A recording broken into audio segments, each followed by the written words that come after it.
Quorum being present, the Committee on Foreign Affairs will come to order. Just Mr. Meeks, his flight has been delayed further, so we will begin and have Ms. Manning sit in the ranking member's position. So it's her special day. Committee's meeting today for consideration of H.R. 6609, the Foreign Military Sales Technical, Industrial, and Governmental Engagement for Readiness Act, or Tiger Act. H.R. 7089, the Global Anti-Human Trafficking Enhancement Act. H.Con.Res 27, condemning Russia's unjust and arbitrary detention of Russian opposition leader Vladimir Kara-Murza, who has stood up in defense of democracy, the rule of law, and free and fair elections in Russia. H.R. 6603, the No Technology for Terror Act. H.Res 82, expressing the sense of Congress regarding the need to designate Nigeria a country of particular concern for engaging in and tolerating systematic, ongoing, and egregious violations of religious freedom, the need to appoint a special envoy for Nigeria and the Lake Chad region for other purposes. The Pacific Partnership Act, which is H.R. 7159, H.Res 965, calling for the immediate release of Ryan Corbett, a United States citizen who was wrongfully detained by the Taliban on August 10th, 2022, and condemning the wrongful detention of Americans by the Taliban. H.R. 6046, the Standing Against Houthi Aggression Act. H.R. 7122, the Stop Support for UNRWA Act of 2024. And H.R. 7152, the Divided Families National Registry Act. Chair announces that any requests for recorded votes may be rolled, and he may recess the committee at any point without objection to order. Pursuant to House rules, I request that members have the opportunity to submit views for any committee report that may be produced on any of today's measures, and without objection, so ordered. Pursuant to notice, I now call up H.R. 6609, the Foreign Military Sales Technical, Industrial, and Governmental Engagement for Readiness Act, or Tiger Act. The bill is circulated in advance, and the clerk shall designate the bill. H.R. 6609, to amend the Arms Export Control Act to increase the dollar amount thresholds under Section 3 and 36 of that act relating to or proposed transfers or sales of defense articles or services under that act and for other purposes. Without objection, first reading is dispensed with. The bill is considered read and open to amendment at any point. Without objection, the Waltz Amendment, in the nature of substitute, circulated to members in advance, shall be considered as read and will be treated as original text for purposes of amendment. Is there any discussion on the bill? Mr. Waltz is recognized. Thank you.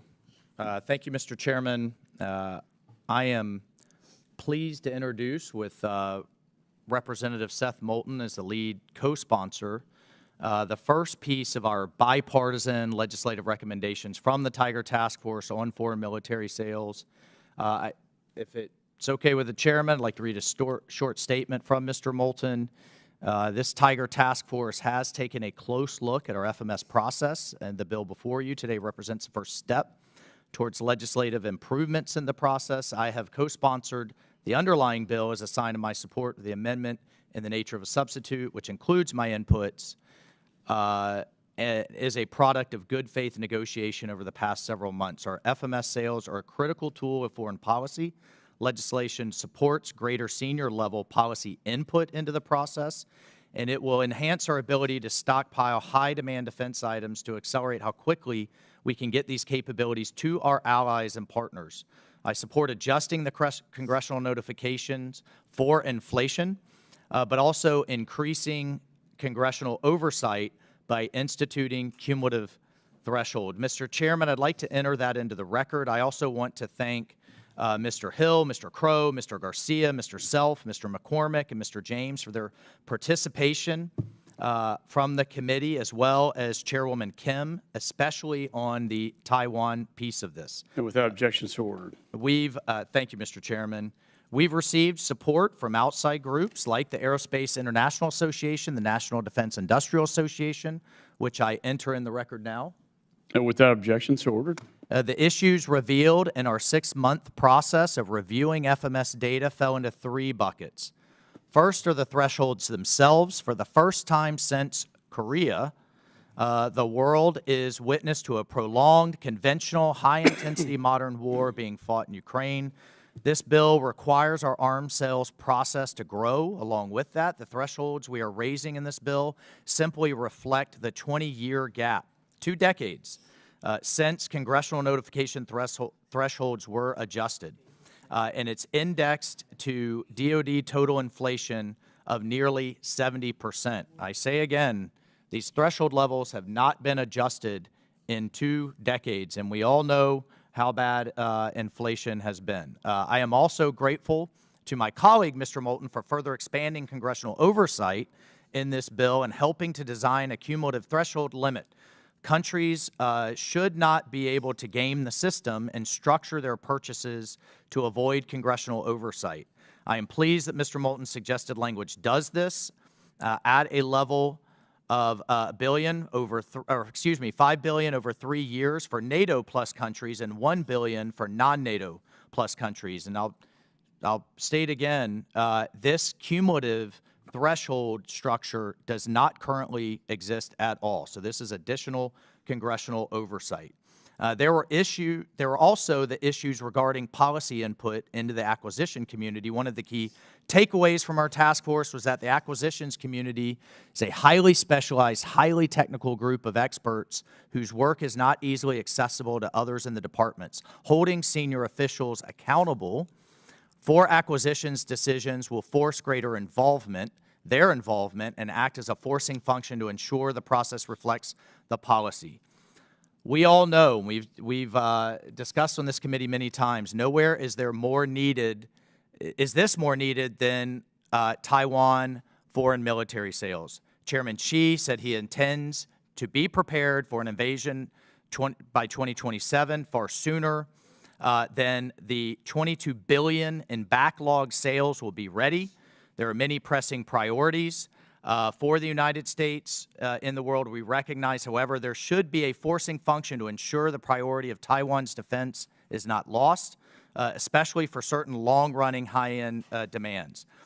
And lastly, Mr. Chairman, it became very clear during our task force meetings that the extended and often opaque contracting phase of the foreign military sales process greatly harms our planning and anticipation, lowering our overall readiness. State has a tool to ensure that certain high-demand, high-use items are available ahead of time, both for our own use and our partners.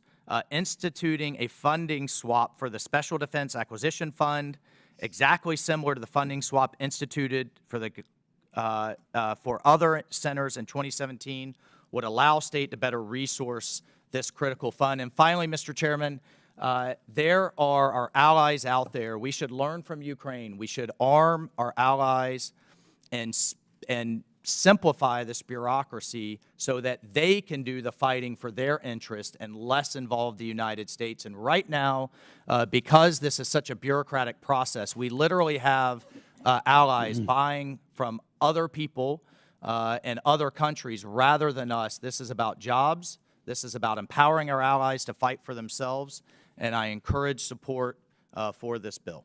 Thank you, Mr. Chairman. Yeah, and I thank the gentleman and Mr. Moulton for your dedication and hard work on this task force that I announced in June to help fix a broken system, not only for the United States, but our allies around the world. And I've said many times that, especially with respect to Taiwan, I've approved over 20 weapon systems that have yet to go into Taiwan. And that does not provide deterrence against a very aggressive China. So again, I want to thank Mr. Waltz for his hard work and all the other members who participated on this task force. Is there any further discussion on the bill? Ms. Jacobs is recognized. Thank you, Mr. Chairman. I rise in opposition to H.R. 6609, the Tiger Act, which would decrease congressional oversight and transparency of arms transfers to foreign governments. Congress plays a key role in ensuring the weapons we send to foreign militaries are in line with U.S. law, policy, and values, and we have a responsibility to be thoughtful, deliberate when we're using taxpayer dollars to arm foreign governments, and this notification process gives us the necessary time to do our due diligence, raise concerns, ask questions, get answered, and provide input. Increasing the dollar threshold would essentially eliminate congressional review for billions of dollars worth of arms transfers. This is exactly the wrong direction we should be taking.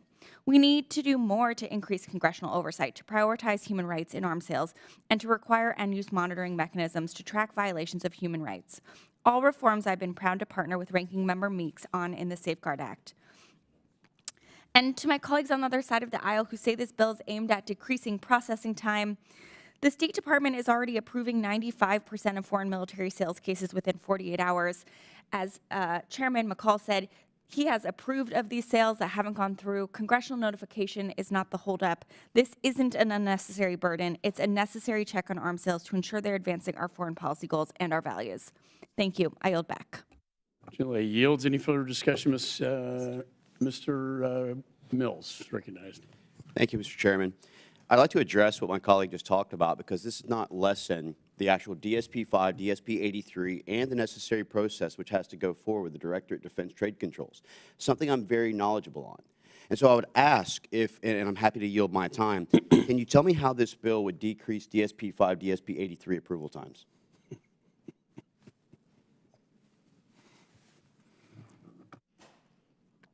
My understanding is that this bill would not give Congress adequate time to do the review, and also would increase the threshold of what we get to review, which I think is really problematic. Again, the reason that we have the United States, the U.S. Department of State, is so that they have the availability and opportunity to review all exportation approvals, to include also your ability to go forward even if you're brokering in an activity. That's why you have brokering activity things like DSP-83s. That's why you have DSP-5s for export transportation, all signed off, however, by the Department of State, by the Pentagon, and also reviewed and checked by Congress. This does not lower the threshold. It only helps to expedite, in fact, the $19+ billion that Taiwan has been waiting for the things that they have already paid, which would also help with our military industrial base, but it does not dilute the actual authority, oversight, and provisions that the U.S. Department of State, the Secretary of State, and the Director of the Directorate of Defense Trade Controls would, in fact, have. I yield back. Oh, sorry. Would the gentleman yield? Oh, okay. The gentleman said he's yield back his time. Ms. Manning is recognized. Thank you, Mr. Chairman. It is extremely rare to see legislative efforts that seek to reduce the oversight power of our chamber and our committee over matters of national security, but this, unfortunately, is one of those efforts.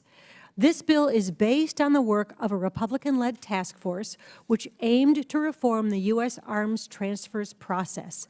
My colleague, Mr. Crow, was one of 2 Democrats on the task force and offered dissenting views for the final report, and I concur with those views.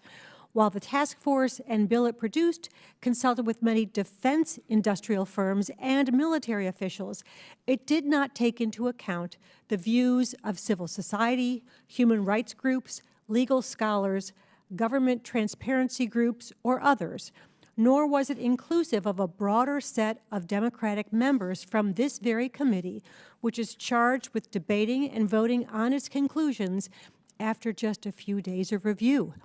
At its core, this bill mandates a number of significant changes to the very congressional notification process that is critical for effective oversight of arms transfers. More specifically, this bill raises the congressional notification thresholds for major arms sales to foreign countries by roughly 66%. Any arms sales that fall below these increased threshold levels, Congress will have zero visibility, zero transparency, zero oversight. We have seen examples of administrations providing below threshold sales to avoid congressional scrutiny. Even at the current notification levels, without this bill's increases, in 2020, the State Department Inspector General found that over a 4-year period, the Trump administration's State Department provided more than $11 billion in below-threshold sales to Saudi Arabia and the UAE, including weapons subject to congressional holds due to concerns over egregious human rights violations.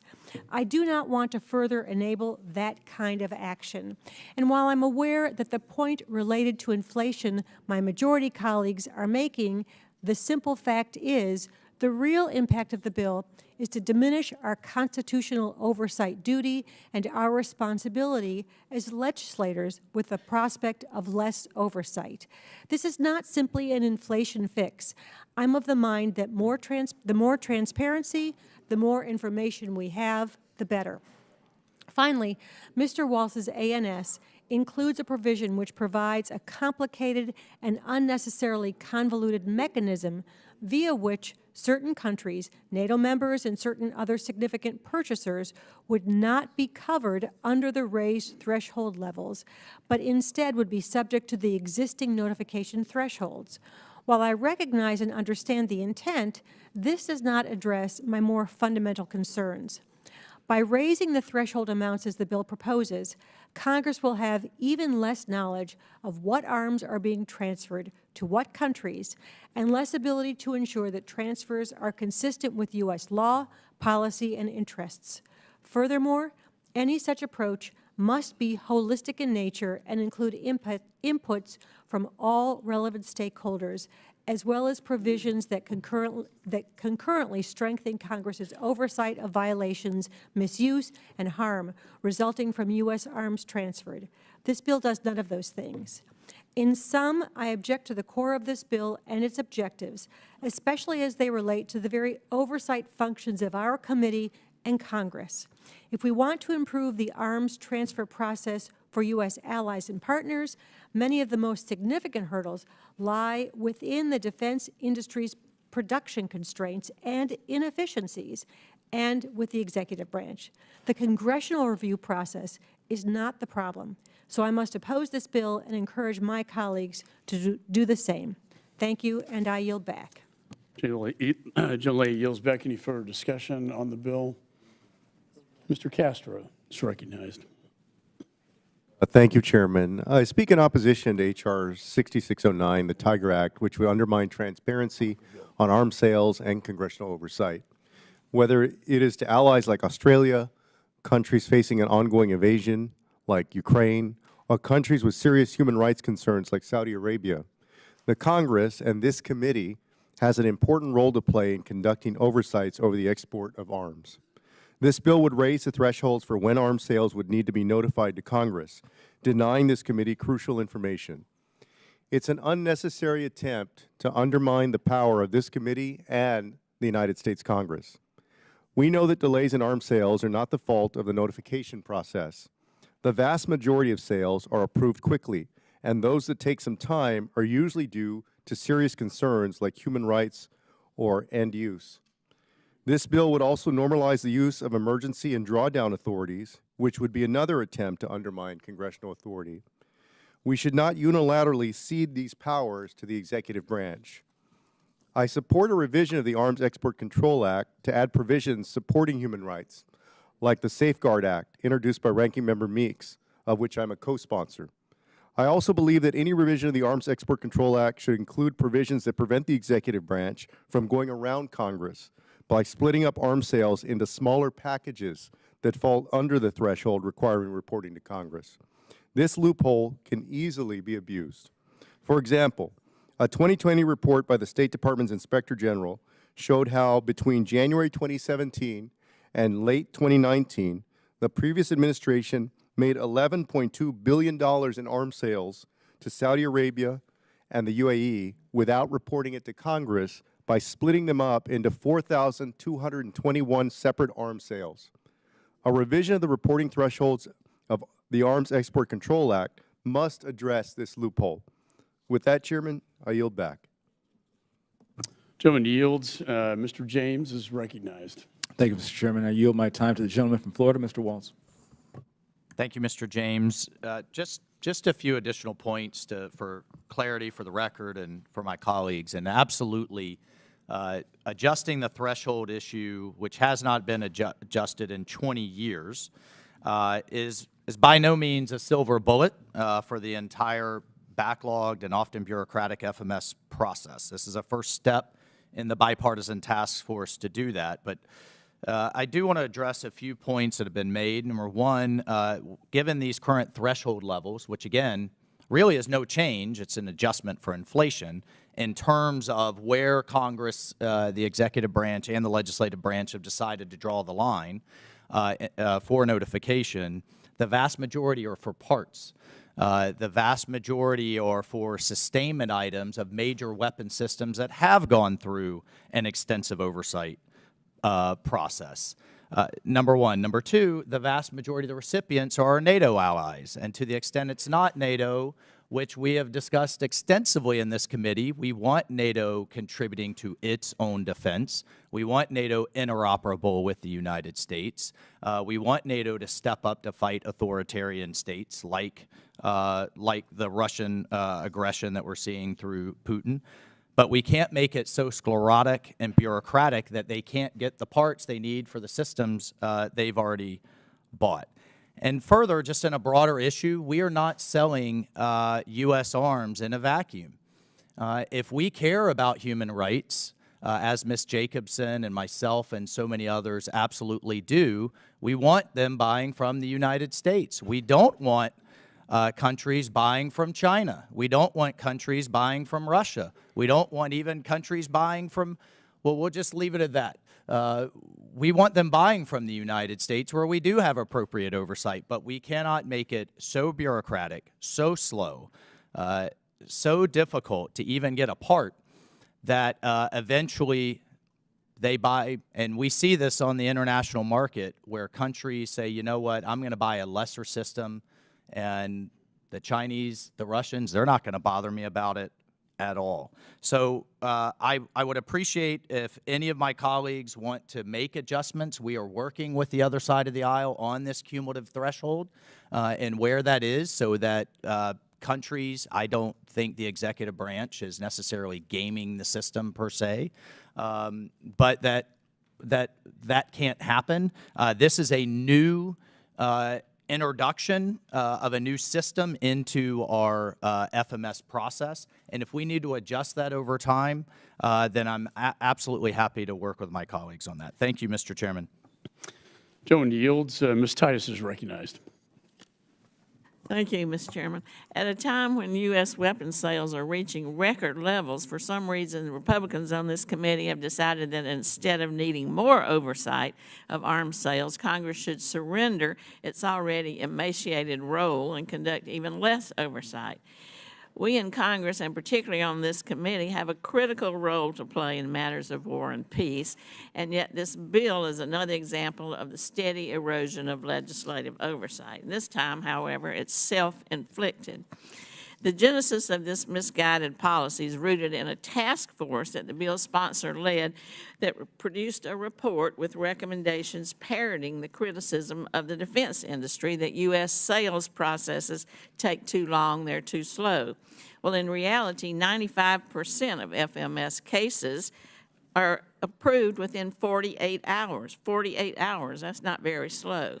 This task force, furthermore, didn't meet with any civil society groups, didn't solicit views from arms control experts, and didn't take into account the concerns of human rights organizations, which has been mentioned.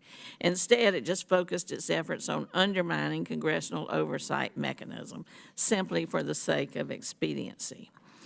Since the task force work neglected to lay out the concerns of experts on this issue, allow me to do that here. First, congressional notification is critical for effective oversight of arms sales. Without it, Congress would have almost no knowledge of what weapons are being transferred to which countries, and would have even less ability to ensure that those transfers are consistent with U.S. law, policy, and interest. The executive branch routinely tries to erode our oversight of security matters. You can go back to Nixon and the War Powers Act. Similarly, the executive tries to circumvent congressional review of security assistance, as you have heard, by authorizing sub-threshold sales to move major military transfers in a piecemeal fashion, as it did with Saudi Arabia and the United Arab Emirates. Second, Notifications facilitate both public engagement and inter-branch negotiation on weighty security assistance decisions that can hold tremendous consequences for human rights. In the past, these reviews have sometimes resulted in canceling sales to some entities over concerns that U.S. weapons could be used to keep repressive governments in power. Additionally, these reviews ensure that sales don't exacerbate or perpetuate gross human rights abuses. By limiting Congress's visibility when it comes to oversight of sales, it's nearly impossible for us to know how they're being used. Finally, the bill would limit U.S. interagency anti-corruption checks on prospective buyers of U.S. weapons. The State Department and Defense Department regularly engage in greater vetting of proposed arms sales that require congressional check compared to the sales that don't. In cases where congressional approval is required, the relevant regional bureau at state would consult with its colleagues in the International Narcotics and Law Enforcement Bureau, the Democracy, Human Rights, and Labor Bureau, et cetera, so you'd have a more complete, unique insight into the status of the country purchasing the arms. When we don't have to make that, have that oversight or give that approval, those kinds of sources of information aren't cited. In the limited time I have left, I can't delve into how this bill would also prevent congressional scrutiny on defense side deals that may be used to evade anti-bribery laws, or how this would complicate reviews of U.S. defense companies' political contributions to foreign policies. But I can conclude this.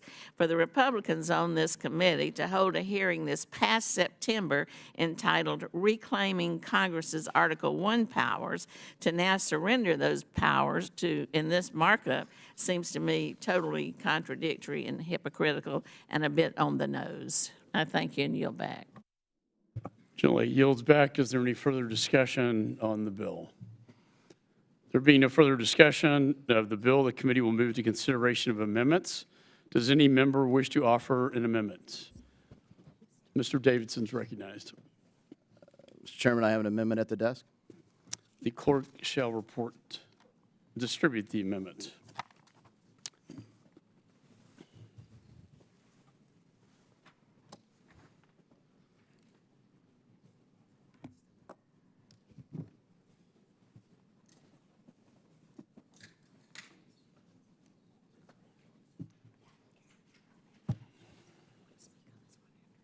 Okay.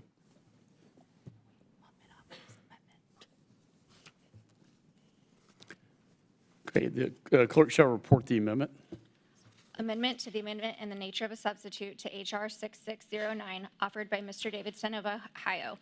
Page 3, strike line 20, and all that follows through line 9 on page 5, and insert the following. Enhanced congressional notification in general. On an ongoing basis in each fiscal year, the Secretary of State shall identify those countries that have purchased major defense equipment as described in Section 36B and 36C of the Arms Export Control Act. Without objection, further reading of the amendments dispensed with. The gentleman from Ohio is recognized for 5 minutes on his amendment. I thank the chairman. This amendment works to improve H.R. 6609 by requiring the president to notify Congress if cumulative arms sales to a single country in a given fiscal year surpass the thresholds set in the Arms Export Control Act, as increased by the Tiger Act, which, frankly, I like the logic of it, and raising the thresholds makes sense to me. But as we started looking into the policy, we found that what's illegal in the private sector is somehow standard practice in the government. Structuring is illegal in the banking world. An individual can't intentionally split large transactions into smaller transactions and avoid scrutiny from law enforcement or compliance with reporting obligations. It's a basic concept, yet when it comes to arms sales or transfers, Congress is apparently allowing and now facilitating the president doing just that. They can avoid transparency and accountability by structuring their arms sales and transfers so that they don't go over the thresholds in the Arms Export Control Act. So while I applaud raising the standard for the reporting, I think that makes sense. If you raise it from 14 million to 23 million, and let's say every month you decide to sell 20 million, have you not violated the intent? And frankly, the negotiation with Mr. Moulton and apparently some Democrats resulted in recognizing the problem of structuring, but they set a $1 billion threshold for non-NATO countries over a period of 3 years, and the report on it is even due till the end of the third year, so 4 years with no scrutiny from Congress. It is, frankly, a complete abdication of our responsibility. And it could be raised that the process is already very bureaucratic. In fact, we have whole agencies devoted to scrutinizing this process. And in that sense, why not just repeal the Arms Export Control Act and get Congress out of the business altogether? And frankly, since all we seem to do is cut the checks and provide no check on executive authority, particularly when it comes to war making or spying on our citizens, why not just go ahead and dissolve Article 1? We could amend the Constitution and simply have a chief executive who could be very efficient. Cato wrote a piece about this topic in 2022 stating many sales, quote, many sales of small arms and light weapons are less than $1 million, skirting congressional oversight. The executive branch and weapons manufacturers can put together packages of sales for $999 and avoid notifying Congress. As a result, many lethal weapons are sold in small packages valued just below $1 million. Congress often does not know about such sales, let alone have mechanisms to address it. So this amendment aims to end that practice and require the administration to notify Congress once the cumulative sales in a single country surpass the thresholds set by the underlying bill. Lastly, in 2020, the State Department's Office of the Inspector General reported, documented a serious case of this happening. Over a 4-year period, the department provided more than $11 billion in below-threshold sales to Saudi Arabia and the United Arab Emirates. Congress had zero visibility into those sales at the time. Congressional notification is a critical tool. It's necessary for this committee to fulfill its oversight responsibilities effectively. That's why we have the Arms Export Control Act, and we have Congress scrutinizing it. We should just perfect that oversight instead of effectively eliminate it. The Tiger Act raises the thresholds in the Arms Export Control Act, so I think this amendment is more than fair, giving these increases. And I've supported good dialogue over what those increases should be, but the idea that you can violate the spirit of them just by doing one transaction a month seems at odds with the stated objective. And I urge support by all of our colleagues for this common sense amendment, and I yield. Gentleman yields. Any other members seek recognition? Ms. Manning is recognized. Thank you, Mr. Chairman. This amendment from Mr. Davidson strikes all of the additional modifications to the notification criteria in the Waltz ANS and creates a global congressional notification requirement for cumulative transfers of major defense equipment, MDE, sales to recipients if the value of those multiple MDE below threshold sales in a year totals more than the single case notification threshold. Then all the MDE becomes notifiable within the next year. Within the next year. While I appreciate the intent of the amendment, which in fact increases oversight in terms of certain cumulative MDE, which would not ordinarily trigger notification, the amendment does not strike the numerous raised threshold levels I have just detailed in my previous concerns within the rest of the underlying bill. Therefore, while I will vote in support of Mr. Davidson's amendment, out of recognition for his laudable interest in increasing oversight and the passion with which he stated his argument, I cannot support the underlying bill it may be attached to. Thank you, and I yield back. Gentleman yields. Any other members seek recognition? Mr. Mills is recognized. Thank you, Mr. Chairman. While I find myself in most cases always siding and agreeing with my good friend and colleague from Ohio, this yet again is one more example of where Congress talks about wanting less government regulation, less scrutiny against the private sector, and creating other departments that already exist, like the Department of Defense Trade Controls, allowing the U.S. Department of State, which we fund through State and Foreign Ops, which is done right here in this body, to be able to provide the necessary oversights. If we want to talk about abdications, for God's sake, let's start talking about how we can repeal the AUMF, which is an abdication of Article 1, Section 8, Clause 11, or even the 73 War Powers Act that gives executive credence to Republican and Democrat presidents alike to do carte blanche warfare. The reality is that we have mechanisms in place already, and I think that continuing to try and over-regulate, which we say that we want limited government, we want fewer taxes at the Republican Party, perhaps we should start acting that way. With that, I yield back. Gentleman yields. Any other members seek recognition? Mr. Castro is recognized. Thank you, Chairman. I want to speak in strong support of Mr. Davidson's amendment. The way the Export Control Act's reporting thresholds are set up lays out a significant loophole that previous administrations have exploited and future administrations will be able to exploit. By only requiring congressional notifications of sales over a certain dollar amount, a president can break up larger sales into smaller ones and go around Congress. I don't see that. I don't see this amendment as as over-regulating. The amendment is simply trying to make sure that we get the information and the notifications that we're supposed to get, and that presidents don't evade Congress. Without it, there's no way for us to know, and the law that's on the books itself is just going to be ineffective.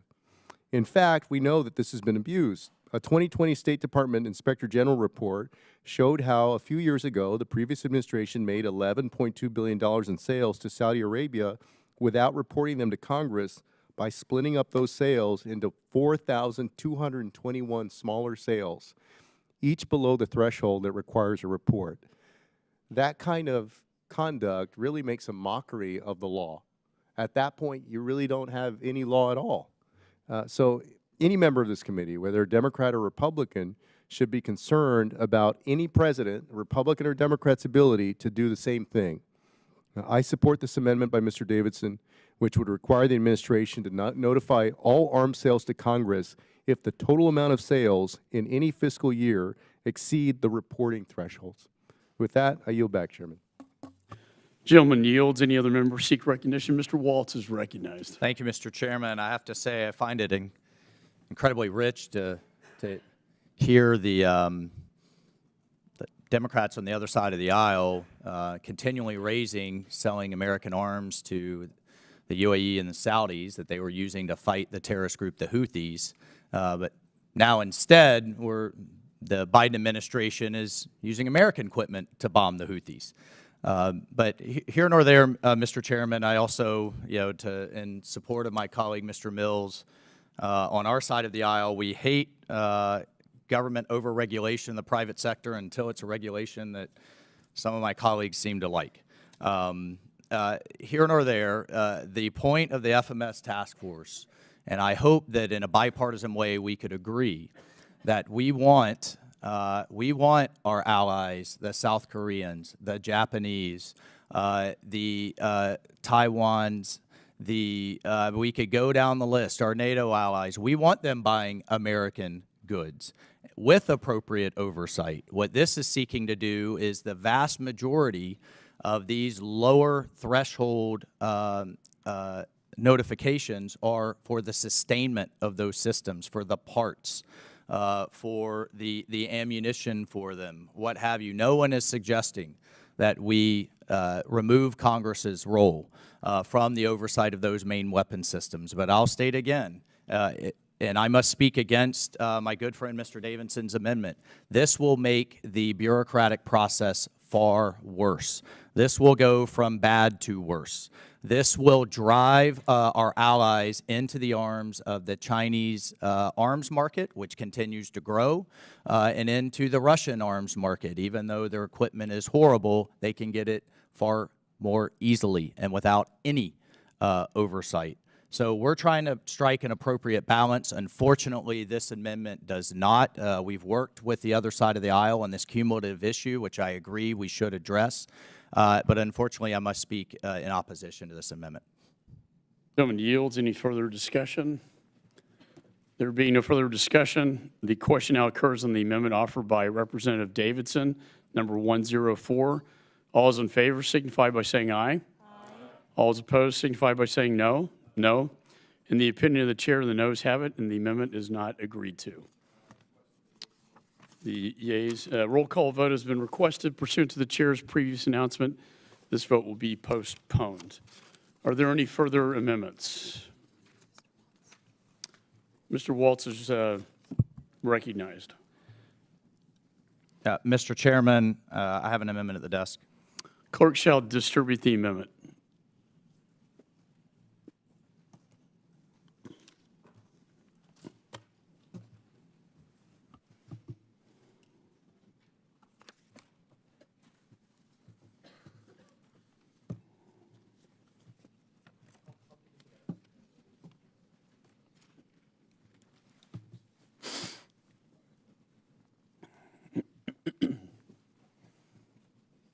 Clerk shall report the amendment. Amendment to the amendment in the nature of a substitute to H.R. 6609 offered by Mr. Waltz of Florida. Page 1, line 16, strike $50,000,000,000 and insert $50 million. Page, Without objection, further reading of the amendments dispense with. The gentleman from Florida is recognized for 5 minutes on his amendment. Very quickly, Mr. Chairman, this is a technical amendment. Unfortunately, we had a clerical error as the bill was being drafted, and this strikes importantly, but it strikes a zero and clarifies the amount. Thank you, Mr. Chairman. Gentleman yields. Any further discussion on the amendment? There being no further discussion, the question now occurs on the amendment offered by Representative Waltz, number 127. All those in favor signify by saying aye. Aye. All those opposed signify by saying no. In the opinion of the chair, the ayes have it, and the amendment is agreed to. Are there any further amendments? There being no further amendments, further proceedings on this bill are postponed.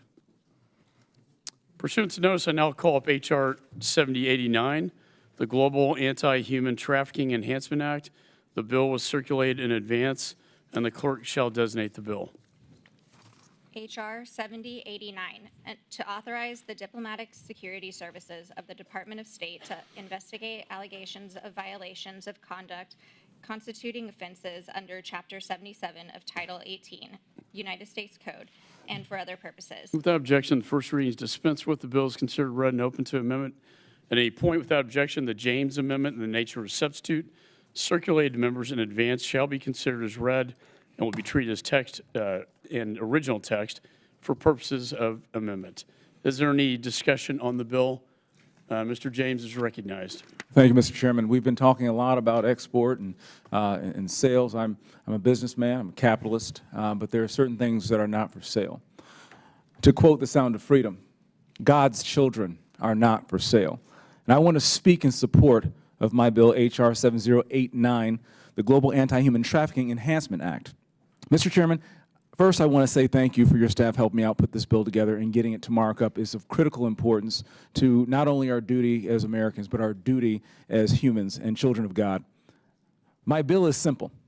It allows the Diplomatic Security Service under the State Department to investigate instances of transnational human trafficking directly.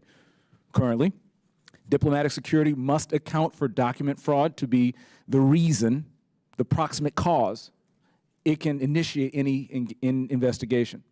Now, I'm sure we can agree human trafficking must be eradicated everywhere, everywhere. Modern-day slavery is a major stain on humanity and decency. It is a sin. Just recently in my district, I was pleased to hear the Macomb County sheriffs and prosecutors were successful in stopping a trafficking ring happening right in Macomb County. I often hear people ask, why is America involved everywhere and in these different parts of the world? When it comes to the safety of children and young adults, the most vulnerable on our planet, I know that American leadership can do more to help bring justice for these victims. According to the State Department, quote, there are about 27.6 million victims worldwide at any given time. This evil and depraved industry preys on people of all ages, backgrounds, and nationalities for their own profit. God's will is clear. Luke 4:18 and 19 reads, the Spirit of the Lord is upon, because he has anointed me to proclaim good news to the poor. He has sent me to proclaim liberty to the captives and recovering of sight to the blind, to set at liberty those who are oppressed, to proclaim the year of the Lord's favor. We have a duty to all, particularly those being trafficked into slavery. My bill empowers our law enforcement to liberate the oppressed and the captive. And I beseech my colleagues to support my bill, H.R. 7089, and I yield back. Appreciate the spirit of his presentation, and it's very moving, and this is I support this bill very strongly. Any further discussion? Ms. Manning's recognized. Thank you, Mr. Chairman. I support this measure and appreciate Chairman McCaul and Representative James for working with Ranking Member Meeks on this bill. Diplomatic security officers are uniquely placed to investigate human trafficking crimes around the world due to their global posture, their understanding of local governments and threat environments, and experience in investigating these horrific crimes. By broadening their authority to investigate these crimes in more situations, while also requiring reporting to ensure that the authority is as effective as it can be, this legislation advances U.S. efforts to combat and eliminate the scourge of human trafficking around the world. I yield back. General yields. Is there any further discussion? There being no further discussion, does anybody have an amendment? There being no amendments, I move the committee report H.R. 7089 as amended to the House with a favorable recommendation. All those in favor signify by saying aye. Aye. All those opposed signify by saying no. In the opinion of the chair, the ayes have it and the motion is agreed to. Mr. Chairman, I'd like to call for the yeas and nays. A roll call vote has been requested. Pursuant to the chair's previous announcement, this vote will be postponed.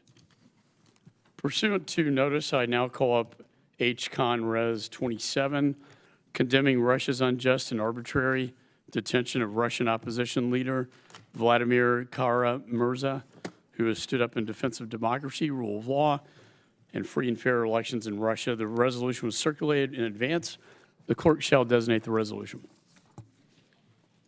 H.Con.Res 27, condemning Russia's unjust and arbitrary detention of Russian opposition leader Vladimir Kara-Murza. Without objection, the first reading is dispensed with. The resolution is considered read and open to amendment at any point. Without objection, the Keating Amendment in the nature of a substitute circulated to members in advance shall be considered as read and will be treated as original text for purposes of amendment. Is there any discussion on the resolution? Mr. Keating is recognized. Well, thank you, Mr. Chairman. And as we bid adieu, I hope, to this temporary committee chamber, and look forward to going back to our old committee chamber, renovated. Will the gentleman yield? I've been told it's going to be on Valentine's Day, actually. Oh, February 14th. my God. What a surprise. How delightful. But thank you, Mr. Chairman, and thank you, and I want to thank Ranking Member Meeks for holding the markup today and taking care of House Congressional Resolution 27. This resolution condemns Russia's unjust and arbitrary detention of Russian opposition leader Vladimir Kara-Murza, who stood up in defense of democracy and the rule of law in Russia. Vladimir has been a friend of my office and a friend to many in this institution for years as he stood up in the face of authoritarian repression from Putin's regime. When I served as chairman of the European Subcommittee in the 116th Congress, Vladimir testified before this committee to expose the crimes of Putin's regime and unmask the methods used by the Kremlin to mask their malign influence. His numerous testimonies before Congress are just one example of his work to advocate for his belief in Russian democracy, which he says must be undertaken, quote, by Russians and for Russians, unquote. As he continued his fight against the Putin regime, Vladimir made a landmark speech before the Arizona House of Representatives in March 2022, where he unequivocally condemned Vladimir Putin's illegal war of aggression against Ukraine, as well as Putin's corrupt leadership and malign intentions. Understanding the threats he faced inside Russia, Mr. Kara-Murza then made the brave and defiant decision to return to Russia to continue to advocate for democratic representation. Upon his return to Russia in April 2022, Vladimir was promptly arrested by the Kremlin on charges related to his March 222 speech in front of the Arizona House of Representatives. Unfortunately, He's no stranger to being targeted by the Kremlin for his work. Before this most recent arrest, Vladimir was twice poisoned by Russian authorities in 2015 and again in 2017. But his defiance continued, even as the Kremlin brought more unjust charges in August and October of 2022 and a 25-year prison sentence in April of 2023. He continued to advocate from inside his cell for the democratic Russia he dreamed of. Vladimir's story is not only one of courageous defiance, but one of Kremlin weakness. His story, his words, and his vision scare and threaten the Putin regime, and they undermine the fictitious Kremlin narrative regarding Putin's invasion of Ukraine. That fact shows the true strength of Mr. Kara-Murza's conviction. As we consider this resolution, we also must redouble our efforts to ensure the release of all wrongly held individuals in Russia, Belarus, and around the world who suffer at the hands of repression. This includes wrongfully detained Americans, such as journalist Evan Gershkovich, and former U.S. Marine Paul Whelan, whose sister I know well and has advocated, along with the rest of the family, tirelessly for his freedom. At the same time, American citizens and Radio Free Europe, Radio Liberty journalist Alsu Kermasheva remains in Russian cell, and I firmly believe she should receive wrongfully detained status as well. Lastly, this committee is also considering a measure to release the wrongfully detained American Ryan Corbett, who's been held by the Taliban for over a year and a half. I thank my colleagues for introducing that measure, and I hope for Ryan's expeditious return. While Russia plays politics with the lives of Americans, there are also thousands of Russian and Belarusian citizens who are held behind bars simply for their beliefs that we hold dear to us. We acknowledge their suffering as well as demand their immediate and unconditional release. I again want to thank the committee for taking this important legislation up, and I urge my colleagues to vote in favor of the resolution, and I yield back the balance of my time.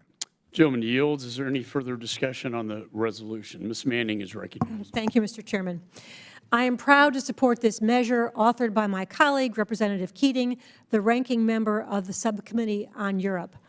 This resolution highlights the plight of Vladimir Kara-Murza, a brave Russian civil society leader who is now in a Russian prison serving a 25-year sentence. Vladimir was a frequent guest here in Congress and in this committee, having consistently warned us of the brutal domestic repression and external aggression woven into Putin's regime. Vladimir was always against Russia's war in Ukraine, thereby making him an enemy of the Kremlin. If Vladimir were sitting here today and not in a Russian prison, I imagine he'd remind us that this resolution should not be about his story, but rather about the story of a free Russia, of fellow activists, journalists, and freedom fighters like Boris Nemtsov, Sergei Magnitsky, and Anna Politkovskaya. Today, Russia's future is being shaped on the battlefields of Ukraine. Russia's war machine is spinning up, and much of its society and economy is geared towards its brutal war of aggression. Once again, Russian repression at home is linked directly to aggression abroad. My colleague, Ranking Member Meeks, and I support this resolution wholeheartedly, but let me close with some broader remarks on behalf of Mr. Meeks. Mr. Meeks has legislation that would sanction any person or company that builds a tunnel from Crimea to the Russian mainland. We have clear public reporting that the Chinese are considering helping on this project. We must deter any construction with the threat of sanctions. So, Ranking Member Meeks looks forward to moving a bipartisan bill through our committee on the next markup. Finally, Mr. Meeks, and I must join him in this, must implore that we find a way to support Ukraine and their existential fight for freedom in their hour of need. Failing to support Ukraine, failing to act now, serves the Kremlin, serves Beijing, and hurts our standing in the world, our national security, and our collective prosperous and peaceful future. I urge my colleagues to vote yes on this bill, and I yield back. General yields. Any further discussion on the resolution? There being no further discussion on the resolution, the committee will move to consideration of amendments. Does any, Mr. Wilson's recognized. Thank you, Chairman Mike McCaul and Ranking Member Gregory Meeks for bringing these important measures critical to national security before the committee today. I appreciate in particular House Congressional Concurrent Resolution 27, condemning Russia's unjust and arbitrary detention of Russian opposition leader Vladimir Kara-Murza. And I'm very grateful this is a bipartisan legislation with my good friend, Congressman Bill Keating.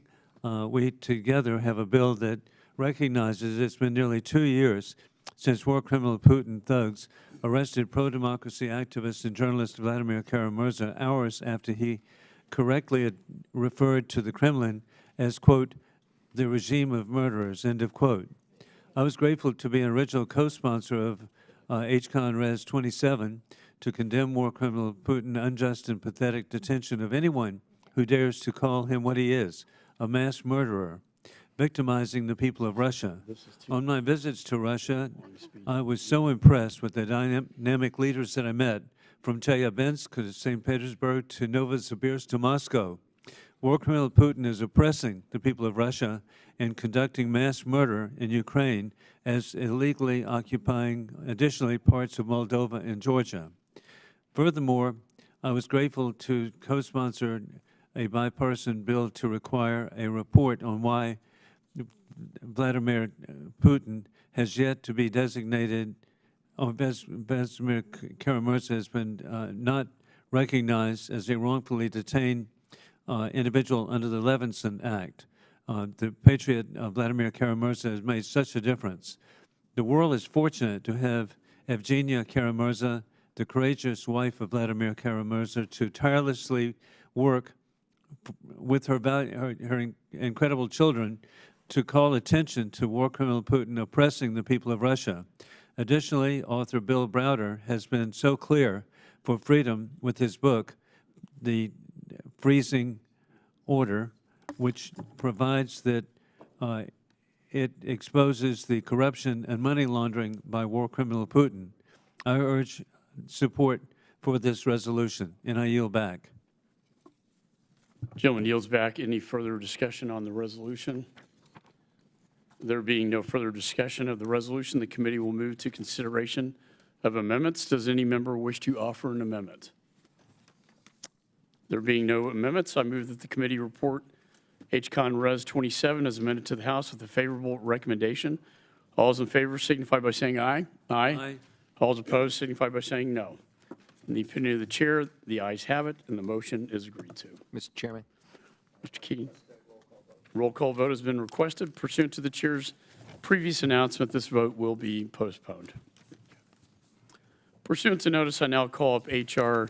6603, the No Technology for Terror Act. The bill was circulated in advance. The clerk shall designate the bill. H.R. 6603, to apply foreign direct product rules to Iran, be it enacted by the Senate and the House of Representatives of the United States of America in Congress assembled. Section 1, short title. This act may be cited as the no. Without objection, first reading is dispensed with. Bills considered read and open to amendment at any point. I recognize myself for a statement. There's no question that Iran is at the center of instability in the Middle East. And from the brutal and horrific attack on Israel on October 7th by Hamas to the ongoing attacks on international shipping and U.S. service members, Iran has been the primary state funding and supported terrorist proxy group to attack American personnel. There are interests and allies in the region. As you all know, just the other week, Iranian-backed proxies killed 3 U.S. service members and injured 40 more. This brazen attack requires a firm and decisive response against Iran's interests. The fact that our forces are still coming under fire, even as recently as yesterday, shows the administration's response has not been sufficient to restore deterrence. We must project strength on the world stage and embrace the Reagan doctrine of peace through strength. Iran's longstanding financial and military support to its proxies must not be tolerated. And that starts with supplying robust export controls to limit the transfer of U.S. goods and technologies to Iran, including providing it to proxies. This bill would codify recently expanded export control sanctions on Iran, restricting their ability to manufacture missiles and drones using U.S. material and technology. These Iranian weapons are the same missiles and drones being used by Russia to target civilians and civilian infrastructure in Ukraine. In fact, one assessment carried out by Ukraine indicated that as many as 77 Iranian UAVs they analyzed were made with U.S. component parts. We also note these weapons are being used by Iran proxies to target U.S. forces and interests across the Middle East. So I urge all my colleagues to support this bill as it extends the foreign direct product rule to Iran. It restricts the re-export or transfer of U.S. originated items from one country, foreign country, to Iran. Iran and its terror proxies continue to sow instability on the global stage, and it's critical we take urgent action to restrict Iran's access to technology it needs to manufacture these lethal missiles and drones, especially coming from the United States of America. Is there any further discussion on the bill? Ms. Manning is recognized. Thank you, Mr. Chairman. As this committee is keenly aware, Iran is the world's top state sponsor of terrorism, and their proxy activity in the region recently resulted in the death of 3 American service members, the disruption of shipping in the Red Sea, and much, much more. Not a day goes by when the United States or our allies are free of Iran's malign behavior. This is why the Biden administration has prioritized preventing Iran from developing drones and missiles. The administration has implemented numerous sanctions to this end, and the Bureau of Industry and Security, BIS, has even taken the extraordinary step to impose a foreign direct product rule to prevent the production and proliferation of Iranian drones and missiles. The foreign direct product rule is the most powerful tool in BIS's arsenal. It allows the agency to regulate and prohibit the export, re-export, or transfer of any item around the world if that item relies upon or was manufactured using American equipment or software. It is a powerful tool, but if used too often, it can become a double-edged sword. Our allies and partners have some concerns about the foreign direct product rule, as it is a strict legal prohibition on products that could have been primarily foreign designated and manufactured. It is important, therefore, to use the rule sparingly and only in the most extreme cases. Otherwise, it gives foreign companies an incentive to design out American components altogether so they aren't vulnerable to the United States applying the rule in other cases in the future. This legislation would be a first-time codification of the foreign direct product rule and an expansion of the Biden administration's current rule for Iran. The initial rule version of this legislation gave me some concern because it would have narrowed the agency's flexibility and it would have created complications in our ability to get our partners and our allies to work with us. For instance, it serves no one's interest to unilaterally prohibit the sale of life-saving European medical equipment to Iran. There are innocent Iranian civilians who have protested the brutality of the Iranian regime, and we don't want to deny them the humanitarian aid or medical equipment they might need. That is why this ANS expands the exceptions in the underlying bill to ensure that the sale of food, medicine, and medical devices continues on humanitarian grounds. The ANS also adds a national interest waiver, so the administration has the flexibility to ensure that the rule is being applied so as to minimize humanitarian impact and maximize our leverage and coalition against Iran. I thank the Chairman and Representative Moran for working in good faith with Chairman Meeks to reach this compromise so that we could take the strong and historic steps laid out in this bill while preserving American leadership and diplomacy. I support the ANS and urge my colleagues to do the same. And I yield back. Generally yields back. Any further discussion? There being no further discussion of the bill, the committee will move to consideration of amendments. Does any member wish to offer an amendment? Mr. Moran is recognized. Mr. Chairman, I have an amendment in the nature of a substitute at the desk, and I ask for its consideration at this time. Clerk shall distribute the Moran amendment in the nature of a substitute number 40.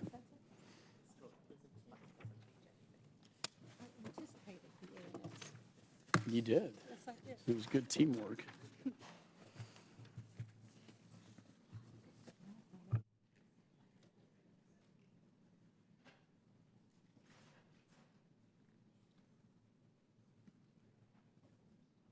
The clerk shall report the amendment. Amendment in the nature of a substitute to H.R. 6603, offered by Mr. Moran of Texas. Strike all after the enacting clause and insert the following. Section 1, short title. This act may be cited as the No Technology for Terror Act. Without objection, further reading of the amendments dispensed with. The gentleman from Texas is recognized for 5 minutes on his amendment. Thank you, Mr. Chairman. I encourage all members of this committee to support my legislation in this amendment in the nature of the substitute, the No Technology for Terror Act, H.R. 6603, that extends the foreign direct product rule to Iran. And I thank the chairman and the ranking member for working in a bipartisan fashion to carve a piece of legislation that is acceptable to both Republicans and Democrats and achieves the goal that is very important to our national security. My bill would codify existing limitations on the export of certain U.S. origin goods or technology to Iran. Under this legislation, anyone seeking to transfer U.S. origin items to Iran would be required to first obtain a license from the Commerce Department before doing so. Iranian aggression is not new and, in fact, is amplifying. In recent years, we've seen a dramatic expansion in the Iranian regime's support from malign proxy groups and our adversaries like Russia. From multiple reports, including the Defense Intelligence Agency, there are clear ties of Iran transferring its unmanned aerial vehicles to Russia since the invasion of Ukraine. Iran has transferred this same UAV model, the Shahed 136, to the Houthis as well as its other proxies across the Middle East. Reports have found that components recovered from Iranian-made drones used against the people of Ukraine have been found to include more than 50 American-made components. Other reports have found that out of roughly 500 components identified in a recovered Iranian-made UAV, 82% were manufactured by U.S. companies. That's 82%. These reports are backed by a June 2023 report released by the State Department, where they acknowledged that Iran relies on foreign procurement and even prefers American-made sourcing to manufacture its lethal weapons. Iran is evolving and using more advanced technologies to manufacture their lethal fleet and circumvent current sanctions laws. This poses a direct threat to our service members in the region, and bold action is needed now. The current administration's foreign policy on Iran is not producing effective deterrents. These 3 brave U.S. service members lost their lives and dozens injured by a drone launched by Iran proxies in Jordan. Meanwhile, the U.S. took 6 days to respond, and this retaliatory response is simply unacceptable. 2 Navy SEALs lost their lives attempting to seize Iranian weapons on their way to their proxies. We can and we must get ahead of the weapons and equipment trade to Iran, and we can use our export controls to ensure U.S. goods are not being used by Iran to make lethal missiles and drones. The No Technology for Terror Act will do just that. The limitations set forth in my bill would make it harder for Iran to produce missiles and drones that are used against American troops and our allies, and make it more difficult to transfer these drones and missiles to proxies in Russia. American equipment, technology, and other know-how under no circumstances should be transferred to Iran. The Iranian regime is relentlessly evil and seeks to become the superpower in the Middle East, which means that they intend to eliminate America and its allies at all costs. This bill would inherently pressure other countries to enact their own export controls against Iran. In this time, America must lead and must make clear that we will not hesitate to use all means necessary to defeat our adversaries. In closing, I want to thank again Chairman McCaul and Congressman Moskowitz, who are co-leading this important legislation with me. And with that, Mr. Chairman, I yield back. Gentleman yields back. Do any other members seek recognition? Mr. Mills is recognized, sir. Thank you, Mr. Chairman.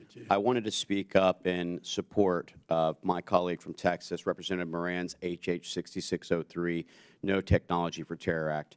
For far too long, we have monitored the continual transfer of kinetics, which is utilized in many ways for munitions and explosives, and ignored the simple facts that technology and other types of key parts that are resulting in terrorist attacks on bases like Outpost 22, Tower 22 in Jordan, as well as for others by Iranian proxies, are something that we need to have better oversight of.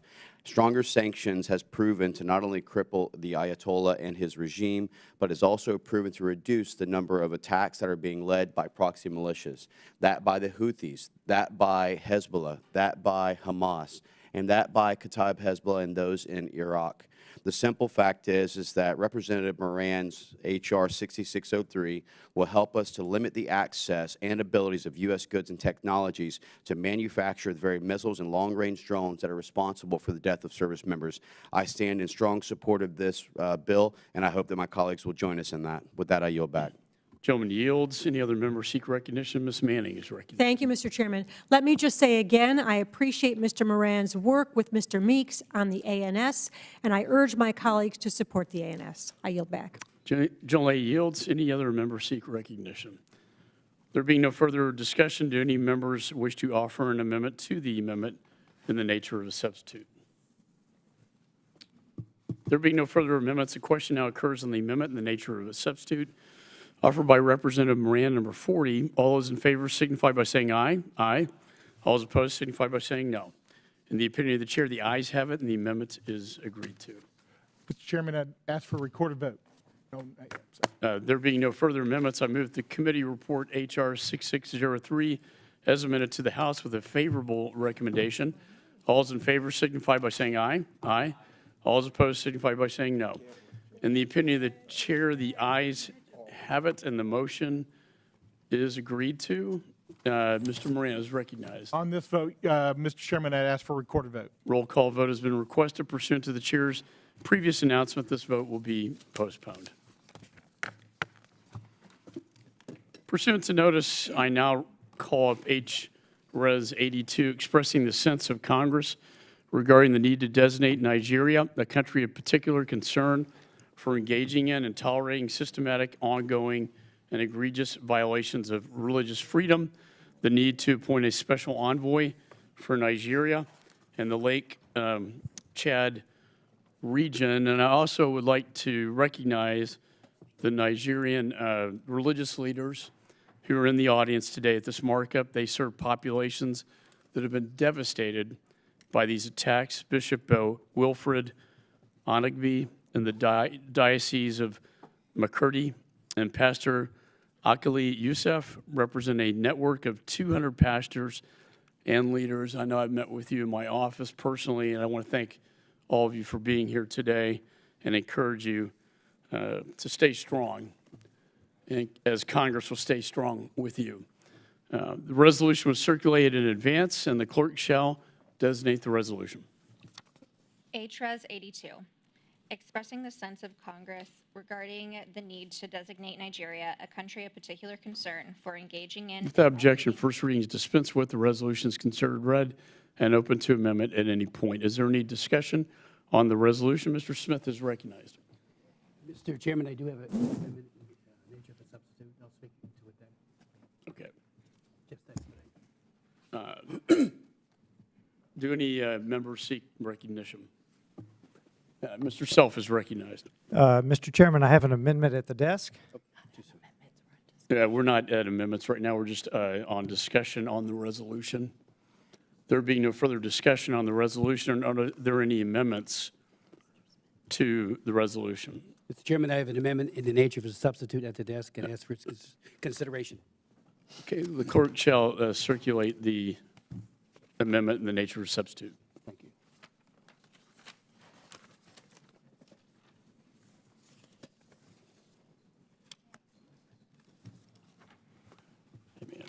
Got a delay flight.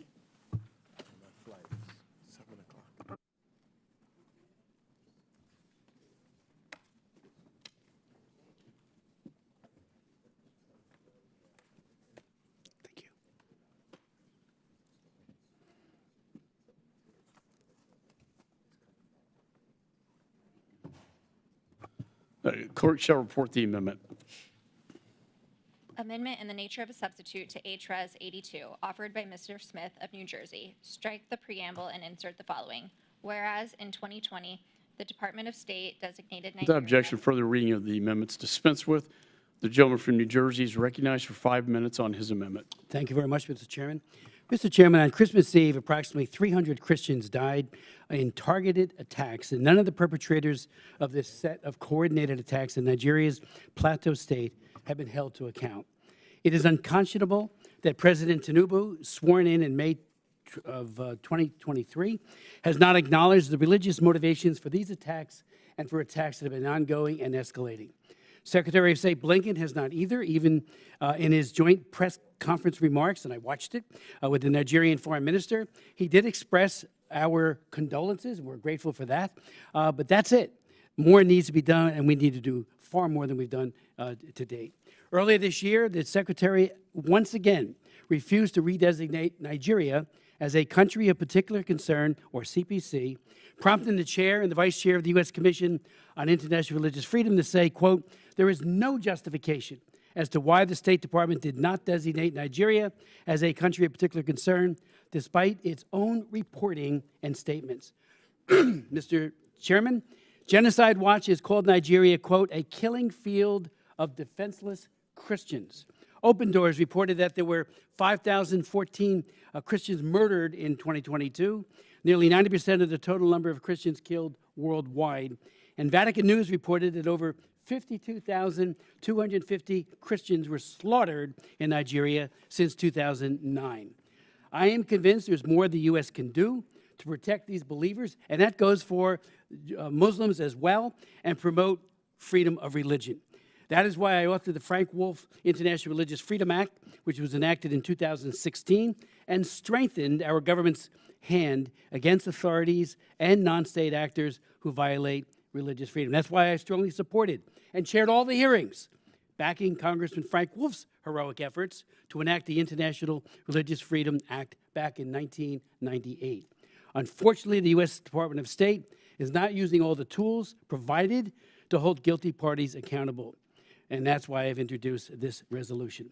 On July 18, 2023, I did chair a hearing on the State Department's failure to designate countries of particular concern, including Nigeria, in the International Religious Freedom Report. At that hearing, Abraham Cooper, chairman of the U.S. Commission on International Religious Freedom, testified, quote, in Nigeria, religious freedom conditions have remained abysmal, with state and non-state actors committing particularly severe violations against both Christians and Muslims. It clearly meets the CPC standard under IRFA, as evident by the State Department's own report released on May 5th. It also is why USCIRF, U.S. Commission on Religious Freedom, recommended the appointment of a special envoy for Nigeria and the Lake Chad Basin to maximize U.S. diplomatic efforts to address the atrocities that are occurring. We have here today in our audience, you've already introduced them, Mr. Chairman, men who have witnessed unspeakable acts of harm. Bishop Wilfred Nagbe of the Diocese of McCurdy, his people has been targeted for killings and displaced with impunity. He has said, when you go where they are in the camps, you don't know what to preach. It's difficult to console them, to support them, to share with them the fear with them. And it's every day other people are coming into those camps. He said the poor conditions make the children especially vulnerable to human trafficking, child labor, and organ harvesting. We also have Pastor Akila Youssef, who's with us today. He represents a network of 200 pastors, and he has talked about how in the Middle Belt region of Nigeria, they face violence and are being slaughtered, this is his words, because of our religion. This bill is very important, he goes on. It will serve as legislation to hold our government, that's the Nigerian government, of course, accountable for the millions of lives facing existential threat from the extremists.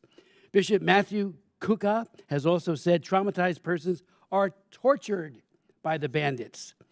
The nation has become a massive killing field, and he goes on, and without objection, his full statement will be put in the record, Mr. Chairman, I ask. So let me just conclude and there are other statements made by so many people, it couldn't be more clear that this is a CPC country.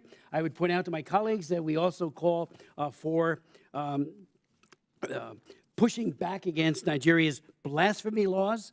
They are one of only seven countries in the world with criminal blasphemy laws that carry the death penalty.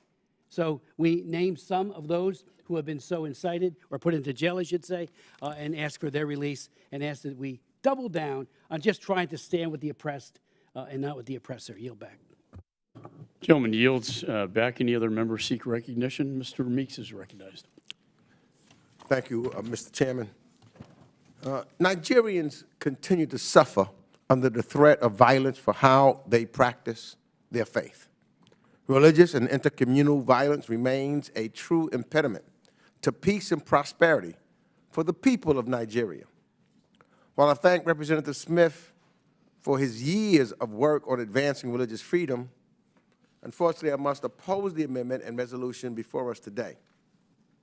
The International Religious Freedom Act of 1998 lays out a clear process for making countries of particular concern, or CPC, designations. Congress authorized the President to make CPC designations, and the President delegates that authority to the Secretary of State. The statute makes clear that it is the administration's responsibility, through the use of evidence gathering and on-the-ground reporting, to determine which countries should be included on the CPC list. In the case of Nigeria, the Secretary of State followed that process, examined the evidence, and determined that Nigeria does not meet that criteria to be designated as CPC. Now, this does not mean that the State Department is not concerned by the state of religious freedom in Nigeria. Just this past December, the Secretary redesignated two non-state armed groups, Boko Haram and ISIS-WA, as entities of particular concern for their severe violations of religious freedom. And we know that during the administration's successive high-level visits to the country, American officials make a point to regularly raise issues of human rights and religious freedom with their government interlocutors. The State Department has also made it clear it continues to work with Nigeria's security services, civil society, and religious leaders to address the drivers of communal violence, drivers that are complex in nature and include competition for resources and land use in addition to religious strife. And I urge the State Department to continue to do that work. It is important to note that violence against communities based on religious belief unfortunately affects people of many faiths in Nigeria. This resolution calls attention mainly to the attacks on Christians, who have suffered heinous attacks, including this past Christmas. Muslim communities have also been subjected to terrible violence, and we must acknowledge that suffering as well. I call on the government of Nigeria to prioritize efforts to prevent conflict before it starts and address it when it arises, including by ensuring that freedom of religion is both recognized and respected. I know the State Department shares this goal and is using its authority as Congress authorized to advance religious freedom globally. With that, Mr. Chairman. Mr. Chairman, Mr. Meeks, would you yield? I yield. Thank you. I want to associate myself with your remarks. I appreciate Mr. Smith's efforts, but look, Congress can't simply say we're only concerned about Christian persecution. We're concerned about anyone's human rights being violated. And by the way, that includes the gay and lesbian community, which has suffered in Nigeria, among other African countries, even at the hands of religious leaders who have called for the death penalty because of somebody's sexual orientation. So, you know, if we're going to express ourselves with respect to human rights abuses, as we should, it ought to be a comprehensive statement, not a particular group we single out and basically say that's the one we're concerned about. I don't think that's a message Congress wants to send. I thank my friend for yielding. Gentleman yields. Any other members seek recognition? Ms. Jacobs. Thank you, Mr. Chairman. I oppose this resolution.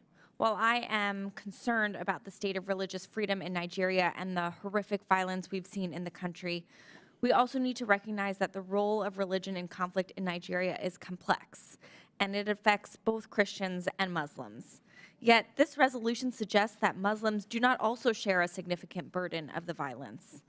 And while religion is a factor in various conflict dynamics, there are other dynamics at play, like climate change, population pressures, and governance challenges that lead to violence and conflict. I would also point out that the department already followed the process to consider Nigeria as a possible country of particular concern, based on an assessment of the actions of the Nigerian government.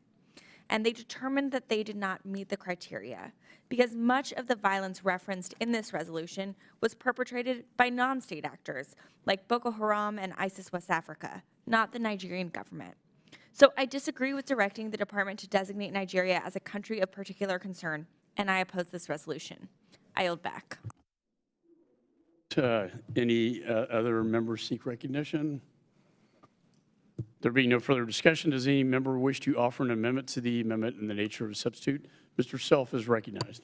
Thank you, Mr. Chairman. I have an amendment at the desk. The clerk shall distribute the amendment.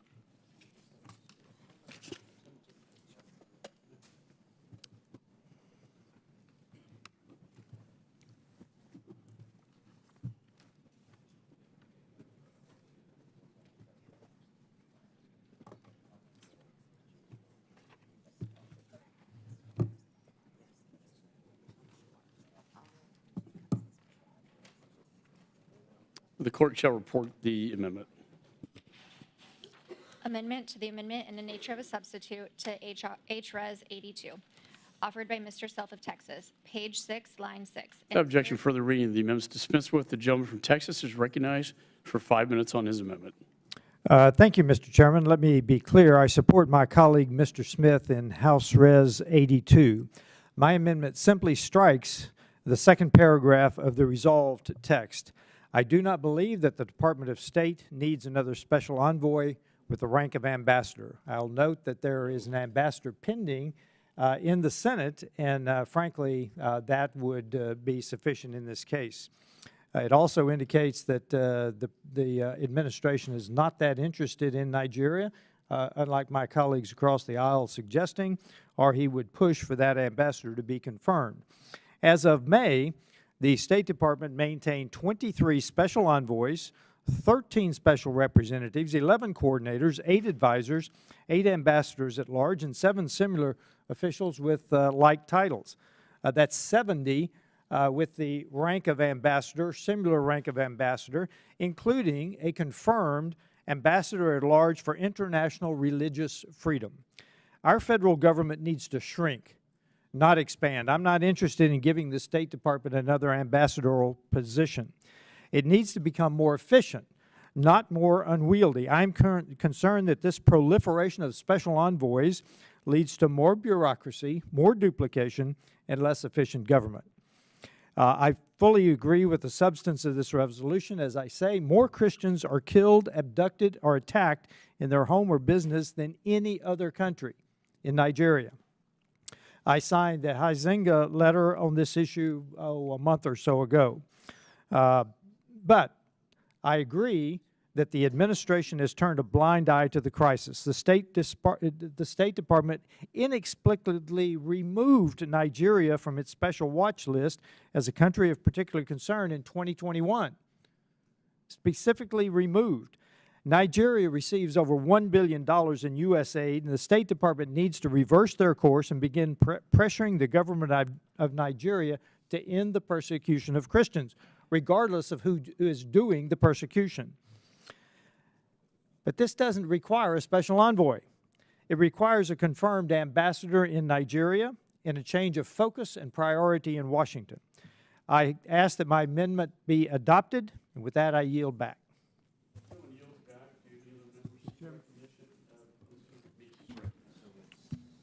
I want to thank Representative Self for offering this amendment, which I support, to strike the special envoy position. The call for a special envoy for Nigeria and Lake Chad region is premature at this time, especially, as gentleman indicated, we don't currently have a U.S. ambassador confirmed to Nigeria. We should first ensure we have full diplomatic representation in Nigeria and empower our ambassador to address these issues with the government of Nigeria and other stakeholders. So I support the gentleman's amendment, but it does not address my underlying concern with the resolution, which I will oppose in a final vote. And I yield back. Gentleman yields. Any other members seek recognition? Mr. Smith. Thank you, Mr. Chairman. First of all, I want to thank Mr. Self for his support for the CPC designation. And I would remind my colleagues that when we, and it was Frank Wolf's law, but I worked very hard on it, we created a couple of important points. The CPC is the first part, based on the evidence, designated a country every year, whether or not it violates international religious freedom and the standards that are embedded in the bill or the law. The second is the sanctioning, and that is the exclusive domain of the administration.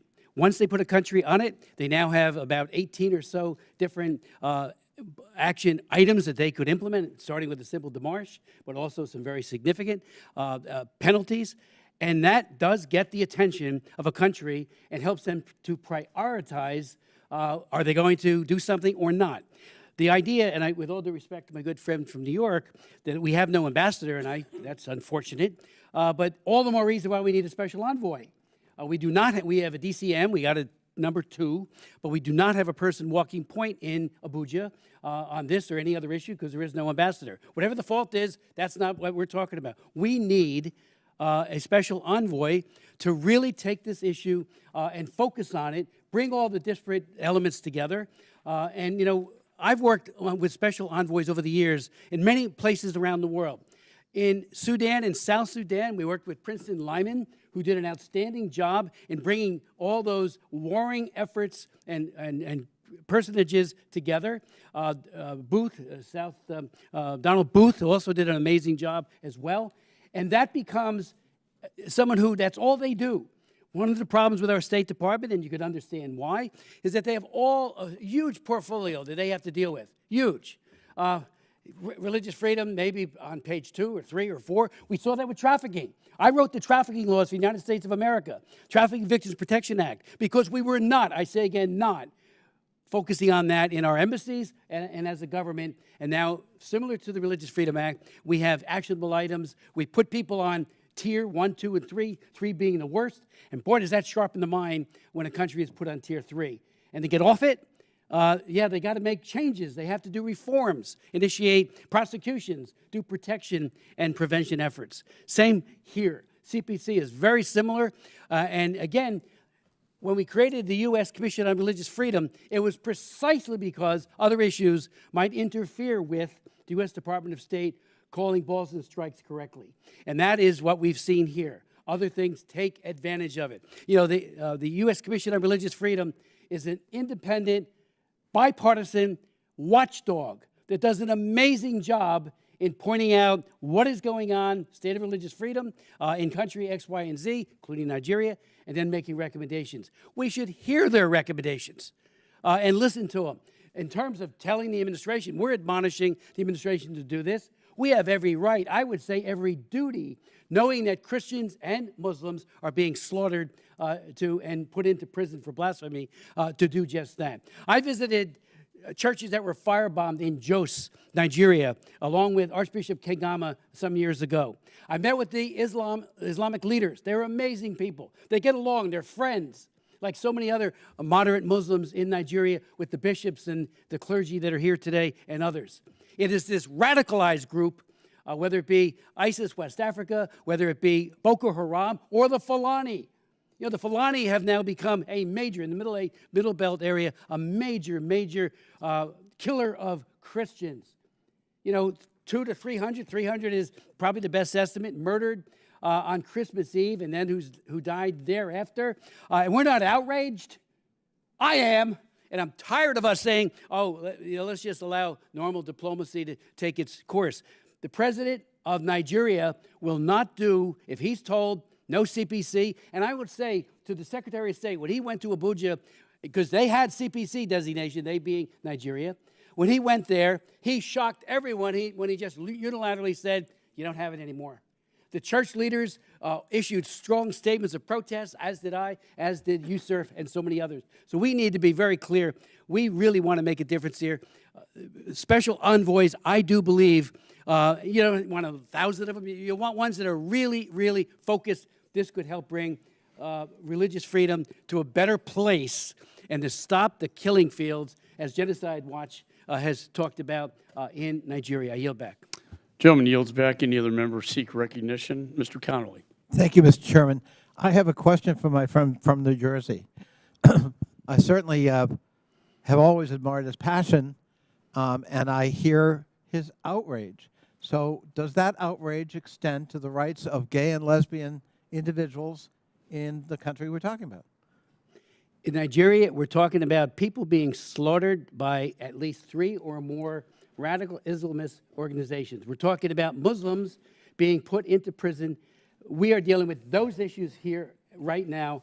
I don't believe in violence against anyone, but this resolution is about the violence that is being visited upon innocent people in Nigeria. Well, if I could further ask, there have been statements made by religious leaders, including in the Christian community, who have called for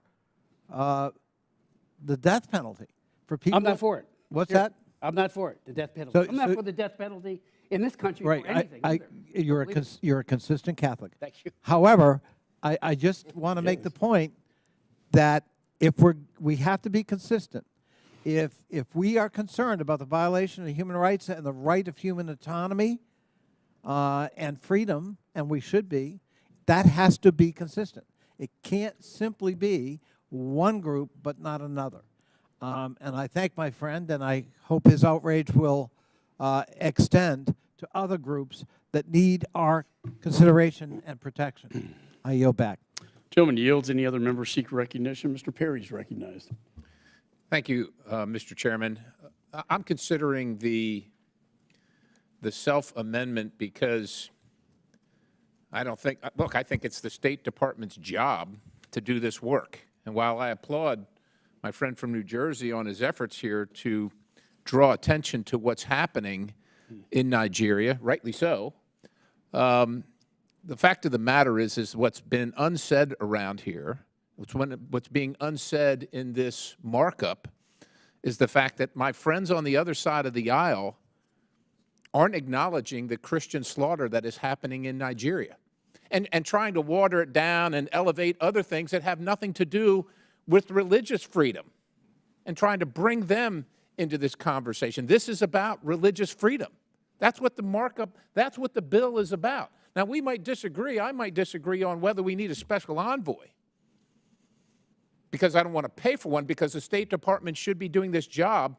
But the fact remains that the conversation is being had because this administration is turning its back on Christians all around the globe, particularly in Nigeria, and quite honestly, in this country as well. But that's not the conversation we're having today. The State Department omitted Nigeria from the CPC list in 2021 and 2022, and then the U.S. Commission on International Religious Freedom, as the gentleman from New Jersey pointed out, recommended the State Department to redesignate Nigeria as a CPC, finding the delist decision to be inexplicable. It couldn't explain it. Well, let me explain it to you, ladies and gentlemen. My friends on the other side of the aisle are at war with Christianity. They're at war with it, whether it happens in this country or Nigeria, but they just don't want to say it. And so they're going to be opposed to the bill for numerous different reasons because it doesn't support this group's right or that group's right that have absolutely nothing to do with religious freedom, and they're going to try and muddy the water and make you believe that they actually care about this issue when they absolutely do not. So I'm going to ruminate on my decision about Mr. Self's amendment because I don't think that we need a special envoy. What we need, what this country should have, what Nigeria should have, what the world should have, is a United States of America and an administration that stands up for religious freedom around the globe, including Christianity. That's what's needed. Now, this is a Band-Aid. This is the attempt that we can make, because none of us here are president. But this does draw attention, rightly so, to the issue at hand, which I've enumerated for you uncomfortably here today. But it has to be said. Somebody has to say it. And that's what's really happening here. And so you must also know that Christians in Nigeria are 7.6 times more likely to be targeted and killed. Would my 6 friend times negative, Mr. Connolly, my good friend from Virginia. I think I've heard enough from you on this issue. 6 times more likely to be abducted than Muslims. You just smeared people on this side of the aisle, and I at least... Mr. Connolly, I have the microphone. Yeah, and okay, you're thank smearing, you, sir. Thank you, sir. smearing with it. Thank you. Yeah, the time is... Well, if the time is expired? It's with you. Oh. So I just want to continue the point here that this bill, that this legislation seeks to highlight the problem that exists about religious freedom and Christianity in particular. Don't allow yourselves to be swayed and to be duped by the muddying of the waters and by the obfuscation of some, maybe not in the room, maybe in the room, maybe that will help, who seek to dupe everybody here about what's absolutely happening. With that, Mr. Chairman, I yield the balance. Gentleman yields. Do any other members seek recognition? What's her name? Ms. Wild is recognized. Thank you. I yield my time to Mr. Connolly. I thank my friend, and I'm sorry my other friend from Pennsylvania wouldn't yield time. When you make a charge that a group of colleagues don't care about atrocities against Christians, I think you should take great care, and I consider that a smear. My colleague may not know. This Democrat studied for the Roman Catholic priesthood. I was in the seminary for 6 years. My wife was a former Roman Catholic nun. We grew up in the social justice doctrine of the Catholic Church. We were imbued with concern for Christian values that could have universality. All of my life has been imbued and infused by those values when I was a young man, and my wife the same. And I take great exception to anybody who would actually question the motivation and, in fact, judge it. And I would have made this point had my friend yielded, but I thank Ms. Wild for allowing me to make that point. And I hope as we proceed, we will take more care about personally impugning the motives of colleagues in this committee. We can disagree without having our motivation questioned. And that's a pretty profound and powerful dynamic with this member of Congress, given my background and my history and my commitment, and I'm not alone. I thank Ms. Wild for yielding, and yield back to her. Gentleman yields. Any members seek recognition? Mr. Chairman, I seek recognition. I would like to yield my Ms. time. Radewagen is recognized. Thank you, Mr. Chairman. I'd like to yield my time to Mr. Smith. Thank you. I won't take the full time, and I thank my good friend for yielding. I just want to remind my colleagues that special envoys and special representatives had made a huge difference all over the globe. I'm not for, just saying, oh, do it for this, do it for that. There is a compelling need for such a special envoy. We would not have had an agreement on Northern Ireland, and I worked very hard on that, chaired 16 hearings, went there many times to Belfast. Had it not been for the special envoy, and that was during the Clinton administration, that cobbled together, got the very, very warring factions together in Northern Ireland that ended up with the peace agreement. And so special envoys can play a serious and I think an outsized positive role, especially in this case when they're focused on religious freedom. We have an ambassador at large for religious freedom. He's a very good man, Hussein. I meet with him all the time. He was at our hearing too, along with the U.S. Commission on Religious Freedom, and he is very sympathetic to everything we're saying about Nigeria. He didn't say put CPC on. If he did, he'd be fired. But the independent commission, though, the Religious Freedom Commission, has no such concerns about that. They are independent. They're bipartisan, picked by the House and Senate leadership as to who serves on that.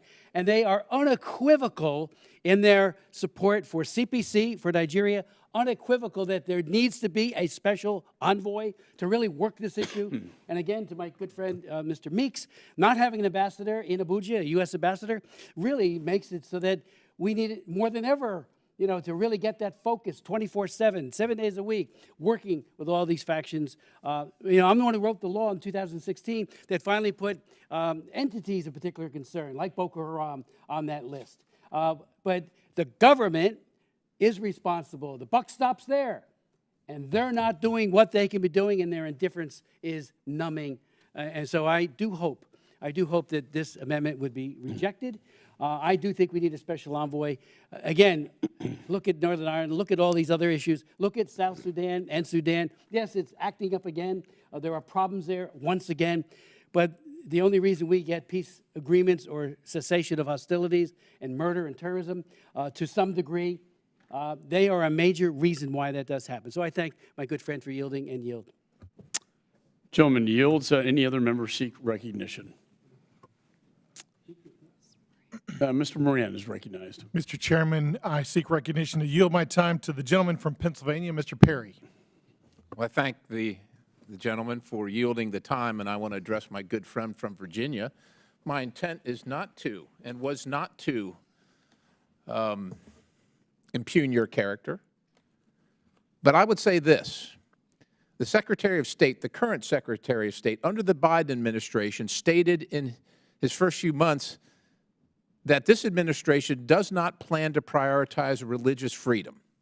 Does not plan to prioritize religious freedom. You can say anything you want to, ladies and gentlemen. Talk is cheap, as we say back at where I live.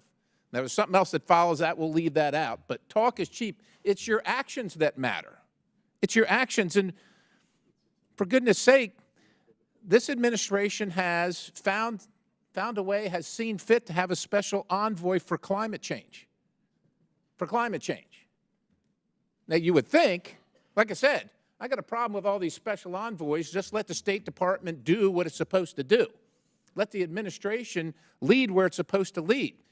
And that's okay. They've told us, not by their words, but by their actions, what's important to them and what's not important to them. That's all I'm doing, is pointing that out. I don't mean to offend anybody, but if you're offended by the facts, then be offended. Then be offended, I think. So if we can have a special envoy for climate change, well, again, I think that speaks volumes in terms of what we don't have for religious freedom. And I would just say this, where actions speak louder than words, it's not my actions, but just yesterday, the President of the United States issued a veto threat on support for the funding package that he advocated for the nation of Israel. Now, you can say whatever you want to. You can say, well, I support Israel. But in this instance, it seems to me your actions speak very loudly. And that's just another example. Again, my intent is not to offend. My intent is to give you the facts. And if they offend you, well, then I guess you should be offended. Religious freedom is an issue in Nigeria. It is an issue. Now, maybe climate change is too. Maybe it is. But I guarantee you, religious freedom is an issue. These folks traveled from Nigeria to be here to let us know that. To let us know that. And we on this side hear you loud and clear. With that, I yield the balance back to the gentleman, Mr. Moran. Thank you, Mr. Perry, and I yield to the gentleman from Texas, Mr. Self. I will point out that a special envoy, the actual text of the bill says, should promptly appoint a person of recognized distinction in the fields of religious freedom and human rights as the special envoy. We don't even have an ambassador in Nigeria, and this does not say shall, it said should promptly appoint. I have absolutely no confidence that even should this bill pass, that the President will appoint a special envoy. Hence, I don't think that we ought to be deluding ourselves. We need to disabuse ourselves of the idea that this President will do this, and I yield back. Thank you, Mr. Self. I yield back, Mr. Chairman. Gentleman yields. Any other member seek recognition? There being no further discussion, the question now occurs on the amendment offered by Representative Self, number 69, to the amendment in the nature of a substitute. All those in favor signify by saying aye. All those opposed signify by saying no. No. In the opinion of the chair, the noes have it. The amendment is not agreed to. Mr. Chairman, I request the yeas and nays. Roll call vote has been requested. Pursuant to the chair's previous announcement, this vote will be postponed. There being no further amendments, further proceeding on this bill is postponed. Pursuant to notice, I now call up H.R. 7159, the Pacific Partnership Act. The bill was circulated in advance. The clerk shall designate the bill. H.R. 7159, to bolster United States engagement with the Pacific Islands region and for other purposes. Be it enacted by the Senate and the House of Representatives. Without objection, first reading is dispensed with. The bill is considered read and open to amendment at any point. Is there any discussion on the bill? Yes, Mr. Chairman, I would like to speak in support of this bill. Ms. Radewagen is recognized. Thank you, Mr. Chairman. This bill that would greatly increase U.S. engagement in the Pacific Islands. The U.S. is a Pacific Island nation, and to emphasize this, I'm going to give my brief statement in Samoan. Olo nuu o se tasi o atu motu o Pasifika, o te lele ono o afia I whainga mai fafo, ai meisel whainga al malo seina. O tele na wā ati na e seina I te tono o motu o Pasifika, o ati na e te tele o fausia I te tono o Samoa tūto tasi o taulata I loo atu nuu. O te tau nei o na whaia se ngai o inga, e au o na tātou whai loa le ngau wai o Amerika I Pasifika. Wha mau wai se wha te tau o Amerika mo motu al Pasifika, ma wha mau wai le fuafuanga e a le ngā wha atasi I le au mo le vasa Pasifika. Ina ia vau ia le te nai I le ala atu o sosoani ai wha malusia le ngā lulue wha atasi. Mo mori lau whaftai lau a fionga le whai pule case, mo lau whaatau tainga nei mata upu whaapele mamaru o sui na lātou lango lea whaamoe moe mo le Pasifika whaatai. My home is a Pacific island. We are increasingly under threat, especially from China.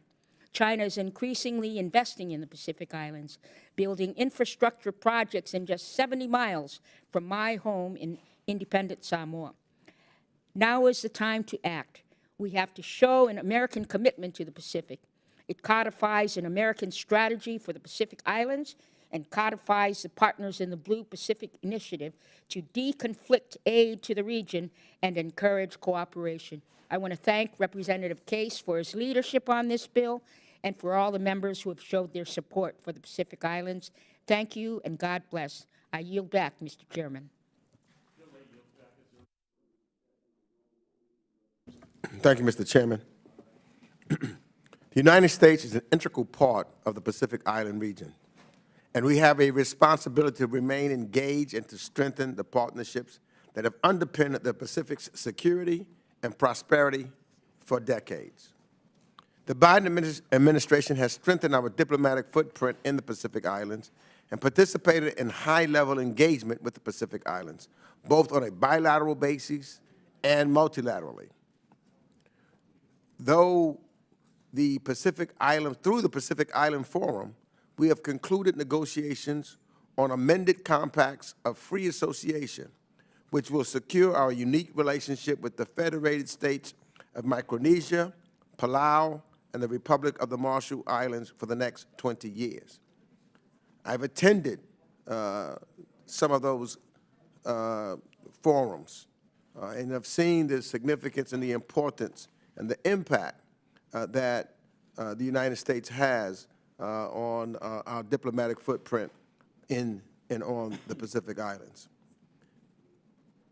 The measure before us today, what it does is strengthens our engagement with the Pacific Islands by requiring future administrations to develop and update a strategy for U.S. engagement in the region. And I should say, when I participated in some, they welcomed the presence of the United States of America and said they wanted us to be an integral and continue to be an integral part. And so therefore, I strongly support this measure that was put forward by my good friend, Representative Case. And I urge all of my colleagues to do the same, and I yield back the balance of my time. Gentleman yields. Any further discussion on the bill? There being no further discussion of the bill, the committee will move to consideration of amendments. Does any member wish to offer an amendment? There being no amendments, I move that the committee report H.R. 7159 to the House with a favorable recommendation. All those in favor signify by saying aye. Aye. All those opposed signify by saying no. In the opinion of the chair, the ayes have it, and the motion is agreed to. Without objection, the motion reconsiders laid on the table. Staff is authorized to make any technical and conforming changes. Pursuant to notice, I now call up H.Res. 965, calling for the immediate release of Ryan Corbett, a United States citizen who was wrongfully detained by the Taliban on August 10th, 2022, and condemning the wrongful detention of Americans by the Taliban. The resolution was circulated in advance, and the clerk shall designate the resolution. H.Res. 965, calling for the immediate release of Ryan Corbett, a United States citizen who was wrongfully detained by the Taliban on August. Without objection, first reading is dispensed with. The resolution is considered read and open to amendment at any point. I now recognize myself in support of this resolution. Ryan Corbett's a loving husband and father who has dedicated his life to helping others. But instead of being home with his family right now, he is languishing away in a Taliban prison. His wife, Anna, testified before this very committee last November about Ryan's imprisonment. His wonderful children, Ketsia, Miriam, and Khalid. What he is not is a criminal. Yet in August of 2022, the Taliban arrested Ryan without cause, and he's been held as a prisoner for over 17 months. The Taliban has refused to allow Ryan the voice to advocate for himself. He remains detained in a 9-by-9-foot cell and is allowed outside once per month for just a few minutes. He is fed only scraps to eat, and he's faced solitary confinement for weeks on end. Ryan is facing serious medical conditions, experiencing seizures, and often fainting. And I want to assure Ryan's family, friends, and coworkers who are watching this that we will continue our fight every day until we bring him home. As a father of 5 children myself, I cannot begin to imagine the pain and suffering Ryan's family is feeling right now. And unfortunately, Ryan's family is not the only one suffering through this horrific ordeal. There are several Americans currently being held hostage by the Taliban. This Congress and all Americans stand with Ryan, and that's why I'm proud to support this bipartisan resolution that condemns the Taliban regime for its illegal imprisonment of Ryan and demands his immediate release. This will send a strong message to the Taliban that America, both Republicans and Democrats alike, will not tolerate illegitimate detention of American citizens. And our message is clear.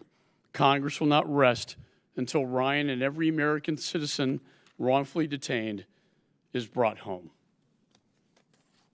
With that, I yield back. Is there any discussion on the resolution? Mr. Meeks is recognized. Thank you, Mr. Chairman. And first, I want to thank Representative Tenney for her work on this resolution to highlight the wrongful detention of my fellow New Yorker, Ryan Corbett, who the Taliban detained in the summer of 2022. Ryan and his family made Kabul home for more than a decade.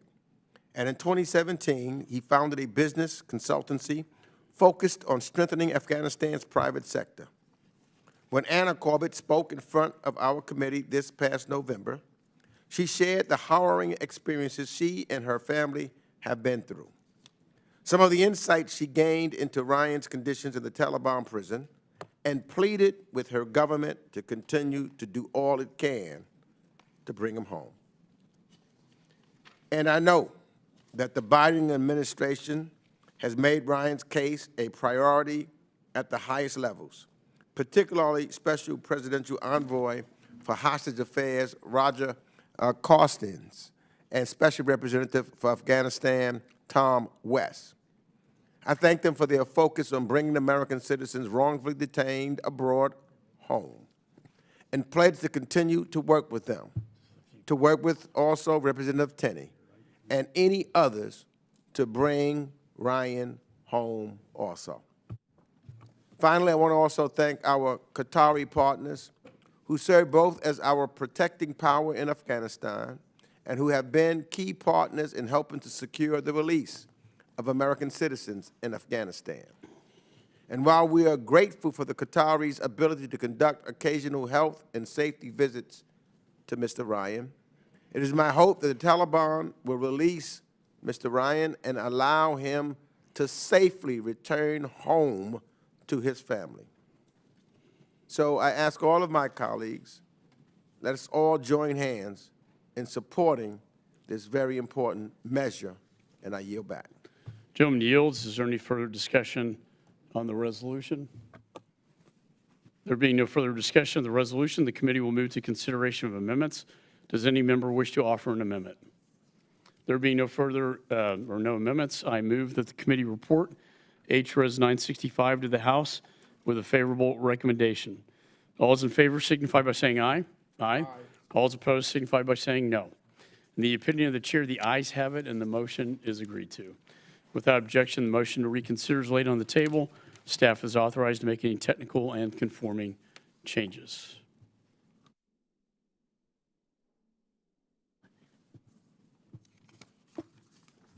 Pursuant to notice, I now call up H.R. 6046, Standing Against Houthi Aggression Act. The bill was circulated in advance, and the clerk shall designate the bill. H.R. 6046, to designate Ansarallah as a foreign terrorist organization and impose certain sanctions on Ansarallah and other purposes.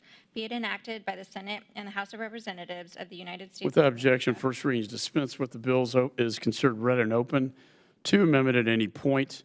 Without objection, the McCaul amendment in the nature of a substitute is circulated to members in advance and shall be considered as read and will be treated as original text. For purposes of amendment, I now recognize myself for an opening statement. Since October the 7th, the Houthis have launched over 40 attacks on U.S. warships and commercial ships in the Red Sea. These attacks have threatened a wide array of regional security and international shipping interests.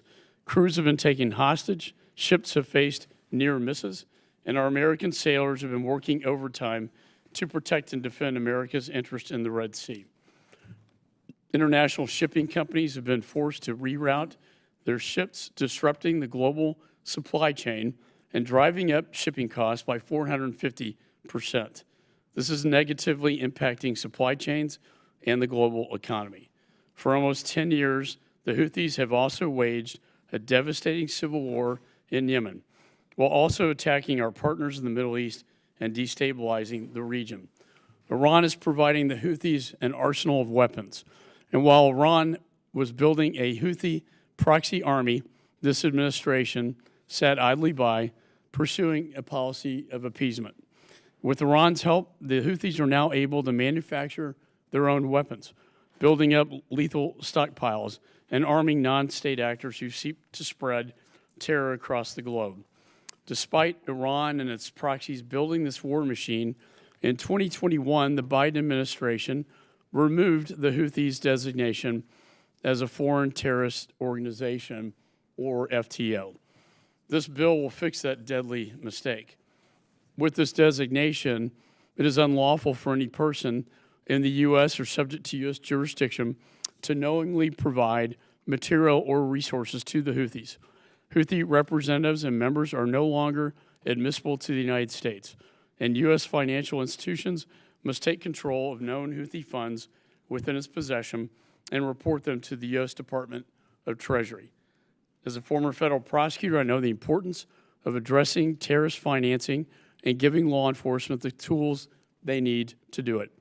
Despite the administration's recent announcement to redesignate the Houthis as a specially designated designation global terrorist, the Biden administration refused to use the strongest tool at its disposal, an FTO designation. After a recent attack by Iranian proxies that killed 3 U.S. service members, it is deeply concerning that this administration still refuses to utilize every tool in its arsenal to deter Iran's proxies, such as the Houthis. I applaud Representative Clyde from Georgia for authorizing this important piece of legislation. And I also want to thank Chairman Jordan for allowing this measure to be marked up so quickly so we can use every tool in our toolbox to help stop Houthi aggression. We need to do everything we can to protect our service members, combat Houthi aggression in the Red Sea, and defend our interest. And that starts with redesignating the Houthis as an FTO. With that, I yield back. Is there any discussion on the bill? Mr. Meeks is recognized. Thank you. Thank you, Mr. Chairman. I, like many of my colleagues, I believe all of us, condemn the violent Houthi militant movement's provocative and unwarranted rocket and missile attacks against the United States Navy personnel in the Red Sea, commercial shipping, as well as against Israel earlier this year. In response to these actions, the administration placed additional sanctions on the Houthis, a move I strongly support. In light of these recent sanctions and the continued humanitarian crises faced by millions of innocent Yemenis, I must oppose the measure. The Houthis seized control of Yemen's capital in 2014 and fought a prolonged war against a Saudi-led military coalition that resulted in significant civilian death and destruction of much of Yemen's infrastructure. And as a result of this war, millions of Yemeni civilians suffer persistent food scarcity, and with a staggering 17.6 million people expected to face acute food insecurity in 2024, they suffer from preventable diseases, including cholera, and face extreme economic hardship. Through a tenuous truce between Houthi militants and the Saudi military remains in place, Yemeni civilians have experienced little respite from years of hardship and remain dependent on outside humanitarian aid for even the most basic necessities to survive. Amidst all of this, Houthi militants have cynically sought to exploit the current moment to launch wave after wave of drone attacks on commercial strips and U.S. naval vessels and long-range missiles at Israel. But in response, the Biden administration has conducted numerous airstrikes against Houthi positions in Yemen, announced sanctions and designations on Houthi leaders and facilitators, and designated the Houthis as a specially designated global terrorist group. This measure further sanctions those facilitations and support networks coordinated by Iran, which helped the Houthi militants armed and equipped. The bill forces the administration to designate the Houthis a foreign terrorist organization, or an FTO, a designation that risks jeopardizing the very life-saving assistance Yemeni civilians are dependent on for their survival. As a consequence of the sweeping legal implications of an FTO designation, many commercial shippers and humanitarian organizations would be unwilling to do any business in Yemen, given their vulnerability to severe criminal liability. This would trigger a significant drop-off in the imports of which Yemen depends for nearly all of its basic goods and humanitarian support. While some may point to existing general licenses, The additional legal implications of an FTO designation renders the general license moot without any new statutory authorizations or exemptions. Finally, the administration has made clear they oppose this bill, given these concerns and the detrimental impact the designation would have on millions of Yemeni civilians. While there is no disagreement about the reprehensible nature of Houthi violence, a mandatory FTO designation will trigger a significant drop-off in aid imports that the Yemeni people are relying upon for their survival. Because of this, a broad coalition of NGOs and humanitarian organizations publicly oppose such an FTO designation without humanitarian provisos. In light of these concerns, I most oppose this bill, and I encourage other members to do so as well. And I yield back. Gentleman yields. Any further discussion on the bill? Mr. Perry is recognized. Well, thank you, Mr. Chairman. I almost can't imagine that we're having this conversation in this committee from the standpoint that there really shouldn't be any argument or dispute whether the Houthis should be designated a foreign terrorist organization. And I remind my colleagues that it was the administration, well, in 2021, they removed the Houthis from the foreign terrorist organization designation. And that, like other things, is inexplicable from the sense that you would think, well, is this good for America? Is this good for America's interests? Why would this happen? Why would anybody do this? Well, let's just go through what Iran is. And Houthis are just a proxy for Iran, like many other proxies for Iran. Iran's got proxies in Gaza. They've got proxies in Lebanon. They've got proxies in Syria, Iran, the whole neighborhood, doing Iran's bidding. But I will tell you what appears to me, and I think what appears to much of the country, is that this administration, the Biden administration in particular, is so desperate for a nuclear deal with Iran that they're going to be on both sides of this war, and they are on both sides of this war. Let there be no doubt in your mind, and if you can't think about it, just follow the facts yourself. I mean, being on both sides of the war goes like this.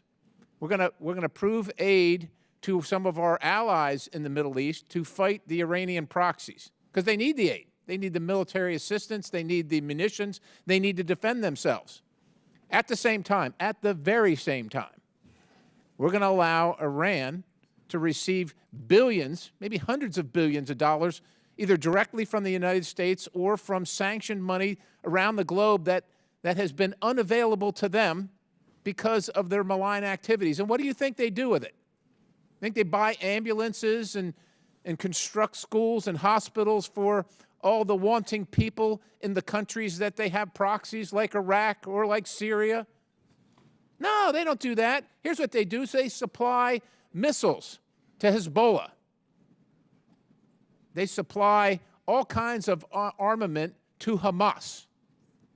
And they do everything they can to kill the great Satan and the people that represent the great Satan, the poor service members caught in the middle of being on both sides of the war. And 3 of them just lost their lives because we're on both sides of the war. That's what's happening here, ladies and gentlemen. They don't want to designate the Houthis as a foreign terrorist organization because it might offend the sensibilities of Iran, the greatest terrorist superstate on the planet. And they would, and they will, for the sake of the profits of those who would make a lot of money on the JCPOA or some other version of it, re-envisioned, reincarnated. They would sacrifice the safety and the security of all the world, and in particular Israel, on the doorstep of Iran. But with ballistic missile capabilities, the United States of America, too, within reach of nuclear holocaust. That's what's happening right now. And so it is important that the United States of America pick a side. Pick a side. We understand that it's diplomatically difficult. Iran exists. The mullahs in Iran, they're there. The Ayatollah He's there not at the will of the Iranian people. He leads by fear. He leads by death and torture and torment. But every time the Iranian people speak up and say, well, we would like to be unburdening ourselves from this administration, and one previous to the last one abandoned those folks. You know why? Because they want that nuclear agreement, because it's worth billions and billions of dollars, and they have wed themselves to it, and they have been co-opted by the Ayatollahs, Iranian lobby in the United States of America. Been co-opted. And so we all sacrifice. Well, we must all not sacrifice. It is time now for Americans and people on this committee to stand up and say, we're not going to stand with the Houthis, the terrorists, the proxy of Iran, stopping shipping and bombing Americans and shipping interest in the region. We're not going to stand with them. We're going to designate them a foreign terrorist organization because that's what they are, and they should be sanctioned as such. Mr. Chairman, I yield. Gentleman yields. Any further discussion on the bill? Ms. Wild. Thank you, Mr. Chairman. I rise in opposition to H.R. 6046. The people of Yemen have suffered extraordinary devastation since the beginning of the war waged by the Saudi-led coalition. Unprecedented levels of hunger caused by an inhumane blockade on fuel and other necessities of life. A cholera outbreak, hundreds of thousands of deaths. This year alone, 17.6 million people across Yemen are expected to face acute food insecurity, and 4.5 million children are unable to attend school. We must deal with the attacks on ships in the Red Sea, but we need to do so in a way that does not exacerbate the already staggering levels of suffering that the people of Yemen, including disproportionate numbers of children, are experiencing. This legislation would criminalize the taxes, registration fees, and customs duties that humanitarian organizations operating in Houthi-controlled areas are required to pay. It would have the practical effect of freezing aid delivery and would turn the ongoing humanitarian crisis in Yemen into a catastrophe. This is why we are seeing an enormous coalition of humanitarian organizations speaking out against this bill. In response to the attacks, I support the administration's decision to designate the Houthis as a specifically designated global terrorist organization with carve-outs for critical humanitarian and economic aid. And I support the fact that the administration has been very explicit in its message to the Houthis. Our objective is de-escalation and the cessation of these attacks, not escalation and punitive measures against Yemeni civilians. We should continue following this course. I urge my colleagues to vote to protect humanitarian aid for the people of Yemen by opposing H.R. 6046. And with that, I yield back.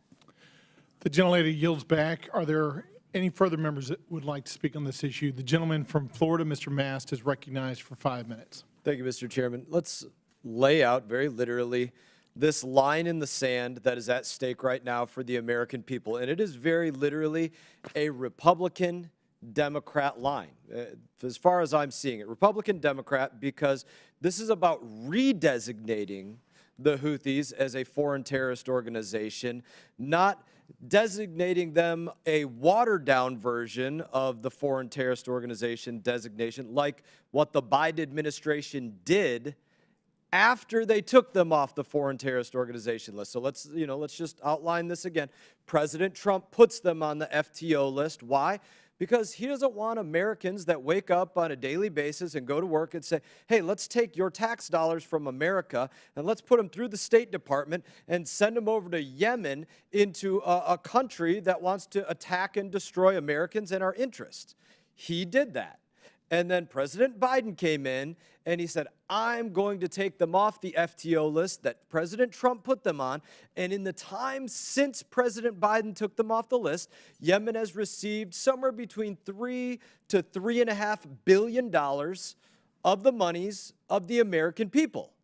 And now that these Houthis These Yemens are attacking America and our interests and our ships and that of our allies. President Biden is saying, oh, crap. What a mistake I made to do that, but I don't want to have egg on my face, so don't let me go back there and do exactly what President Trump already did, which is make them a foreign terrorist organization.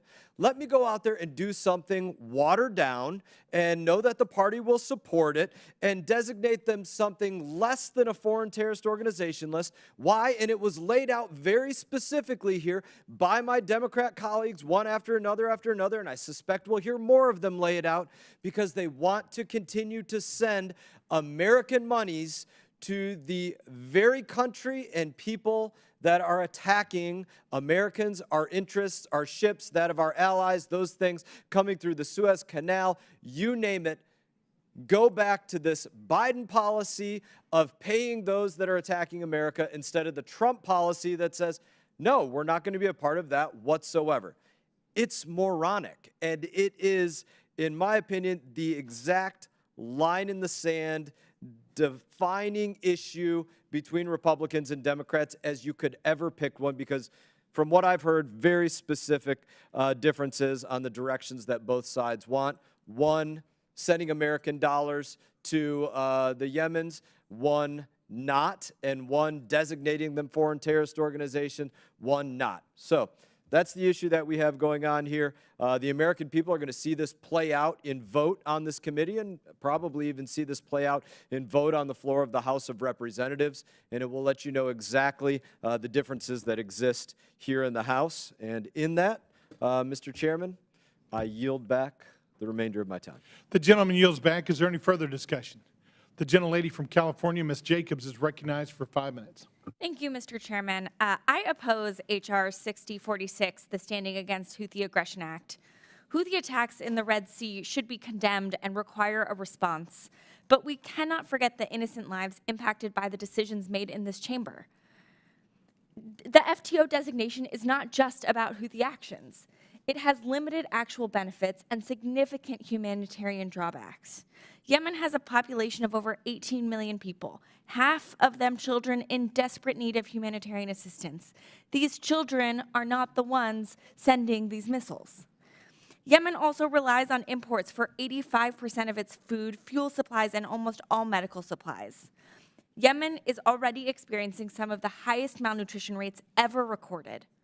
The United States already designated the Ansar Allah as a specially designated global terrorist group, which will already impede some humanitarian assistance to the region, and an FTO designation would be even more devastating for the country, as 17.6 million people face acute food insecurity this year, and 4.5 million people remain displaced. It would effectively criminalize certain transactions necessary to life-saving humanitarian aid and exacerbate the chilling effect on commercial imports, remittances, and financial services. Even worse, this legislation doesn't even take these effects into account and includes no humanitarian exemptions or waivers. I encourage this chamber to think long and hard about the repercussions of such designations. And if my colleague wants to say that this is a defining line between Republicans and Democrats, we'll take it, because we understand that addressing humanitarian needs around the world, we understand that addressing root causes of conflict is actually what makes Americans safer, not bombast and FTO designations. Thank you. I yield back. Gentlelady yields back. Is there any further discussion? The gentleman from Georgia, Mr. McCormick, is recognized for 5 minutes. Thank you, Mr. Chairman. I'm sure I've heard the NGOs oppose the FTO designation to the Houthis. The problem is that just like I see the NGOs doing various things in our own nation when it comes to illegal immigration, they may have good intent, but the results often are consequential to the harmful effect to the United States. In February of 2021, the Biden administration removed the Houthis foreign terrorist organization designation, as well as their specifically designated global terrorist group designation, which Trump administration had put in place. I have no idea why they did that to begin with. At the time, Secretary Blinken cited humanitarian concerns as a reason for this decision, saying the humanitarian aid could not reach Yemeni people if the designated remained in place. But I happen to know a lot of people care about others that are in harm's way, and that's why we have non-governmental agencies to do this sort of work. Since October 7th, we have seen the consequences of going soft on terrorists in the Gulf of Aden and Red Sea, and the Houthis have launched attack after attack on commercial shipping and the United States Navy. These attacks have disrupted global supply chains, and 2 Navy SEALs recently lost their lives while interdicting weapon shipments designated to the Houthis. The Houthis, not the Yemenis, by the way. This is a consistent pattern with the Biden administration, whether at the border, with the cartels in Gaza, with Hamas, with UNRWA, or in Yemen with the Houthis. This administration constantly uses short-term humanitarian concerns to justify decisions that in the long term further deteriorate humanitarian conditions and undermine United States national security. This can even be seen in the manner that the Biden administration chooses to support Ukraine. They're more interested in a feel-good solution than in winning a war against evil. The State Department recently announced their redesignation of the Houthis as a specifically designated global terrorist group, but there is no logical reason to not have the Houthis designated as an FTO. It begs the question, what is this administration afraid of? It's not about humanitarian aid. We can get it to them through other means. This is an excuse to be soft on Iran. Are they afraid of being tough on the Iran regime? Are they trying to keep the door open for further disastrous Iranian deals? H.R. 6046 would require the State Department to designate the Houthis as an FTO for the president to impose property and visa blocking sanctions on members or affiliates of the Houthis, and there's no other way to do that. We must correct the grave missteps of the Biden administration. And that's why I'm proud to be an original co-sponsor of H.R. 6046 and why I'm asking my colleagues to support this legislation. And with that, I yield the remainder of my time. The gentleman yields back. Is there any further discussion? The gentleman from Illinois, Mr. Snyder, is recognized for 5 minutes. Thank you, Mr. Chairman. And I must confess, in the context of where we sit today, we're in the Senate, a comprehensive package to address, as my colleague from Georgia just indicated, America's leadership in what is, I agree, a battle against evil. And the fact that my Republican colleagues are unwilling to stand up, I'm a little stunned by some of the things I'm hearing. But let me start with where we agree. I agree that the Houthis are terrorists. There's no question about that. That they are evil. That they are principally responsible for the mass humanitarian crisis that we have seen in Yemen over the years. I agree that the Houthis are bankrolled by Iran. They are supplied by Iran. They are a wholly owned subsidiary of Iran. Houthis are a threat to vital American interests and U.S. personnel in the region. No question about that. I also think that Iran is a far greater threat to American interests and American personnel than the Houthis. Houthis are an arm of what is known as the octopus. The head of the octopus sits in Tehran. But it's not just Tehran. We know that Iran and Tehran are supplying Russia in their war in Ukraine. Russia's invasion of Ukraine and the possibility that Ukraine may fall is an existential threat, not just to the U.S., but to our allies in Europe. If Ukraine falls and Russian troops are on the borders of several NATO allies, there's no question we will see many more American men and women stationed facing those troops. What we need to be talking about here, I believe, is how do we make sure that Ukraine has the resources, the weapons, and the international support to defeat Russia, that Israel has the weapons and the resources and the international support to defeat Hamas and the attacks from Yemen, from the Houthis. This is what we should be talking about, and we need to be doing it in a way that is smart, that is considered, that reflects the nuances of the challenges, but stands up to the gravity of the challenges that we face. We shouldn't be here just talking about the Houthis. We should be talking about a comprehensive strategy. We shouldn't be here just debating a bill that's sending funds to our ally Israel, who desperately needs our support. We should be talking about legislation that sends support to Ukraine, to Israel, to our allies in the Indo-Pacific, and securing our border. I wish that's what we were talking about, but unfortunately we are not. Does the gentleman yield back? The gentleman yields back. Is there any further discussion? There being no further discussion of the bill, the committee will move to consideration of amendments. Does any member wish to offer an amendment? The gentlelady from Pennsylvania, Ms. Dean, is recognized. Thank you, Chairman, for the recognition. I have an amendment at the desk. The clerk shall distribute the amendment.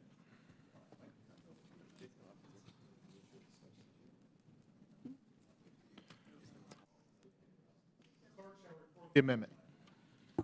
Amendment to the amendment in the nature of a substitute to H.R. 6046, offered by Ms. Dean of Pennsylvania.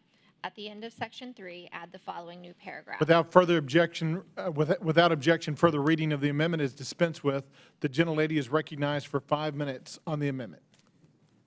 I thank you, Chairman.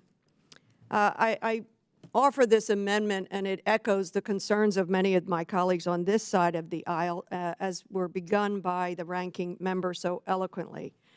But as this amendment is being passed out, there are two statements I'd like to make in advance. I want to call out the incorrect and irresponsible statement made by the gentleman from Pennsylvania that the current administration is, quote, on both sides of this war. That is incorrect. No matter how many times you say it, doesn't make it true, and it is dangerously irresponsible.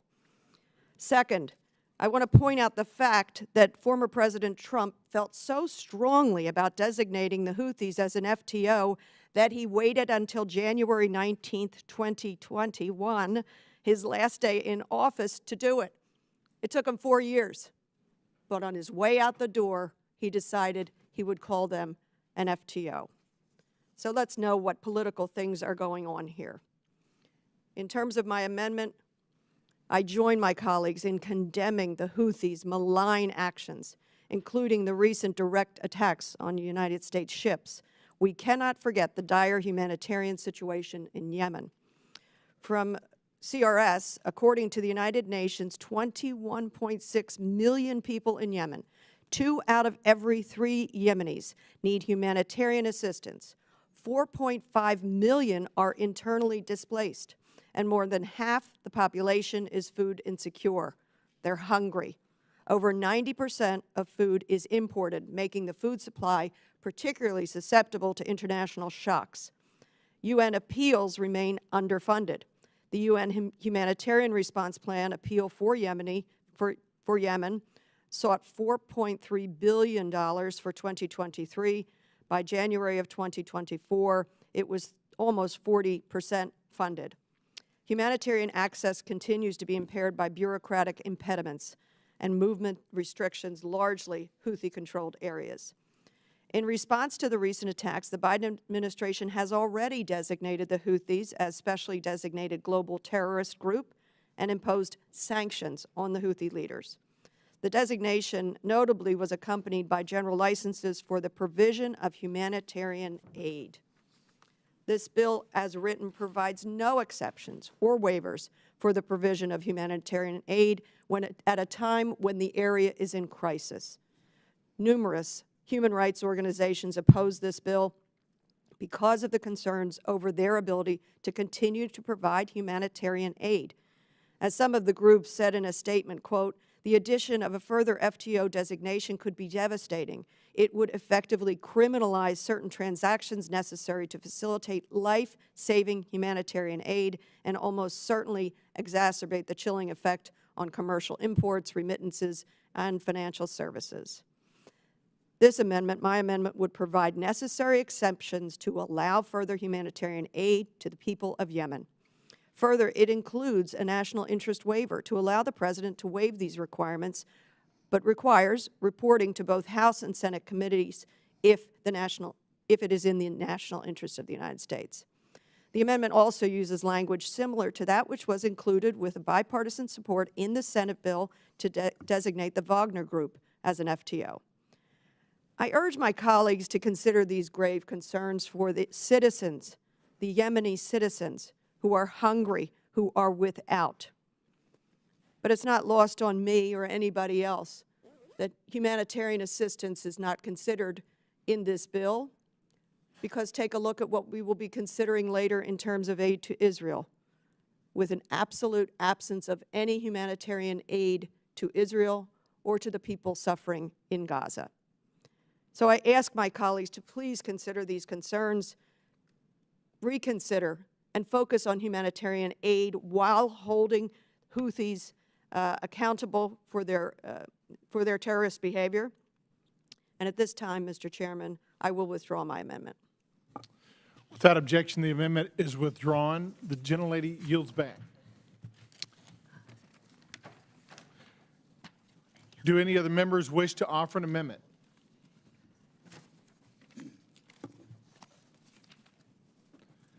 There being no further amendments, I move that the committee report H.R. 6046 as amended to the House with a favorable recommendation. All those in favor signify by saying aye. Aye. All those opposed signify by no. No. In the opinion of the chair, the ayes have it. And the motion is agreed to. Roll call vote. A roll call vote has been requested pursuant to the chair's previous announcement. This vote will be postponed.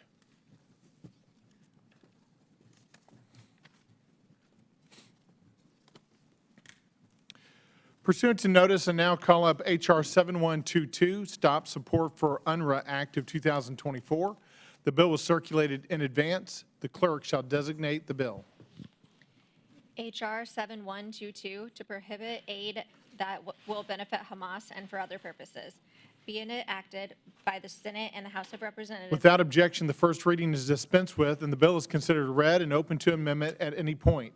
Without objection, the Smith Amendment in the nature of the substitute circulated to members in advance shall be considered as read and will be treated as original text for purposes of amendment. Is there any discussion on the bill? Mr. Chairman. Thank you. Mr. Smith is recognized for 5 minutes. Thank you very much, Mr. Chairman. Mr. Chairman, H.R. 7122, the Stop Support for UNRWA Act, and I want to thank Chairman Mast and Chairman Wilson for co-sponsoring, provides that the United States may not make any contributions to UNRWA or to the regular budget of the UN for the support of UNRWA. It is a simple, clean bill that will go a long way to solve a terrible problem. UNRWA, the most corrupt, anti-Semitic, terror complicit agency perhaps ever, but certainly at the United Nations. Last week, the Biden administration paused funding for UNRWA following revelations that UNRWA employees were involved in anti-Semitic atrocities on October 7th. And it is a pause. We don't know for how long and how much will be held back. But to me, it misses the point about UNRWA. Yes, that's like a flashpoint, but it goes so far, far deeper than that. UNRWA is really a hate-filled anti-Semitic, that's the tip of the iceberg, and it's an anti-Semitic organization from top to bottom. And that's sad, and frankly, it's also deplorable. In reality, anti-Semitism and terrorist complicity of UNRWA has been established beyond a doubt for decades. I would point out to my colleagues that I and many others have raised the issue of UNRWA for decades. In 2003, I offered an amendment to the State Department authorization bill to shift funds away from UNRWA, 2003, 20 years ago, and with regards to its textbooks and all of the terrible poisoning of Palestinian youth. The amendment was adopted by the committee, and it passed the House with the authorization bill. At the time, some of the language that I had in the resolution talked about strongly encouraged the Secretary to consider shifting U.S. funding away from UNRWA. Expresses outrage over credible reports that UNRWA facilities have been used as warehouses for weapons storage and for bomb making. Expresses deep concern over the teachings, educational materials, and textbooks that are funded by UNRWA that are filled with anti-Semitism. We noted at the time in the resolution that the head of UNRWA said, oh, we cannot expect the people under occupation to have textbooks which idolize, praise, and express love for their occupiers. Certainly a not only a tacit, but I think a very real embrace of what was going on. We had a hearing, and I thank my good friend, Chairman Mast. He and our committee had a hearing on January 30th. And one of those who testified, Marcus Sheff, said, the world is asking how human beings reach such depths of depravity on October 7th, and I'm here to provide a key answer. And then he talked at great length about the textbooks, profoundly influencing millions of young, impressionable minds. Time and again, we have warned that today's Palestinian textbooks are producing the terrorists of tomorrow. Sadly and tragically, on October 7th, our worst fears came true. He also pointed out that for Hamas, the manual for the hatred and incitement which they crave has been conveniently provided for many years by UNRWA schools and textbooks that they use. I would point out to my colleagues that we need, without a doubt, to shift the money. Yes, there's humanitarian concerns. We all recognize it. But it can't go to UNRWA. Their time is up. There needs to be a pivot that's very real and very decisive. I will be offering an amendment in a few moments to this amendment in the nature of a substitute that makes clear that nothing in this act may be construed to preclude the provision of humanitarian assistance through any agency or entity other than UNRWA to individuals or entities, and then it goes on from there. And the Secretary of State would have to certify to Congress that such an agency does not promote, espouse, or affiliate with entities or individuals that promote violence, terrorism, or anti-Semitism as such, as defined by the IHRA, working definition of anti-Semitism, and does not employ individuals who promote, espouse, or affiliate with such entities or individuals. I ask my colleagues, really, if not now, when? You know, we will be getting more information, I'm sure, as research is done about how many were involved. One of our witnesses the other day provided us with a book about this terrorism, and it was Hillel Nur, and he talked about how thousands of UNRWA individuals were celebrating the massive genocide being committed against the Israelis on October 7th. And they go through, they painstakingly have the actual quotes. It is filled to overflowing with hatred, and why any American taxpayer should be supporting an organization like UNRWA. Again, I've been raising it for decades, and I get very upset when people say, oh, now we need to take a look at what the UN Secretary General might say. Yeah, they've all enabled this, maybe unwittingly, but enabled it for decades as well. And I find that very, very disturbing in the extreme. So again, we're providing, or have provided, Trump knocked off all the money when he was president. In 2021, the Biden administration resumed lavish funding for UNRWA, and we have donated more than $1 billion to UNRWA since 2021, and on track to provide $371 million during the current fiscal year. We don't know what the pause means or for how long. Now, there are agencies out there, I'm sure, WFP, UNICEF, UNHCR, and others that could provide humanitarian assistance, but we got to make sure that UNRWA, which again is a massive entity that wants Israel utterly destroyed, I mean, that is no doubt about that, and those refugees would then take their place in Jerusalem in a new Palestinian state and elsewhere that is currently Israel. And they follow the Hamas dogma. Read the charter going back to 1988. It talks about slaughtering Jews. If you see a Jew, kill him or her. I read it on the floor during a debate recently. It is horrific with its hate. And again, UNRWA is very much part and parcel of Hamas. Yield back. The gentleman yields back. Is there any further discussion? The gentleman from New York, Mr. Meeks, is recognized for 5 minutes. I strongly oppose this measure.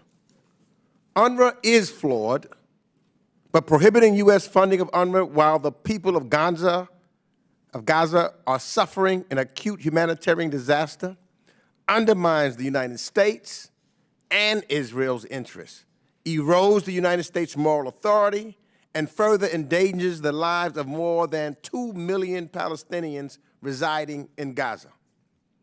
Cutting funds to UNRWA, the only entity currently able to deliver life-saving humanitarian aid in Gaza, could rapidly result in the starvation of millions. In fact, the government of Israel agrees, which is why a senior Israeli official announced just days ago, and I quote, "If UNRWA ceases operating on the ground, this could cause a humanitarian catastrophe that would force Israel to halt its fighting against Hamas. This would not be in Israel's interest. It would not be in the interest of Israel's allies either," unquote. UNRWA's collapse would further harm regional stability, including in the West Bank, Lebanon, Jordan, and Syria, at a time when the United States and Israel are seeking to de-escalate and contain spillover from the war in Gaza. It would be a gift to Iran and its allies, Hamas, Hezbollah, and Bashar al-Assad. A humanitarian catastrophe in Gaza may also threaten Israel and our own relationship with the Abraham Accord partners and others we hope would join the Abraham Accords coalition. Israel doesn't want the collapse of UNRWA to further Gaza's humanitarian crises. Our regional allies and partners do not want the collapse of UNRWA to further Gaza's humanitarian crises, nor do our allies and partners in Europe and other places around the world. Let me be clear. I am concerned about the disturbing allegations against the 12 UNRWA employees, and I welcome Secretary Blinken's decision to temporarily pause UNRWA's funding while the United States investigates. However, without UNRWA's staff and logistical support, the humanitarian situation in Gaza would be significantly worse than the disastrous conditions facing Gazans today.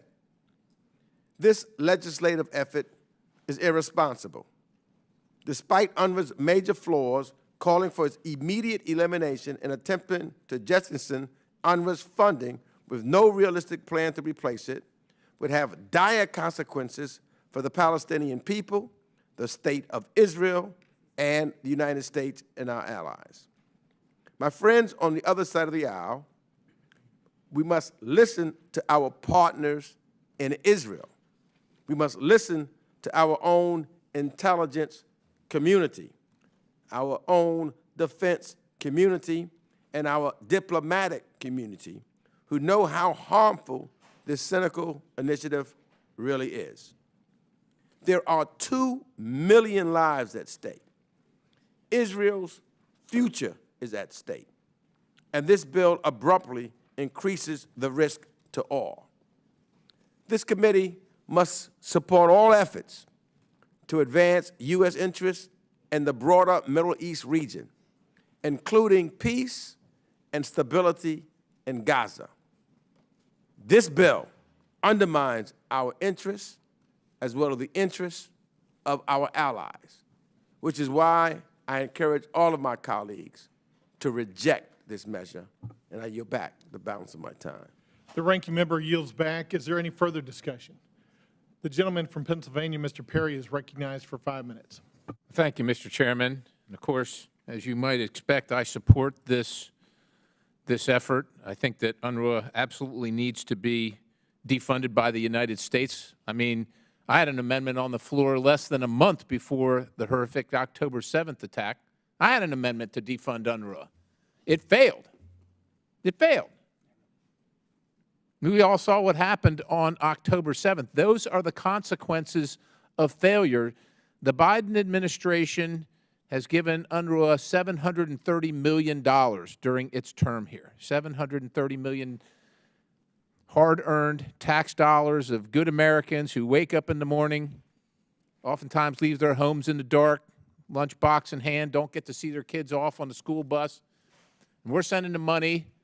Since 1949, ladies and gentlemen, since 1949, we've been sending this money to the United Nations Relief and Works Agency.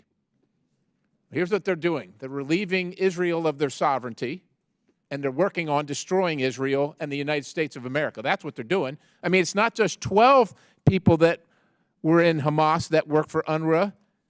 10%, at least 10% of UNRWA's workforce, we're told, is closely tied to Hamas, a terrorist organization, again, sponsored by Iran. I know my good friend and colleague from Pennsylvania doesn't like the assertion that the administration's on both sides of the war, but $730 million has gone to the people that attacked Israel.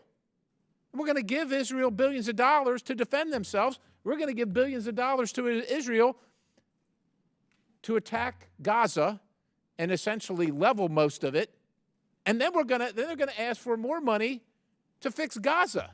Ladies and gentlemen, I don't know what the definition of being on both sides of the conflict are, but it seems to me that that would qualify. It seems to me that that would qualify. Now, Since 1949, our American tax dollars have funded the United Nations Relief and Works Agency. This isn't the United States going over there. Maybe it'd be different. Hopefully it would be different, but it's the United Nations. And I don't know if you're keeping up with current events. United Nations seems a little hostile to our friends in Israel, just a little hostile. But we keep on giving them money, and then they send it to UNRWA, and they tell you, oh, my goodness, it's for housing, it's for milk for the little children, it's for clothing, all those basic needs. Meanwhile, the textbooks tell the little children in Gaza to slit the throats of the Jews, and you pay for that. I don't know how you feel about that, but I'm not really thrilled about it. And I wonder, since 1949, whose responsibility is this? I mean, my goodness, we've released the funds to Iran, hundreds of billions of dollars. Maybe Iran wants to fund UNRWA, or the money can just go direct to Hamas and doesn't have to go through UNRWA. I'm not sure, but here's what I do know. The solution at hand right now isn't working. Now, my friends will say, well, they're the only ones that can do it. They're the only ones on the planet that can do it. I don't know who among you believes that, but it seems to me that every member of Congress must think that they're the only ones that can be in the seat. But miraculously, when they decide to leave or their voters determine that they've got to leave, somebody else can fill the position. Ladies and gentlemen, somebody else can do this work, and somebody else needs to do this work. And we're talking about humanitarian assistance. Let's have it vetted and certified. And if we're vetting and certifying it now, my goodness, are we a failure? I don't know what kind of wake-up call we need to get. I don't know if the United Nations through UNRWA has to send people with machine guns and machetes and whatever else on paragliders into the United States to attack synagogues across the United States. Maybe they'll get it then. But this should happen. This needs to happen. It's a forcing function. Maybe somebody else will do it, but they're not going to do it as long as UNRWA is there. And as long as we keep funding them, they're going to keep doing it. The United States needs to take a leadership role to the rest of the world that also paid into the United States, or the United Nations with their tax dollars to fund the United Nations Relief and Works Agency and say, we've had enough. Since 1949, I don't know what the track record you need to see is, but I will tell you this, and I'll conclude with this. People are asking for a two-state solution, and the administration is now calling for the recognition of a Palestinian state. What happened on October 7th is what you get with an UNRWA-provided two-state solution. I yield the balance. The gentleman yields back. Is there any further discussion? The gentlelady from Pennsylvania, Ms. Dean, is recognized for 5 minutes. Thank you, Mr. Chairman. I, too, rise in opposition to H.R. 7122. It is clear that UNRWA has serious challenges, many of which were highlighted in last week's joint subcommittee hearing. But I want to be clear, we've heard misstatements here today, and we heard them last week. It is Hamas who attacked Israel on October the 7th. It is not UNRWA. While there were bad actors, allegedly, within UNRWA, at least 12 that we know of, and maybe more, we can't constantly be repeating false claims. Hamas attacked Israel. UNRWA did not attack Israel. Nevertheless, it's also clear that UNRWA's continued existence and ability to provide humanitarian assistance remains essential for both the people of Gaza and for Israel, at least for the time being. As stated by Professor Rudman, sustaining the current funding pause will result in starvation for the people of Gaza, starvation for more than 2 million people. UNRWA is currently the only organization present on the ground and capable of providing for those immediate needs of the people of Gaza. I, too, want to call out the statement by a senior Israeli official to the Times of Israel. Prime Minister Netanyahu's government does not support the immediate discontinuation of UNRWA. If this bill becomes law, the ability of UNRWA to continue operating will be in question. And they said, quote, if UNRWA ceases operating on the ground, this could cause a humanitarian catastrophe that would force Israel to halt its fighting against Hamas. This would not be in Israel's interest, and it would not be in the interest of Israel's allies either. There is a need, an immediate need for reform of UNRWA, but it cannot be done in a manner that results in a greater humanitarian crisis and in greater human suffering. That will be even further destabilizing for the region. I urge my colleagues to oppose this bill, and I yield back. The gentlelady yields back. Is there any further discussion? The gentleman from Florida, Mr. Mass, is recognized for 5 minutes. Thank you, Mr. Chairman. I want to make a couple statements, ask a few questions. So, just number one, I would say Israel is America's ally. Would anybody in this room like to disagree that Israel is America's ally? Be on the record. Now is your chance. Hearing nobody. Palestinians are not our ally. Would anybody in this room like to disagree with that and say that Palestinians are our ally? The ranking member, top Democrat on the committee, just walked out as I was asking this. Would anybody like to say that Palestinians are our ally? I hear crickets. Nobody in here is willing to say that Palestinians are our ally. Nobody wants to refute that Israel is our ally. Our ally, Israel, is at war with our non-ally. And UNRWA exists. Its whole existence is to support our non-ally.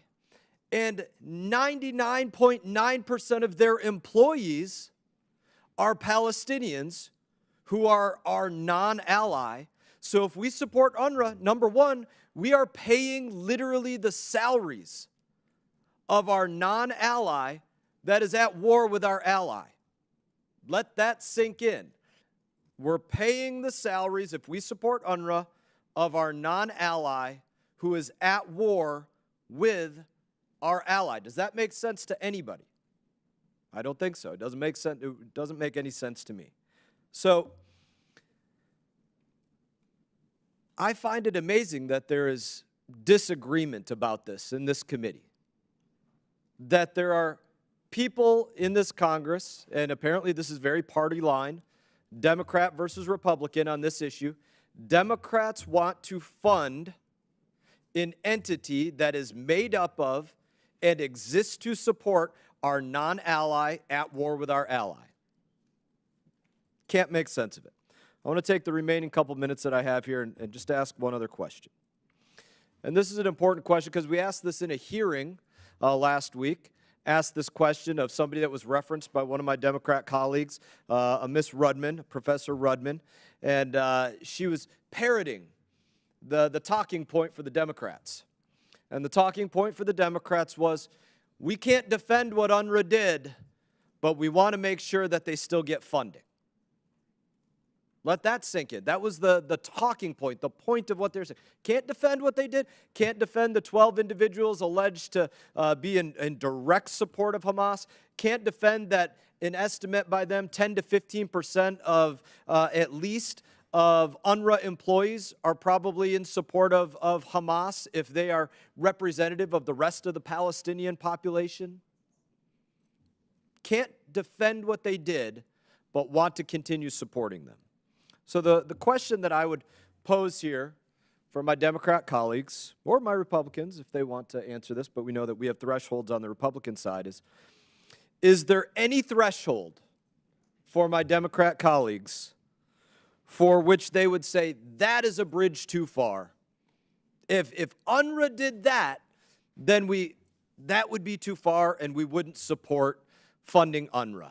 If UNRWA went beyond the 12 people, went beyond the hiding of rockets under UNRWA facilities, the hiding of bombs and weapons under UNRWA facilities, went beyond the curriculum that they're teaching in the schools to hate Jews, went beyond the tunnels that are being built underneath UNRWA facilities, because that's not a threshold for my Democrat colleagues. But if UNRWA went at this point beyond that, then yes, finally, that would be a bridge too far, so let's stop funding them.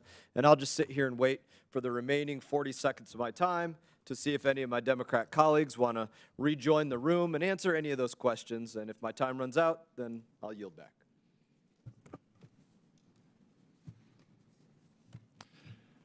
Chair seeing no responses, the gentleman yields back. No, I didn't yield back yet, Mr. Chairman. I still got 25 seconds that I'm going to give my colleagues to answer.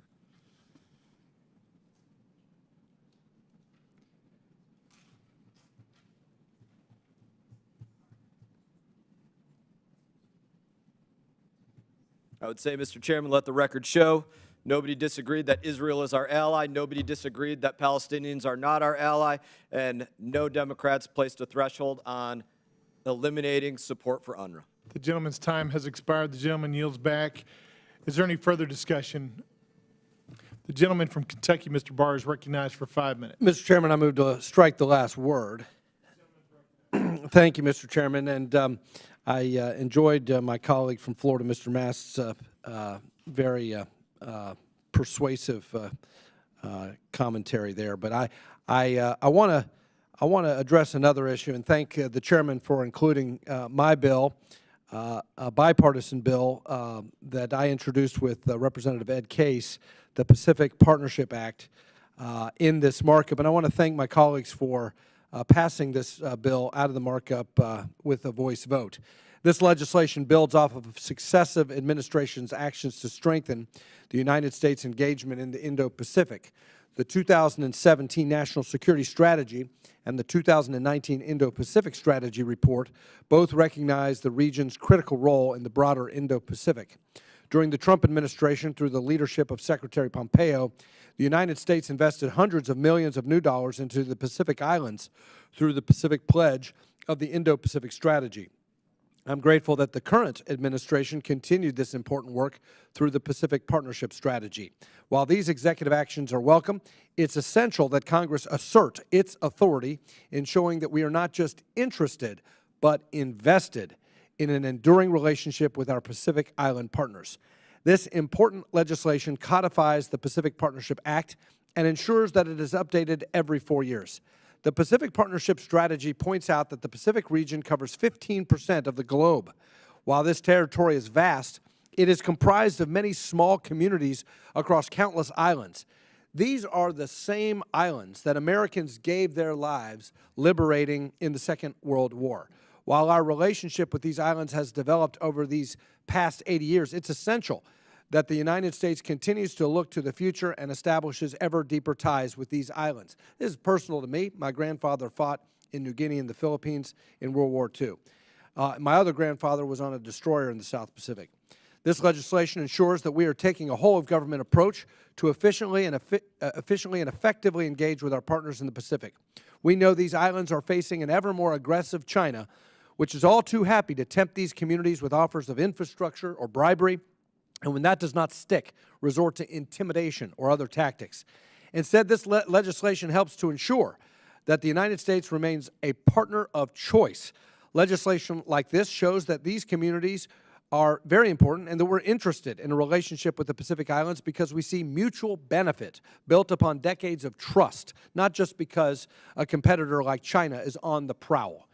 In addition to this, the bill designates the Pacific Islands Forum as an international organization with diplomatic privileges to encourage the establishment of a PIF mission in the United States.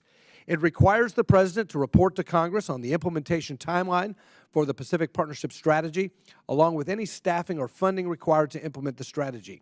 It codifies the Partners in the Blue Pacific Initiative with Australia, Japan, New Zealand, and the United Kingdom, and others to deconflict aid to the region and encourage coordination, expands regular reports on transnational crime in the Indo-Pacific to include the Pacific Islands to ensure the region is integrated into our broader work in the Indo-Pacific. I'm grateful to my many colleagues who have co-sponsored this legislation. I'm grateful to this committee for passing this legislation out of this markup on a voice vote. And I am particularly grateful to Chairman McCaul, Ranking Member Meeks, and I want to thank Krista and Congressman Ed Case's office, and also my staff, Hunt Vandertal, for leading the charge on this and working together in a bipartisan way. I encourage the committee to continue to push this legislation to the House floor. This bill, the Pacific Partnership Act, deserves favorable consideration by the entire Congress, and I yield back the balance of my time. The gentleman yields back. Is there any further discussion? Seeing none, there being no further discussion on the bill, the committee will move to consideration of amendments. Does any member wish to offer an amendment? The gentleman from Illinois, Mr. Schneider, is recognized for 5 minutes. Thank you, Mr. Chairman. I have an amendment at the desk. The clerk shall distribute the amendment. The clerk shall report the amendment in the nature of the substitute.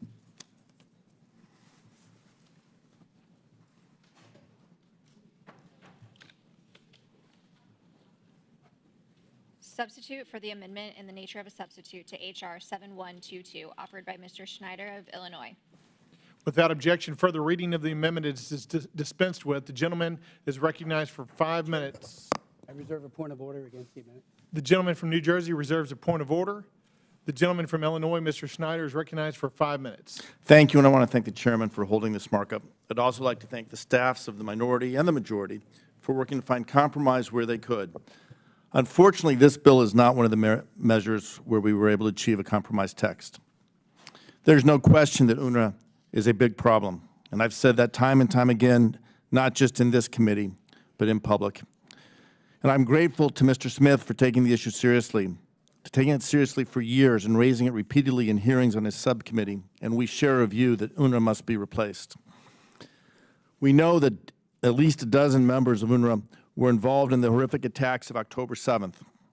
Far too many of its employees, estimates of reports of 10% or more, are affiliated with Hamas. And many, many more have family members who are involved with the terrorist organization. That's why the U.S. administration, as well as many of our allies, decided to pause funds to the agency. Yes. Even the United Nations, often the last to admit or recognize its own problems, announced that it will reopen an investigation. Everyone recognizes that UNRWA is a big, big problem, but it's also a very complicated problem.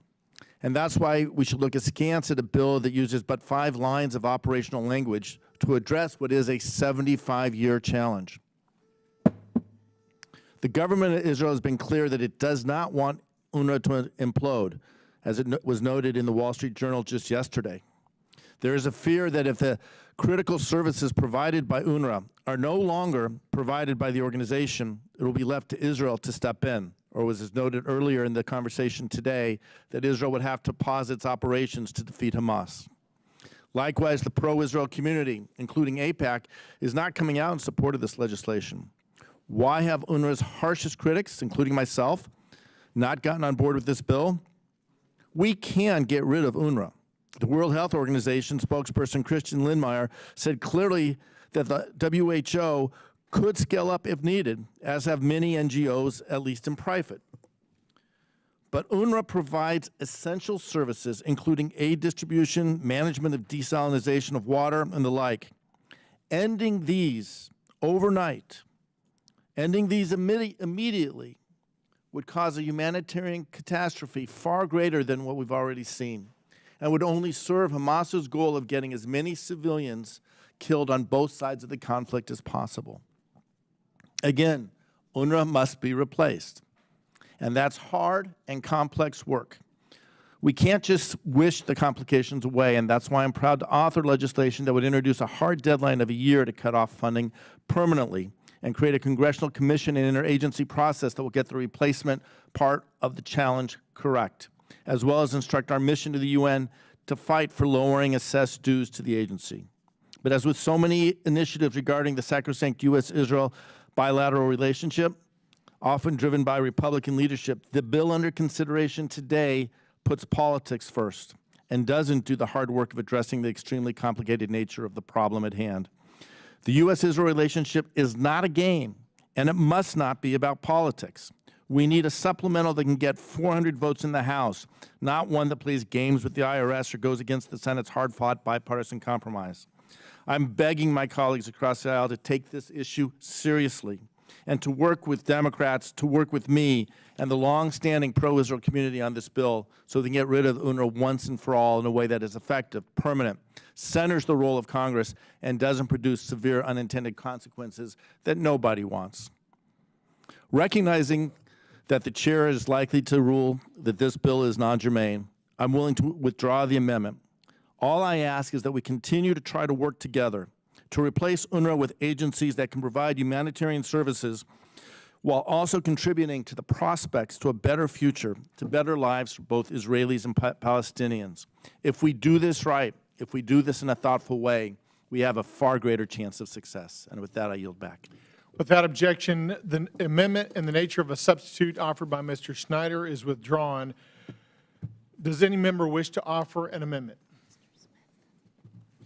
Mr. Smith? Chairman, I have an amendment at the desk. The clerk shall distribute the amendment. The clerk shall report the amendment. Amendment to the amendment in the nature of a substitute to H.R. 7122, offered by Mr. Smith in New Jersey.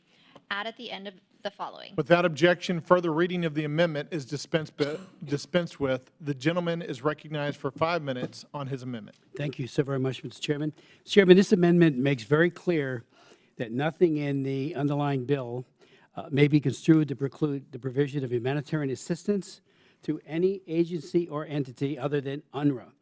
And the Secretary of State would certify, or would be required to certify, that such an entity receiving those funds does not promote, espouse, or affiliate with entities or individuals that promote violence, terrorism, or anti-Semitism, and it goes on from there. I would remind my colleagues, again, over these many, many decades of trying to end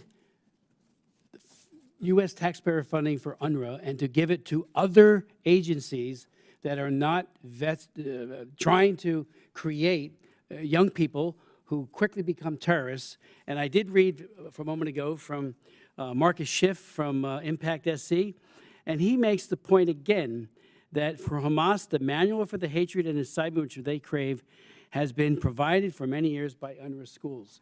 There's no doubt about that. And I mentioned earlier how, in a bipartisan way, I tried repeatedly with amendments, legislation that even passed the House, going back 20 years, to say, let's find the alternative. And what happens every time is that there's some mitigating circumstance, there's some reason why, well, not now, and then not now becomes not ever. Delay becomes denial, and we will have denial in perpetuity, in my opinion, if we don't do this. I read just recently, again, a GEO report that was on UNRWA, and they made the point, because our appropriators were trying over the years to make sure that there was good, solid language in the appropriations.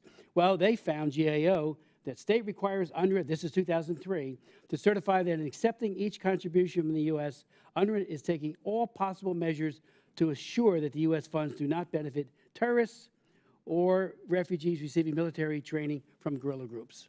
Does anybody believe that hasn't happened since then and before?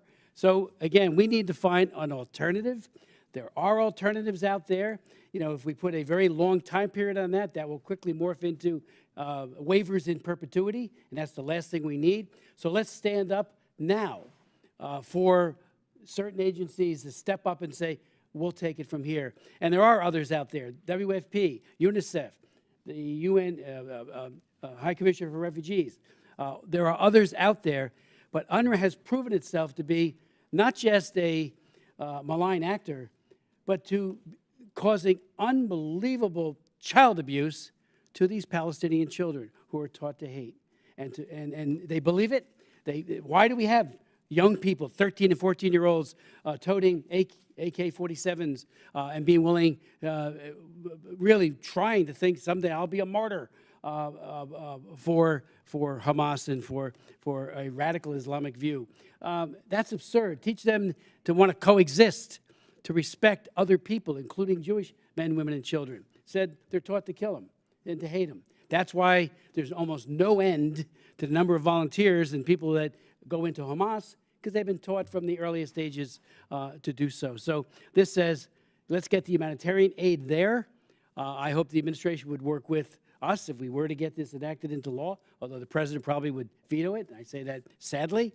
And again, a year from now, 2 years from now, or he was saying, gee, we had an opportunity to shift those funds away, and we did not do it. We need to do it. This amendment makes clear we want humanitarian aid to flow to those people in Gaza who are suffering. Does the gentleman yield back? Yield back. The gentleman yields back. Do any other members seek recognition on this amendment? There being no further discussion, the question now occurs on the amendment offered by Representative Smith Number 96, all those in favor signify by saying aye. Aye. All those signify by saying no. No. In the opinion of the chair, the ayes have it, and the amendment is agreed to. The committee will recess because of floor votes and will reconvene at approximately 4:30 p.m.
Committee will come to order. The committee will resume consideration of H.R.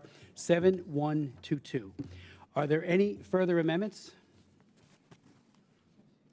Mr. Meeks?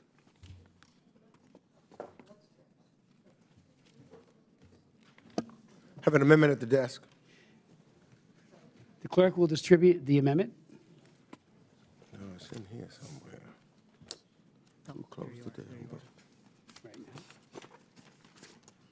The clerk shall report the amendment. Amendment to the amendment in the nature of a substitute to H.R. 7122, offered by Mr. Meeks of New York. At the end, add at the end the following new section. Section certification. Certification required. The prohibition under Section 2 shall not apply until the date on which the Secretary of State certifies in writing. Without objection, further reading of the amendment is dispensed with. The gentleman from New York is recognized for 5 minutes on his amendment. Thank you, Mr. Chairman. An immediate collapse of UNRWA, which this underlying bill is attempting to achieve, would have a devastating impact on the people of Gaza and the State of Israel. That's exactly why Prime Minister Netanyahu's government is not calling for UNRWA's immediate collapse. The collapse of UNRWA would also devastate the United States' ability to provide humanitarian assistance in Gaza. But beyond that, an abrupt end to UNRWA would result in serious regional stability issues. Let's briefly look beyond Gaza to the West Bank, where tensions are already extraordinarily high. If UNRWA collapses, 266,000 West Bank Palestinians lose access to primary health care. 100,000 lose emergency food and cash assistance, and nearly 46,000 girls and boys will no longer go to school. Such a situation does nothing to help Israel, or, for that matter, the United States. In Jordan, where 2.4 million registered Palestinian refugees reside, the loss of UNRWA would result in the loss of primary health care to almost 900,000 patients. Food support would be lost to nearly 60,000, and 20,219 Palestinian refugees from Syria would lose their support.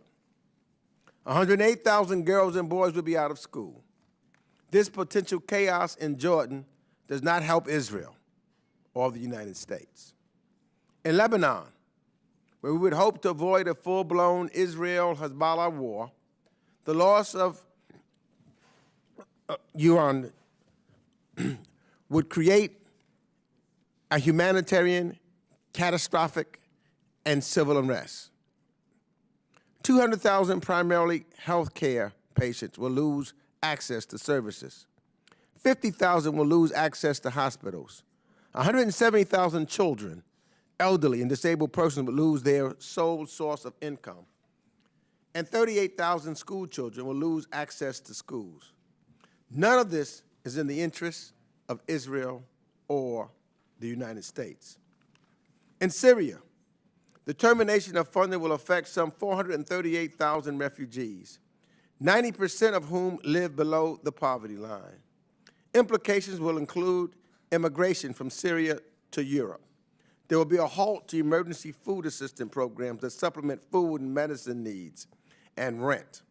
Most of the refugees would be evicted from their rental homes, and schools will close, leaving 50,500 children with no alternative education. UNRWA should be retired and replaced, but at the right time and in coordination with all of the regional partners. My amendment simply does that. It retires UNRWA once the Secretary of State certifies that a replacement is found. We should not cause an immediate defunding. This approach is the responsible, serious way to go about addressing this problem.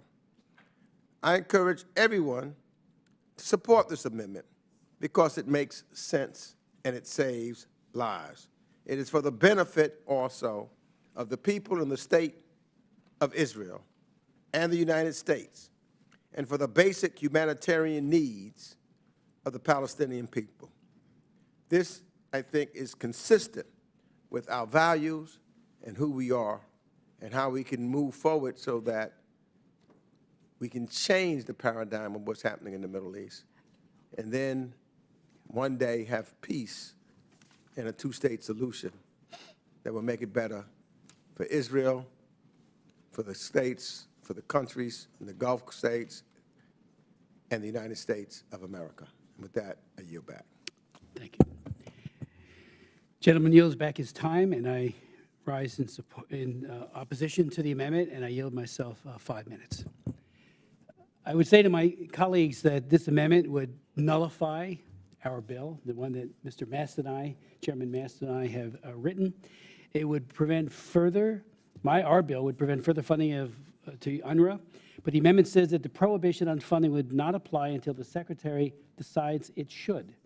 The amendment literally provides that the prohibition shall, quote, shall not apply until the date on which the Secretary of State certifies in writing that there is a viable replacement for UNRWA in respect of 7 different factors. Yet it provides no guidance on what constitutes viable replacement, nor does it obligate the Secretary to certify.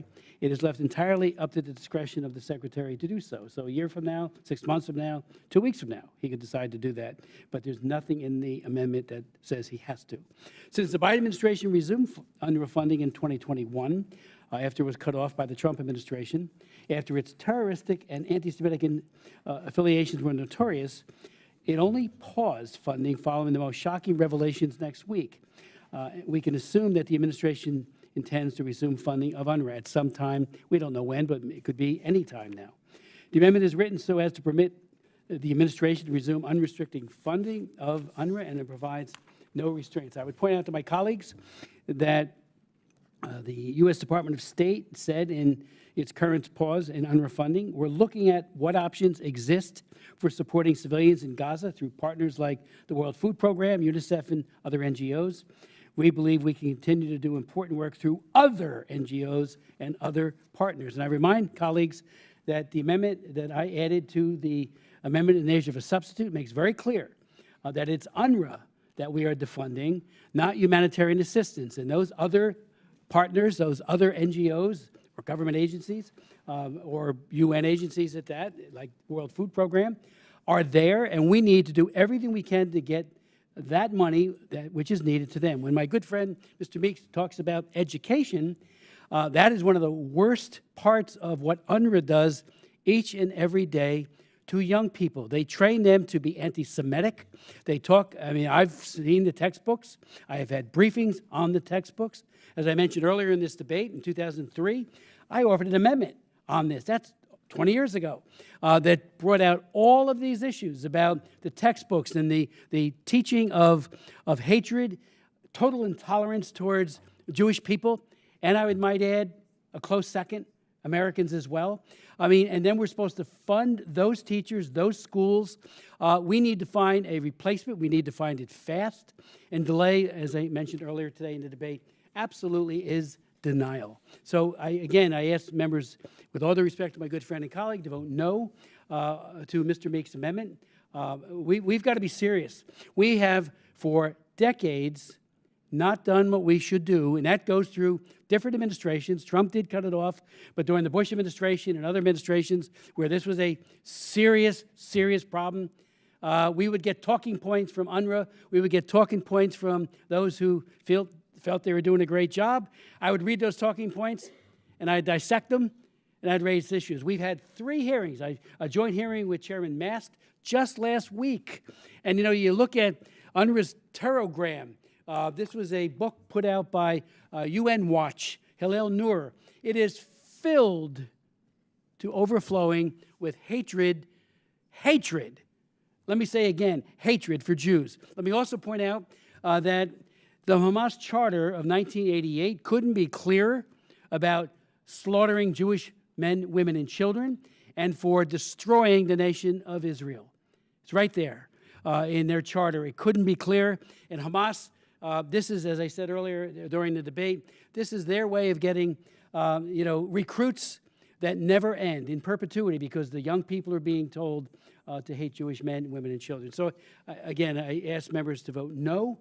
And I yield back the balance of my time. Would any other members like to speak? Mr. Mast, and then, yes. Well, thank you, Mr. Chairman. President Reagan once said, well, the problem with our well-meaning liberal friends is not that they're ignorant, it's just that they know so much that isn't so.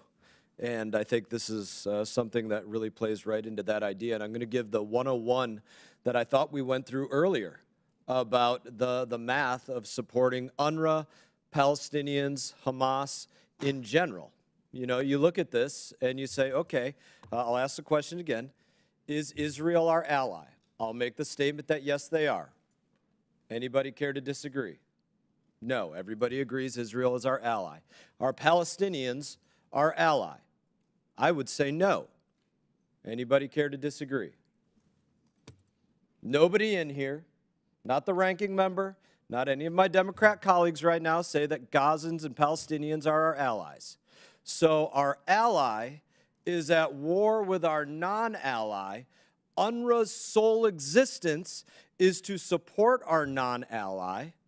UNRWA has 30,000 people roughly that are our non-ally working for them, that we pay their salaries. That makes no sense, to pay the salary of our non-allies that are at war with our allies. None of this makes sense. Not to do it yesterday, not to do it today, not to do it tomorrow, and not to wait for 365 days or sometime less, because truthfully, Secretary of State Blinken will be gone before then, but not to wait till even Secretary of State Blinken continues out his term. It makes no sense to continue funding an entity that supports the destruction of our ally.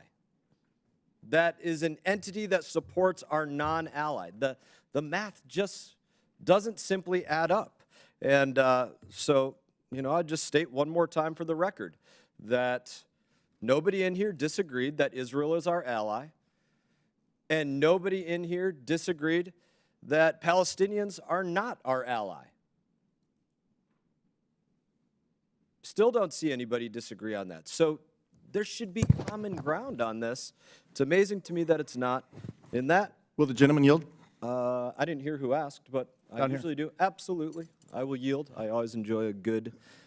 So not to debate you, but I'll agree with you. Israel is our ally. In fact, Israel is our most important ally in the Middle East, perhaps one of our most important allies in the world. The United States has no better friend than Israel, and Israel has no better friend than the United States.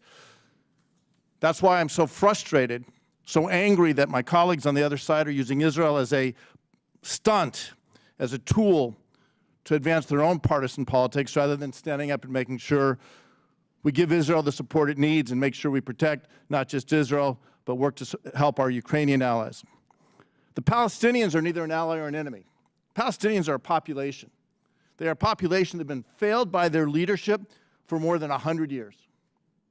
As Abba even famously said, I'm going to give you about 30 more seconds to make a point here. Before Palestinians have been failed by the leadership. Abba even said they've never missed an opportunity to miss an opportunity. But it is important that the people are not punished for their leadership by starvation or by deprivation of education. In fact, it's in the United States' interests that we make sure that the humanitarian needs for the Palestinians are addressed, so that we can get to a place where the Palestinians, I'm not sure who said that, so we can get to a place where the Palestinians will recognize Israel. Israel can have the security it deserves. So I am going to regain my time. Okay, you can have it back. Yeah. And I'm always happy to engage in this, because I think it's important that we hear what anybody says on this. But what was said by the ranking member is that if we cut off funding, well, we're cutting off funding for their health care. We're cutting off funding for the sole source of income for this many tens of thousands of individuals. If we do that, we're putting in jeopardy a two-state solution, which I think we should absolutely have in jeopardy. It makes no sense to make a state out of an entity that we would immediately have to designate a foreign terrorist organization. That makes no sense. But, you know, I would beg the question, what responsibility is it of the American people to pay for the health care or the sole source of income for any Palestinian? And it is not the responsibility, in my opinion, of any of us. And they are absolutely, I would disagree with you, they are absolutely either a friend or an ally. You can very much say it is binary, that an entity or a group is one or another. Houthis are not necessarily a nation, but we could say whether they are a friend or an ally, or whether they are an enemy, and they are absolutely an enemy. Palestinians are enemies of Israel and enemies of the United States of America. Nobody in here argued if I asked if they were an ally. Nobody said that Palestinians are an ally. Let's keep that for the record. Anybody who wants to change that, I'd encourage you to speak up. Thank you very much, Mr. Mast, Chairman Mast. Anyone else like to be heard? Yes, Mr. Schneider. So I'll continue what I was trying to say. You asked why should the United States have an interest in the humanitarian assistance to the Palestinian population? The United States has an interest in peace. The United States has an interest in ensuring that Israel's security is guaranteed. Israel is a Jewish democratic nation, is protected. And to leave the Palestinians in despair, to deprive them of humanitarian relief and assistance, only feeds Hamas. You asked who is an enemy, he's leaving. Let the record show he's not staying to hear. But who is an enemy? Hamas is an enemy of Israel, an enemy of the United States, an enemy of peace-loving people. Hezbollah is an enemy. Palestinian Islamic Jihad is an enemy, all supported by Iran. What we should be doing in this body is uniting, working across the aisle, Democrats and Republicans, to make sure that our interests are protected, not just in the Middle East and around the world, protecting democracy, protecting the sovereignty of nations like Ukraine, protecting the security of allies like Israel.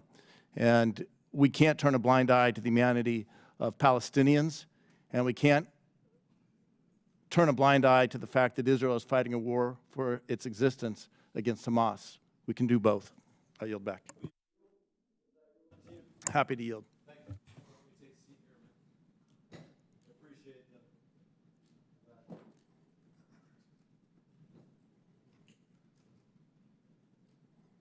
You made the right point, in my opinion, towards the end, that Israel is in a fight for their existence. And I would just go back to the point, for an ally that is in a fight for its existence, why would we give funding to the entity that is out there supporting who they are in a fight for their existence against? Thank you for yielding me time.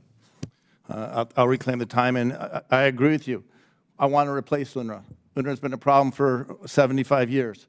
But we have to do it in a way that is smart, that doesn't sacrifice the humanitarian needs of the Palestinian people, and doesn't put Israel in a place where they're responsible for civilization without the vehicles to deliver humanitarian aid that's desperately needed. I yield back. Chair recognizes Mr. Mills for 5 minutes. Thank you, Mr. Chairman.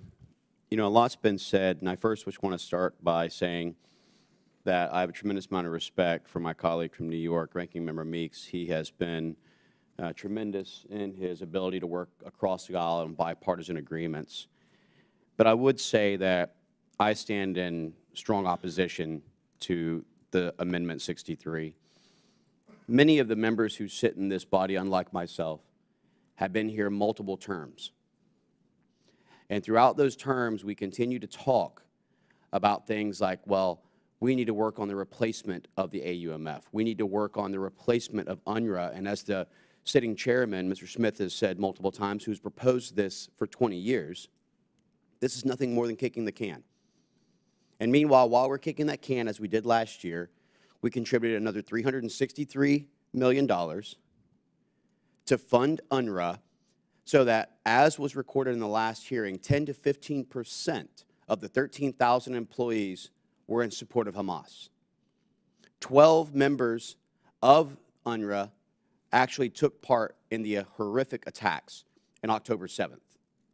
3,000 UNRWA teachers celebrated the attacks on Israel. So when we talk about withdrawing UNRWA feeds Hamas, that's not factual, because right now, by continuing the funding of UNRWA, we actually are feeding Hamas.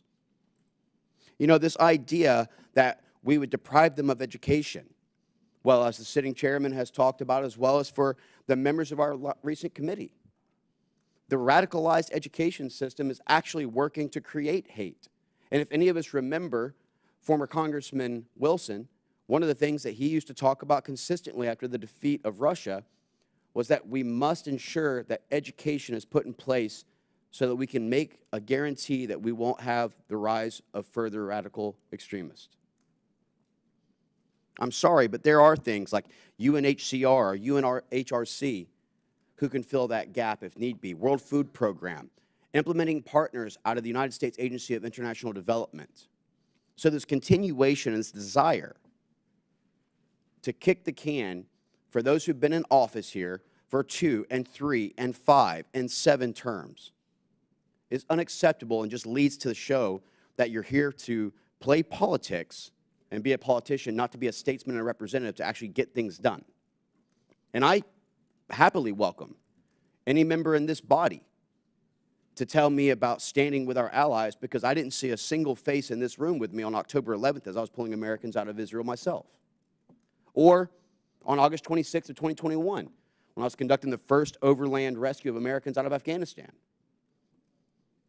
So I don't think my patriotism is going to be in question here, but I do think your ability as officials to actually get things done is in question. And so I stand in opposition to this because it's time for us to remove ourselves from UNRWA, to take actual actions to defend the people of Israel. And I don't think that kicking the can on this is actually going to serve the purpose, which is what we're wanting, which is for Israel to exist. For all of us who swore an oath to our Constitution, let us not forget that it is based upon our Christian Judeo beliefs. And I don't think that our constitutional obligation is to worry about supporting funding to an organization that continues to go against the very people who's trying to destroy the people of Israel. With that, I yield. Thank you very much. I yield to Mr. Self, 5 minutes. Thank you, Mr. Chairman. Just a couple of questions. Why would it surprise us that 12 UNRWA employees participated in October 7th? Why would it surprise us that their locations have been used for storage spots when the vast bulk, probably more than 90% of the 30,000 UNRWA employees that have already been referenced in this hearing are Palestinian? Why would that surprise us? It should not. And this is the ultimate case of the fox guarding the hen house. And I stand in strong support of this bill and against this amendment. Gentleman yields back. Thank you. Is there any further discussion on the Meeks amendment? There be by saying aye. Aye. All those opposed signify by saying no. No. In the opinion of the chair, the noes have it, and the amendment is not agreed to. Gentleman has asked for a roll call vote. Pursuant to the chair's previous announcement, this vote will be postponed. Are there any further amendments? Chair recognizes Ms. Mannion. I'd like to thank my good friend and colleague, Representative Chris Smith, for his leadership on these issues, including the important hearings he's held in our subcommittee on UNRWA. For years, many of us have been concerned that UNRWA workers were fostering hatred against Israel and against Jews with the textbooks they use in UNRWA schools and lessons being taught by UNRWA teachers. We have raised those concerns with UNRWA and more broadly with the UN and the Secretary General to no avail. Sadly, we recently learned that at least 12 of UNRWA's own employees participated in or helped plan the barbaric October 7th terrorist attack against Israel, in which more than 1,200 innocent civilians were brutalized, raped, murdered, and hundreds, including Americans, were taken hostage. And more than 100, including Americans, are still being held hostage. There have even been reports that UNRWA employees harbored hostages in their own homes. This is simply unacceptable. U.S. taxpayer money should never be used to support terrorists who fight for the destruction of our democratic ally, Israel.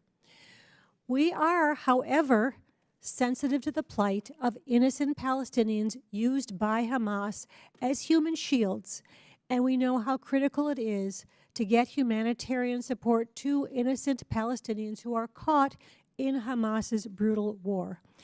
And as we heard in this committee room last week, there is currently no aid group on the ground in Gaza with the broad ability of UNRWA to get humanitarian assistance where it is needed. There are some aid groups, but they do not have the ability to address the crisis at hand. It is in Israel's interest to have humanitarian aid provided to innocent Palestinians. Israel has said as much. Once this conflict is over and the rebuilding of Gaza begins, we can evaluate whether UNRWA's very mandate is problematic, as I believe it is, and whether different aid agencies should be supported and replace UNRWA, which I believe is the right long-term move. But in the meantime, we need UNRWA to provide much-needed humanitarian aid to innocent Palestinians.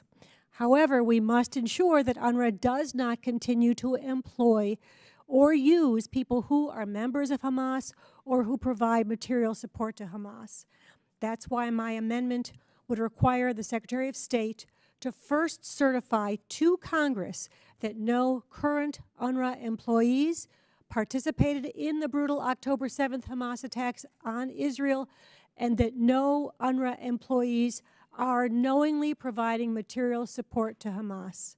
If the Secretary is unable to make that determination, then the remaining provisions of the bill would still apply. This common sense amendment would increase our leverage and our oversight of UNRWA, helping to make sure that our international assistance can never be used to promote terrorism.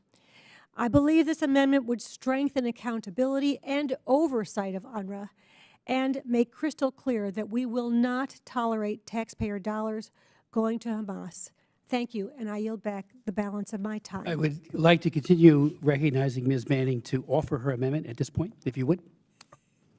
Chairman Smith, it's been a long day. I know it is. I have an amendment at the desk. Without objection, the clerk will distribute the amendment and shall report the amendment. Amendment to the amendment in the nature of substitute to H.R. 7122, offered by Ms. Manning of North Carolina. Add at the end the following new section. The Secretary of State may waive the prohibition under Section 2 if the Secretary certifies to the Committee on Foreign Affairs and the Committee on Without objection, the amendment will be considered as read. Gentlelady. Chairman Smith, I hope that the members who were listening will apply all the comments I made before my amendment was read to my amendment, and I don't want to take the committee's time in repeating my presentation. With that, I yield back. Where are we? He yields back. Any other members seek recognition? Mr. Chairman. Mr. Smith. Thank you, Mr. Chairman. With respect to my good friend, we co-chair the Combating Anti-Semitism Caucus. I do rise in opposition to this amendment, and I just want to make very clear to my colleagues that this will, again, gut the underlying bill. It permits the Secretary of State to waive the prohibition on funding for UNRWA so long as the Secretary certifies that no one employed by UNRWA as of the date of enactment of the bill participated in the October 7th attack or knowingly provided financial or material support. The problem is that what UNRWA has done systematically and aggressively over the course of many, many decades is to train up an entire generation of Palestinian youth, and I would argue it's more than training, it is child abuse, to causing them to hate Jews, to be filled with virulence and false images of Jewish people. I remember asking a group of Palestinian youth on one trip right after 9/11, and they were very, very intelligent, the best of the class, and they started telling me how no Jews died in 9/11, and I begged to differ with them and said, I know at least 5 widows in my district who are Jewish, and their husbands were Jewish. Then they said the Jews caused 9/11. There's so much misinformation and lies being proffered by UNRWA, and it has been. And if you just look at the textbooks, I remind my colleagues that our 3 hearings that we have had, they put a real focus on what is taught, and what is taught is to hate and hope that Jews are killed. So we need to find an alternative. Our amendment, the amendment that would be pending, that I offered, would say that we need to find an alternative that is not, I say again, not anti-Semitic, and UNRWA is not it.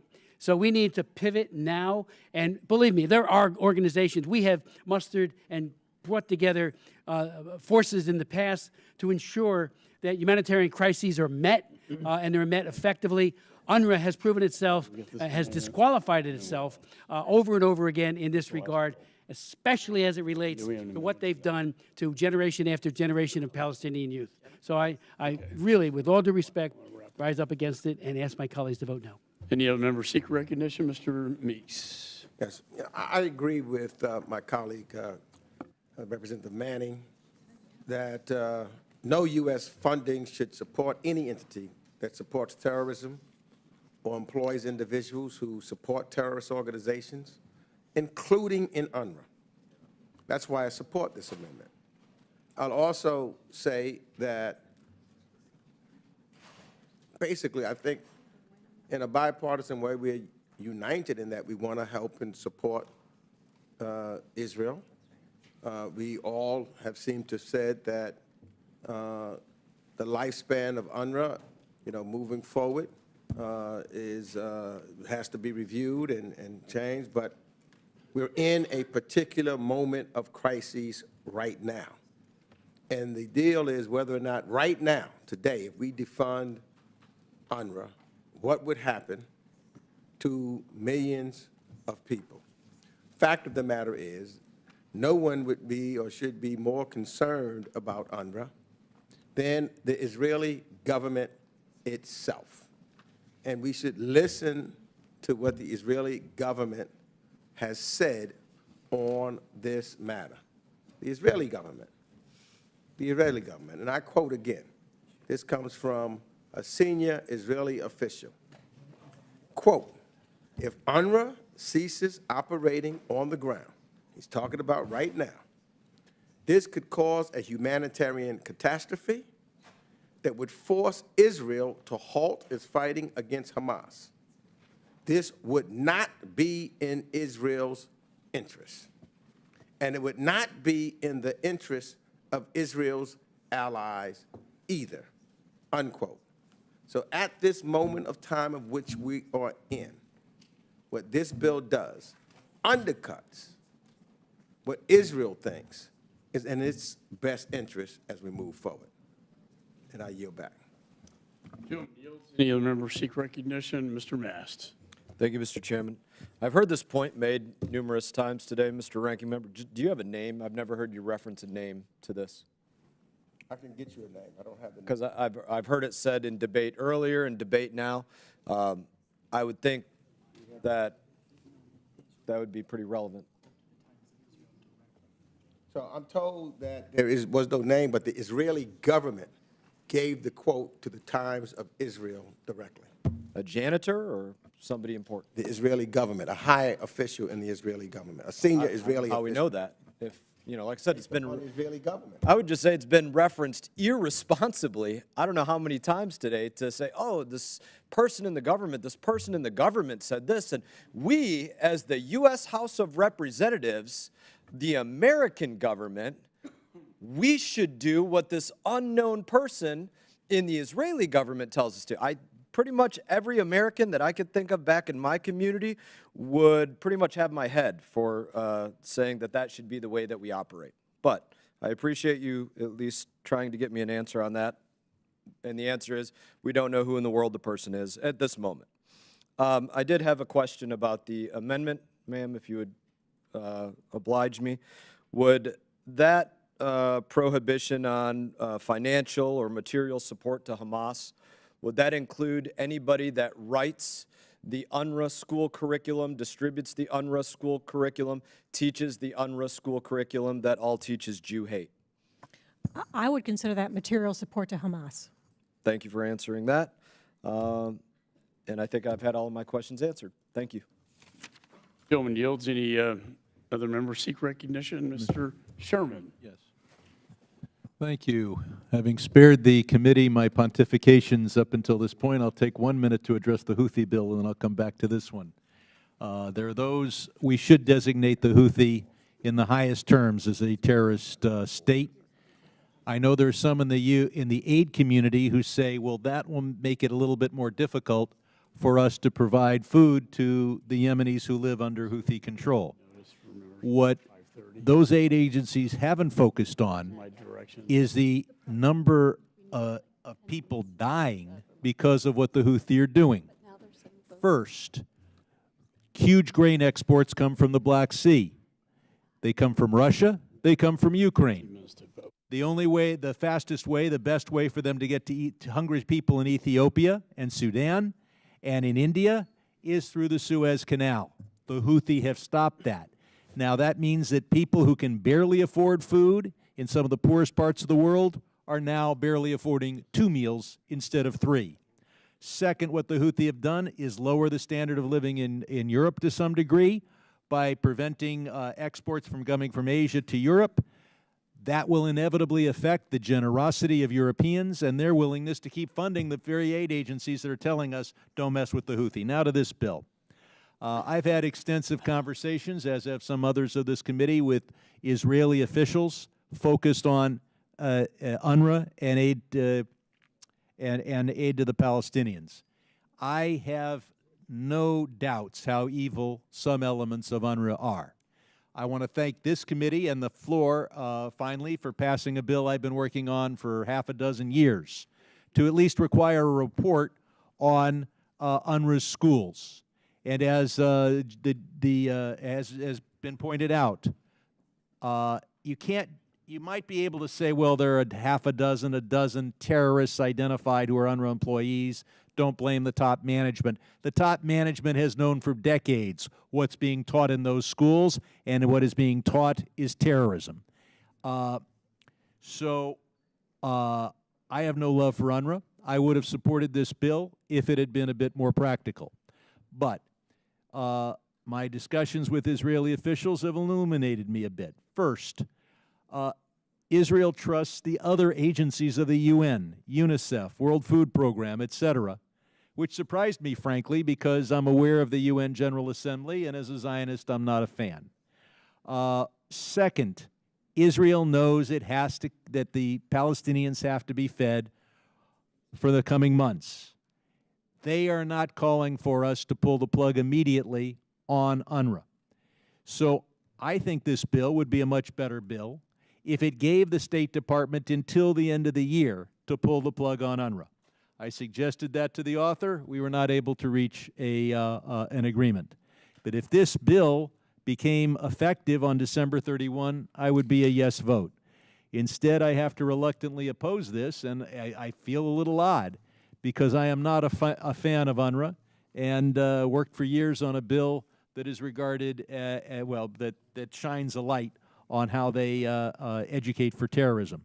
So I support the amendment, although I don't know how you would certify that every one of thousands of employees was not associated with Hamas.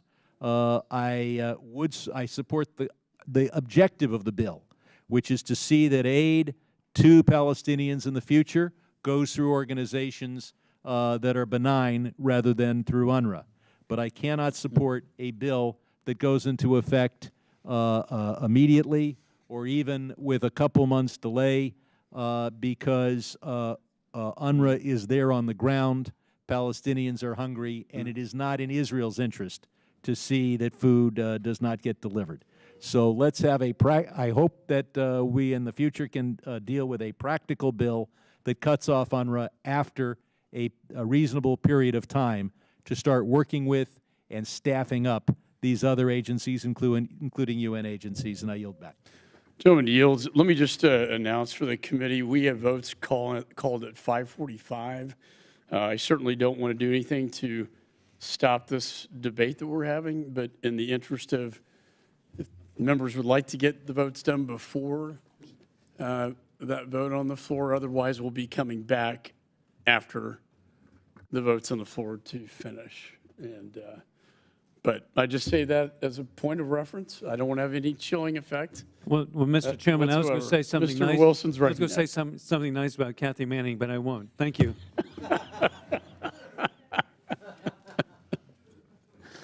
Do any other members seek recognition? There being no further discussion, the question now occurs on the amendment offered by Representative Manning, number 48. All those in favor signify by saying aye. All those opposed signify by saying no. In the opinion of the chair, the noes have it, and the amendment is not agreed to. A very quick roll call vote has been requested. Pursuant to the chair's previous announcement, this vote will be postponed. There being no further amendments, further proceedings on this bill are postponed. Pursuant to notice, I now call up H.R. 7152, the Divided Families National Registry Act. The bill was circulated in advance. Clerk shall designate the bill. H.R. 7152, to direct the Secretary of State to establish a national registry of Korean American divided families and for other purposes. Without objection, first reading is dispensed with. Bill is considered read and open to amendment at any point. Is there any discussion on the bill? Ms. Young Kim is recognized. Thank you, Chairman McCaul, for recognizing me and holding today's markup. I'm a proud co-sponsor of H.R. 7152, Divided Families National Registry Act. This bill directs the Special Envoy on North Korea Human Rights to identify Korean American families who wish to be reunited with family and their family members in North Korea, and to establish a registry of the names to help facilitate future reunions. As a Korean American with family members who fled North Korea, this is an issue that is deeply personal to me. And I have great empathy for these families. And making these reunifications happen has been a top priority of mine. Last Congress, I joined Representative Grace Meng to introduce the Divided Families Reunification Act, which requires the Secretary of State to consult with South Korean officials on family reunion opportunities for the Korean American families and their relatives in North Korea.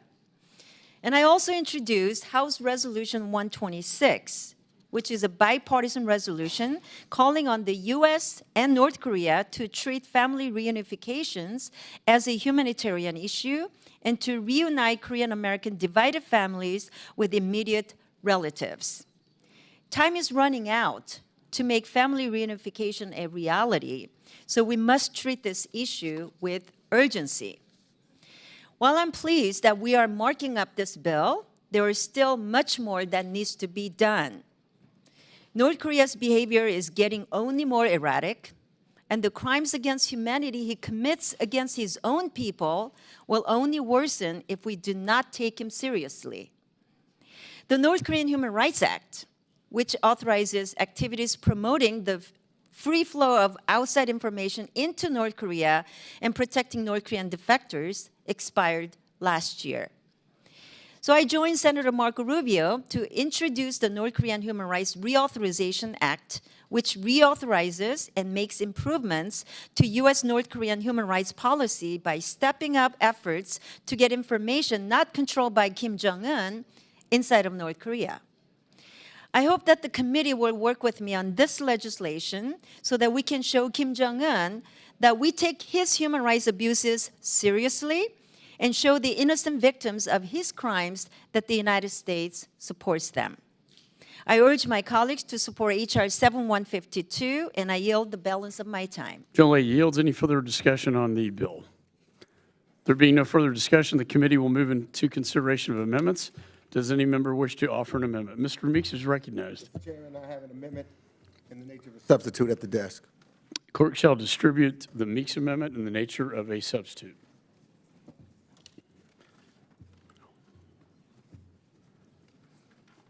Clerk shall report the amendment. Amendment in the nature of a substitute to H.R. 7152, offered by Mr. Meeks of New York. Strike all after the enacting clause and insert the following. Section 1, short title. This act may be cited as the Divided Families National Registry Act. Section 2, national... Without objection, further reading of the amendments dispensed with. The gentleman from New York is recognized for 5 minutes. Thank you, Mr. Chairman. I support this legislation, and I want to especially thank Representative Wexton, the author, for her work in reconnecting Korean families that have long been separated from one another for decades. The separation of Korean family members on either side of the border remains one of the most painful legacies of the Korean War. This is true not just for South Koreans, but also for Korean Americans in the United States who have been separated from their family in North Korea. Over 100,000 Korean Americans have been separated from their relatives. And many of us have heard emotional stories from constituents about the pain this causes them and how they yearn to see, to talk with, and to hug their relatives once again. Unfortunately, 70 years after the war, too many families still remain divided. As that first generation of Korean Americans reaches the autumn of their lives, it is important that they be given an opportunity to reconnect with their loved ones. It's time for the United States government to actively work to help Korean Americans reach and reunite with their relatives.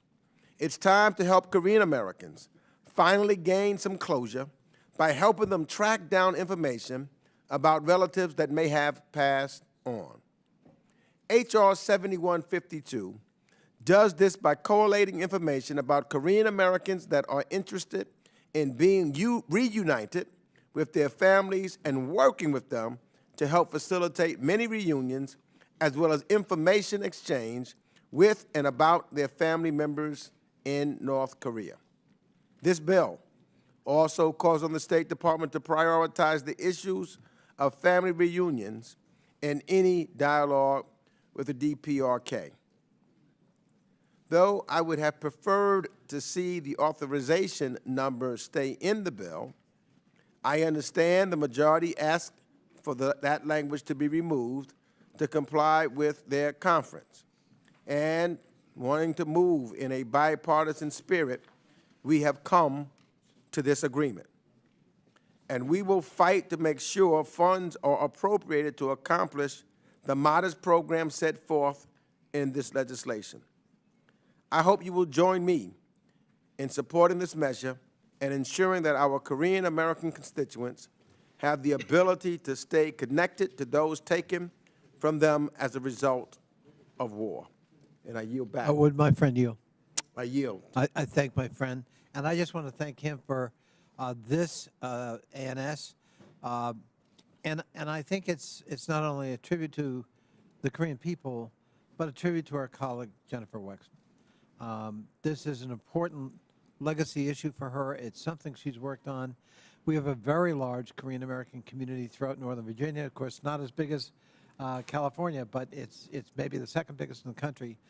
And so many first-generation Koreans affected by the issues, Mr. Meeks, you just described, in terms of very painful separation. People who haven't seen relatives since the division of Korea and are unlikely ever to see each other again.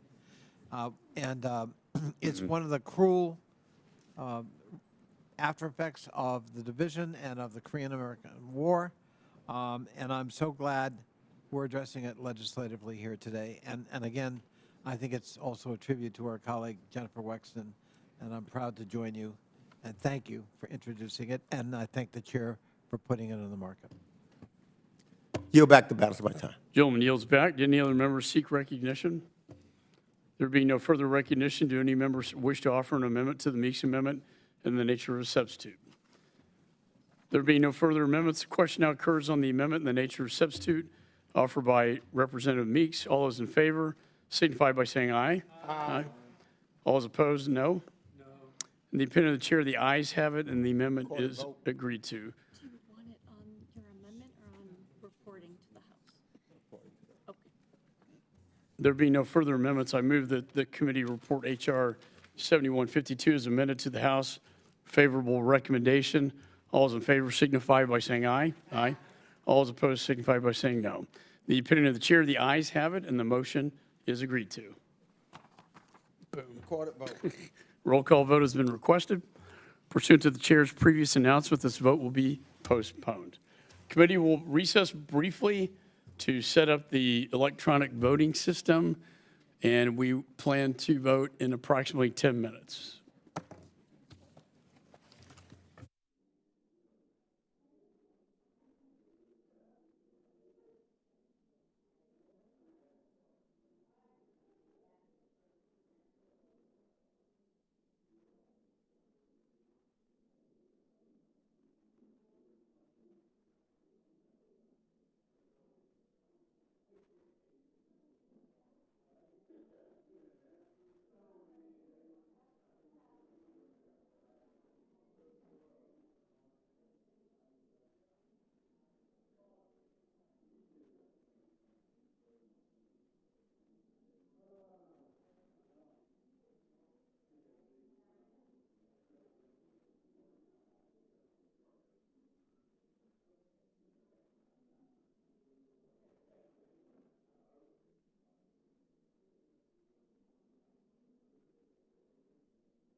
Yeah, you got a few things going on.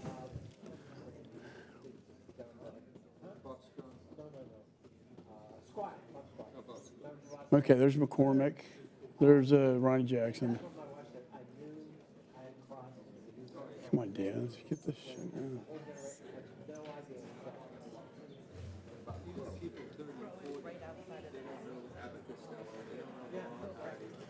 Fucking Mills, man.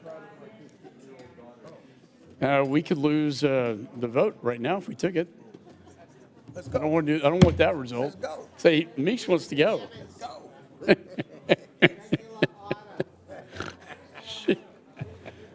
Mills and French Hill. Don't worry about it. Let's go. There we go. You're in a hurry. Let's go. I am with you. You're the boss. Let's go. Yeah, I don't really care. Now? Now? I'm looking at Dan.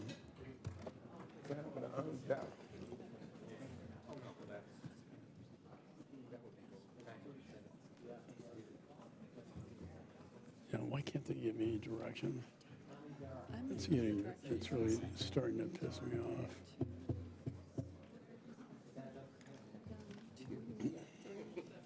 Come on.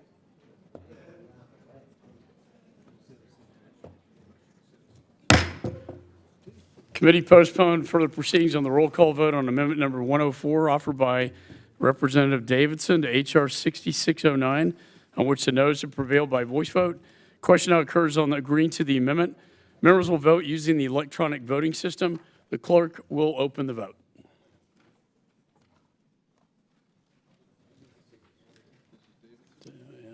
Got me right.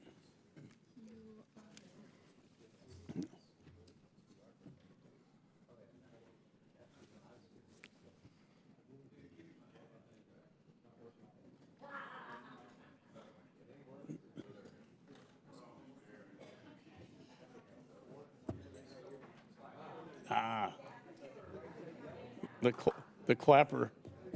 Clap on. All right, you think we got everybody? Got it? Who? Has Kim voted? Has she voted? No. Okay. Have all members voted? Come on, Mr. Isa. Try and get this done before the floor votes, man.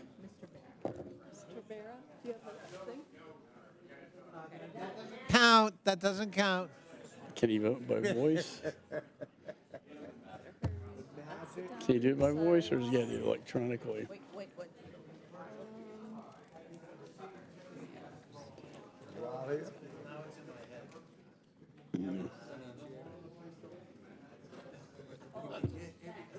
All right. Did you do it? Have all members voted? Does any member wish to record or change his or her vote? Clerk will close the vote and report the tally. On this vote, the ayes are 21, the noes are 25. That's it. The noes have it. The amendment is not agreed to. There being no further amendments, I move that the committee report H.R. 6609, the Tiger Act, as amended to the House with a favorable recommendation. All those in favor signify by saying aye. Aye. All those opposed signify by saying no. In the opinion of the chair, the ayes have it, and the motion is agreed to. He did. A recorded vote has been requested. Members will vote using the electronic voting system. The clerk will open the vote. Is this Waltz? Oops.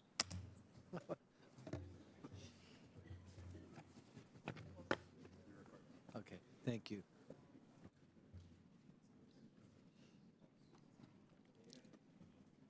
That's good.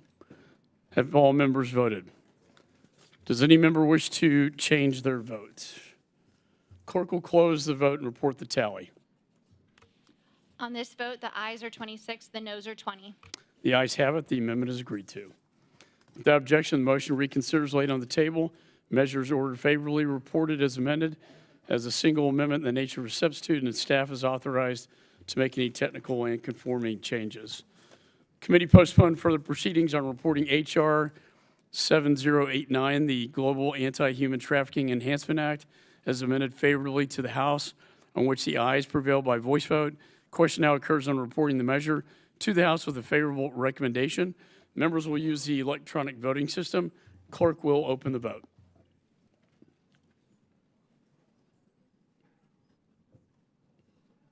This is awesome. Yeah, how long would be going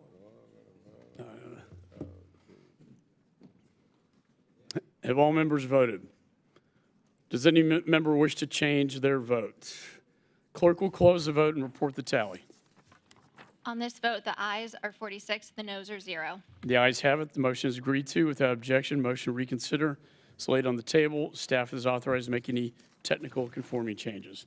Committee postponed further proceedings on reporting H.Con.Res 27, condemning Russia's unjust and arbitrary detention of Russian opposition leader Vladimir Kara-Murza, who has stood up in defense of democracy, the rule of law, and free and fair elections in Russia. As amended favorably to the House, on which the ayes prevail by voice vote, the question now occurs on reporting the measure to the House with a favorable recommendation. Members will vote using the electronic voting system. The clerk will open the vote.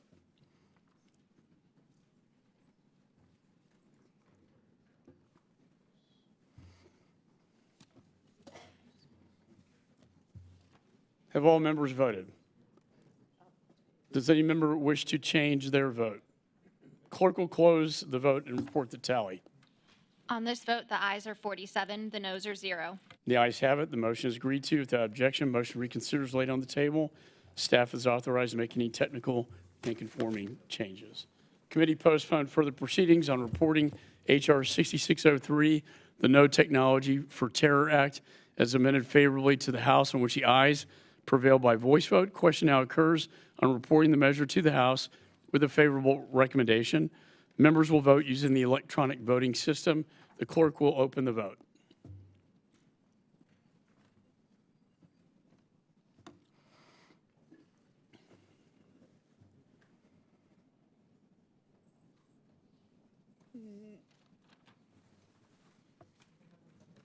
Have all members voted? Does any member wish to change their vote? Clerk will close the vote and report the tally.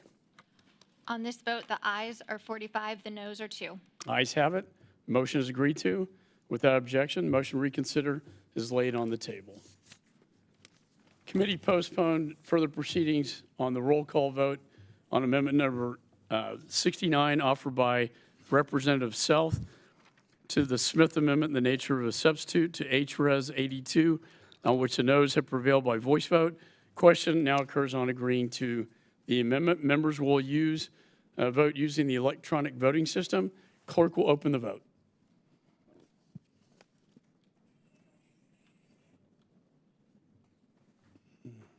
Why aren't I? And I wasn't.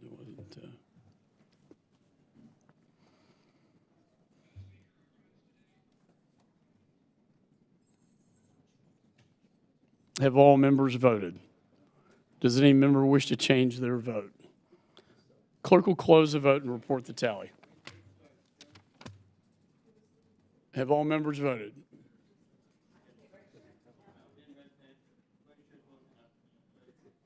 How is Ms. Wagner recorded? Ms. Wagner's not recorded. Okay. I'll do this again. Have all members voted? Does any member wish to change their vote? Clerk will close the vote and report the tally.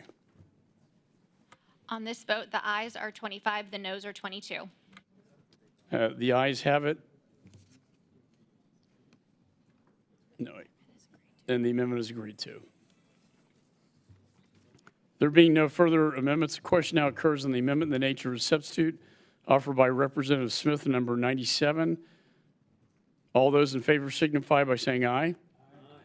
All those opposed signify by saying no. No. In the opinion of the chair, the ayes have it and the amendment is agreed to. Roll call. On the Underline. Down the line. That's the Down next line. vote. Underline. There being no further amendments, I move the committee report H.Res 82 as amended to the House with a favorable recommendation. All those in favor signify by saying aye. Aye. All those opposed signify by saying no. No. In the opinion of the chair, the ayes have it, and the motion is agreed to. Roll call. A recorded vote has been requested. Members will vote using the electronic voting system. The clerk will open the vote. So it's self-passed. Okay.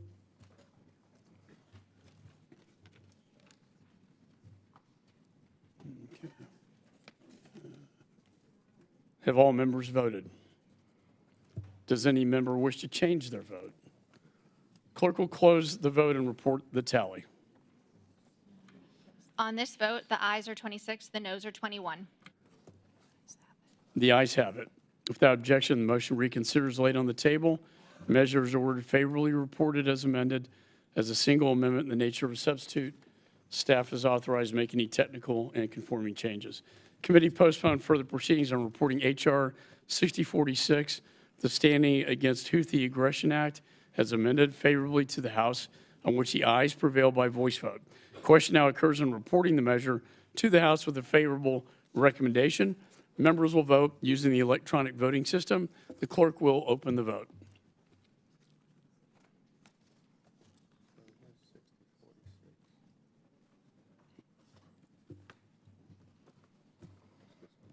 Which one, Jenny, which one is this one? 6046? The Houthi. It's, Is this 6604? What is this? just did 66. Yeah, I think it's the wrong number. 6046. I don't know what that, what's 6046? What's the?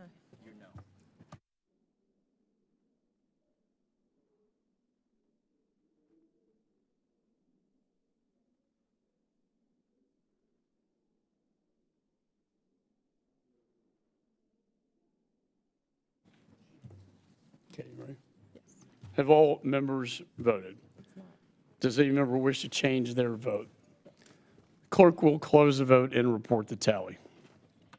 On this vote, the ayes are 34, the noes are 13. The ayes have it. The motion is agreed to. Without objection, the motion to reconsider is laid on the table. Measures ordered favorably reported as amended as a single amendment in the nature of a substitute. Staff is authorized to make any technical and conforming changes. Committee postponed further proceedings on the roll call vote on amendment number 63 offered by Representative Meeks to H.R. 7122, on which the noes have prevailed by voice vote. Question now occurs on agreeing to the amendment. Members will vote using the electronic voting system. Clerk will open the vote.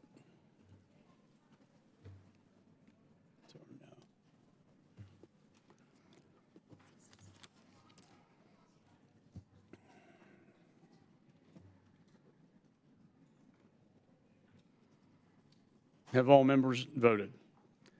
Does any member wish to change their vote? Clerk will close the vote and report the tally. On this vote, the ayes are 21, the noes are 26. The noes have it. The amendment is not agreed to. Committee postponed further proceedings on the roll call vote on amendment number 48 offered by Representative Manning to H.R. 7122, on which the noes have prevailed by voice vote. The question now occurs on agreeing to the amendment. Members will vote using the electronic voting system. The clerk will open the vote.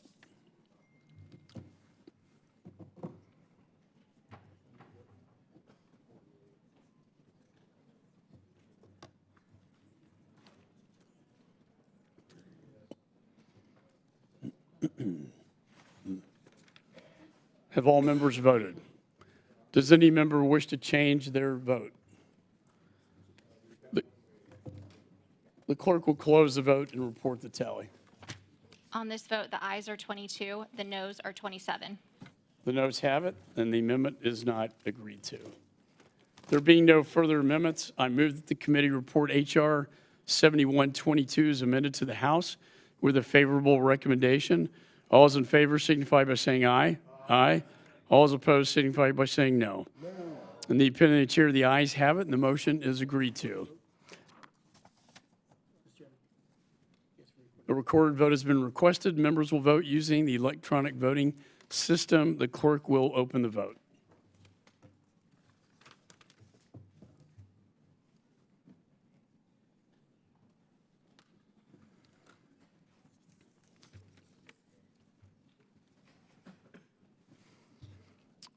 Have all members voted?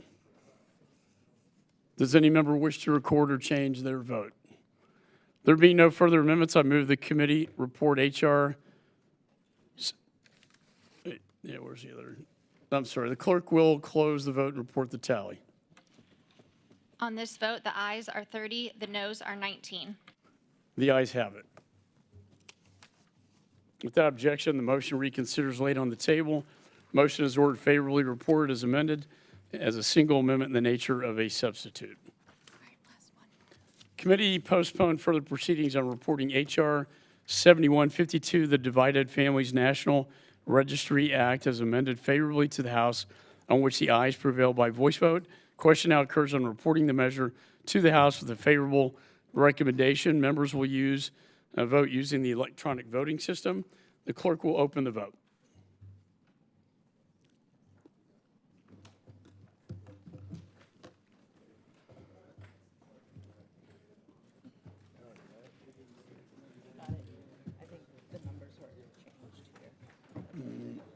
Have all members voted?